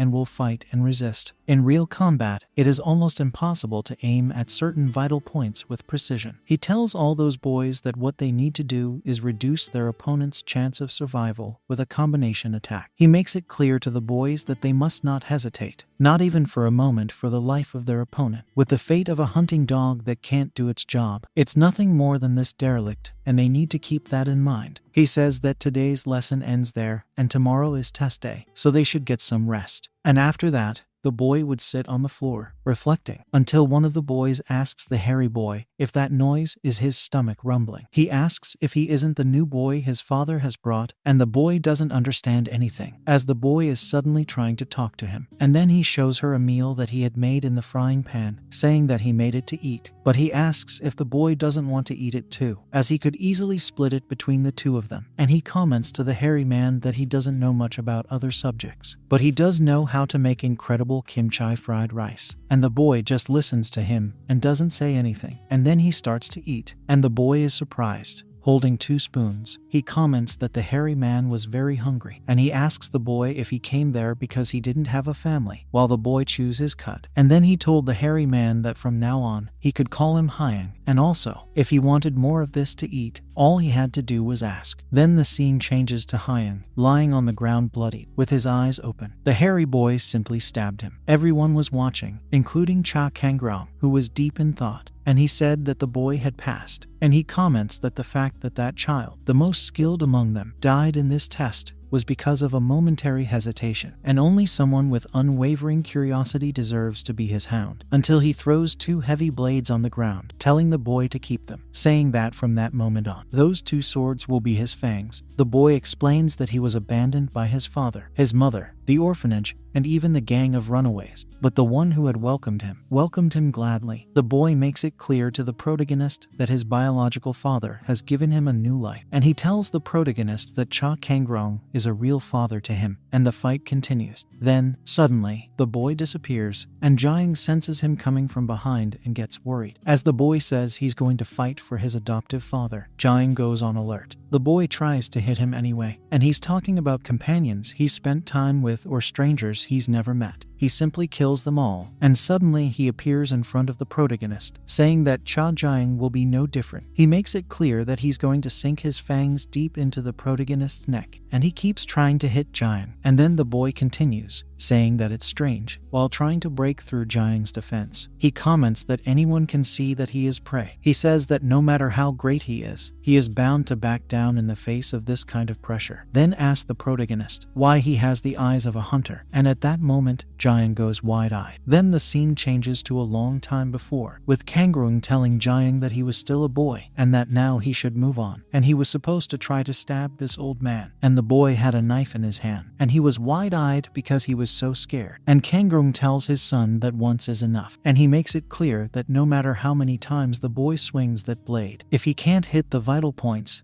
it's useless. He told his son that when he faces a sword-wielding opponent in the future, he shouldn't worry about the number of attacks. He should try to avoid fatal injuries and just wait for the opportunity. And the moment his opponent shows an opening, he should stick his blade in. Very seriously, Kangrong tells his son to remember that when he wields a sword, he must kill his opponent. Otherwise, that same sword was his heart, and the sword fell to the ground. And Jiang is wide-eyed and tearful because the feeling was suffocating, and so he continues his fight against the boy until they slam one sword into the other. And then, the boy is quite quick and makes a move. On the spot, he leaves an opening, and Jiang is watching at that moment, and the boy is on alert, until Jiang defends himself against the boy's attacks with his saw sword. And then the boy caught his eye, and he comments that he was holding off his attacks, and he believes that clearly the protagonist is trying to do something, and he thinks it's pointless, until he says that's it. The fight is over, until the protagonist says he's found it, the vital point, and the boy goes wide-eyed, and Jiang simply attacks him with everything. A lot of blood comes out, and the blood ends up in the woods. The protagonist says that he has been waiting for this moment, the moment when a big move is made, and as the boy himself said, the mountain is a bit uncomfortable. If it were a sword, he makes it clear to the boy that his neck has been cut, and the boy falls, sitting down and leaning on a tree. The protagonist looks psychopathic at that moment. He remembers his father telling him to always remember that if he wielded a sword, he had to kill his opponent. And seeing the boy fall like that, Jiang comments that it's not as if a saw has no advantages, and he goes on to say that the pain when Sarah's jagged teeth saw through the flesh, the agony of scraping against bone, the torment when veins and blacks are torn, in his opinion, it's compared to a sword, and that kind of pain is nothing. And on the full moon, and the boy asks, Jiang is still so confident, and he doesn't quite understand what the boy means. The boy asks if someone like him, who has never killed anyone in his life, can really kill him, and then he tells Jiang to cut his throat soon, because if he doesn't, He's going to stab Jiang and kill everyone around him. And finally, he's about to plunge his blade into the protagonist's heart, and Jiang hears him say that and goes wide-eyed. And then, holding his saw blade very tightly, Jiang tells the boy that he has a special talent for imitating people. Then he tries to hit the boy. However, he doesn't understand what has happened and looks at the mountain. The saw was next to the boy's head, and he was visibly afraid at that moment, his eyes wide with nervousness, and the protagonist wonders if it just broke. And then he says that he doesn't think he needs to cut the boy himself, and if he leaves the boy there, he'll probably bleed to death on his own. So he turns his back and starts walking, and the aftermath I can't understand. He thinks that when the protagonist had pulled out the saw, he had broken the blade on purpose. He just wanted to know why the hell Jiang had done something like that. Then it doesn't change from inside the juvenile prison, in the corridor part, and inside the infirmary. Gu Namin was screaming, denying himself and saying that he was dying. And in despair, he says he's going to die. And then he tells the doctor that the new guy in his cell had stabbed him. And Majom replies that it's not as if he's really been stabbed. Visibly annoyed, Namin asks Majom what he's talking about and says that he's suffered a deeper wound to his heart than any physical injury, and asks him to please send him to the private medical ward immediately. While the protagonist is lying on the machine, and Majom asks the boy if that's what he wanted, and visibly irritated, with a loud tone of voice, the prisoner says that the newcomer is an idiot and they had treated him well for him to do something like that, and wonders if it was all an act. And Majom answers Namin, saying that he's not exactly someone who can talk about an act. And then, after Jiang had gotten up, Majom asked him what the hell he had done in that fight to leave him in that state. He goes on to say that he heard his condition was so serious that he had to be rushed to hospital, and Jiang remains silent, just listening to what his comrade is saying. Jiang thinks it looks like he survived. That incident made one thing clear: Cha Kangrong's goal. First, to hurt people around him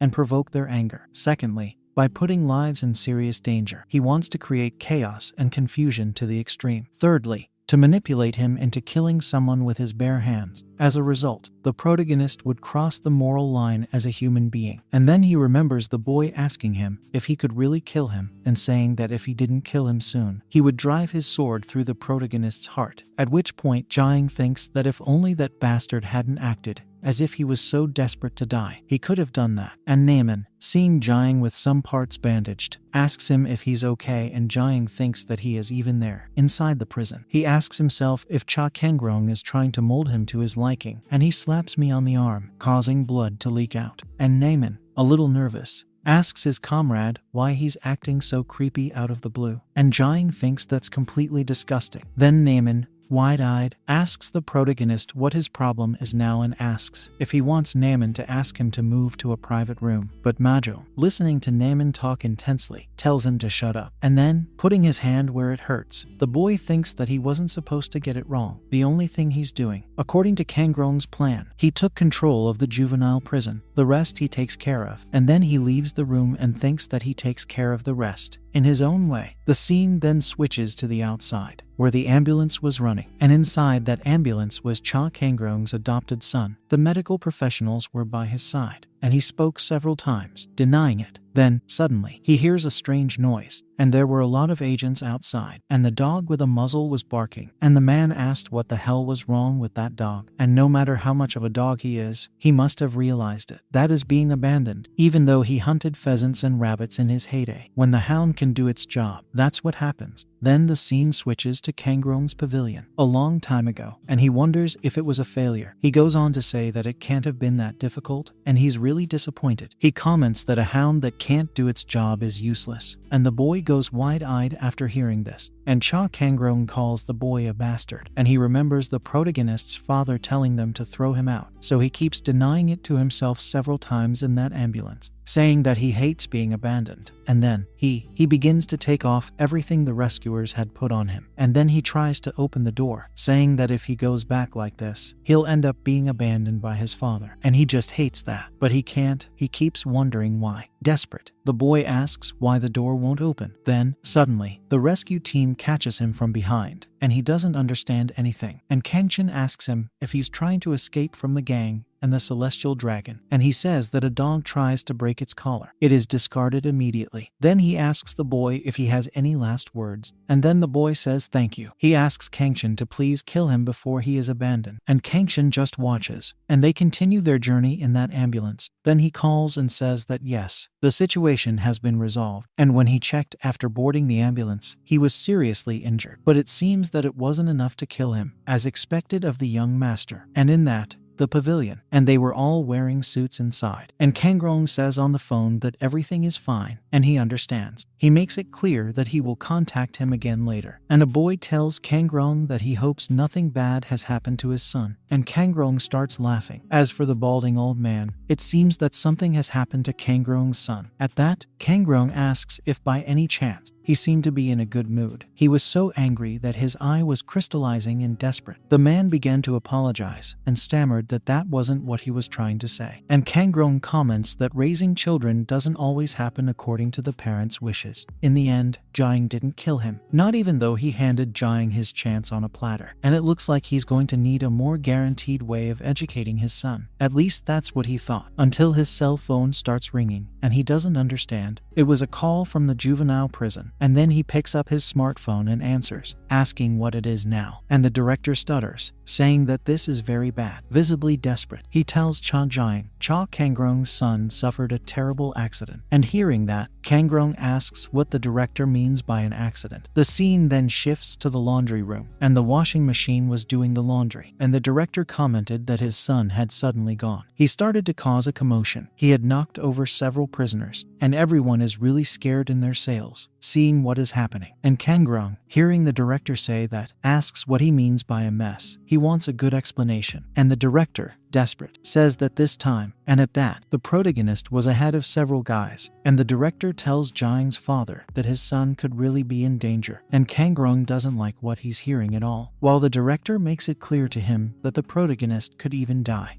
Then the scene changes to a jeep driving through the snow. A long time ago in winter. Once, Kangrong went to eastern Siberia, a place where the federal government couldn't reach, and he was going to get involved in an arms deal with the Russian mafia. However, at their meeting point, Kangrong was surprised. There were corpses of the mafia that had been destroyed all over the place. It looked like a horror scene, and in that place, he came face to face with the man responsible, a gigantic bear, a bear that has the potential to turn him into mashed potatoes. And that's when Kangrong realized, in the face of absolute fear, that even he, Cha Kangrong, couldn't move, and the bear starts roaring at him. He was telling this story to Jiang, and the boy asked his father if he was telling him about this bearskin, and his father said that he had hunted it a long time ago, and the bear was right behind them, and he makes it clear that it was with his hands, just his hands, without weapons or anything that could give him an advantage. And the protagonist gets a bit nervous after hearing him say that, and starts to stutter a bit, telling his father that he had said that the bear tore the mafia to pieces, and he thinks it's impossible to catch such a beast with nothing in hand. And Kangrong tells Jiang that it is possible. He goes on to say that as long as he can handle it. The boy doesn't understand what his father means, and Kangrong says that soon Jiang will be in high school, and he makes it clear that it's time to plant this in him. And then he touches the protagonist's forehead, telling him that it's the only way to transcend the limits of the abilities granted to the human species. With his eyes shining and a very serious tone, Kangrong speaks to Jiang, who is with a transcendent heart. Then the scene changed, and Jiang said that his father was a guy who knew a lot. Kangrong wants him to stay strong in his own way, in a safe place. He doesn't want him, his only son, to be killed or crippled, and he asks those who are listening to him if they understand. But he makes it clear that he prefers it, to die, rather than be part of your damned father's plans. And the boy,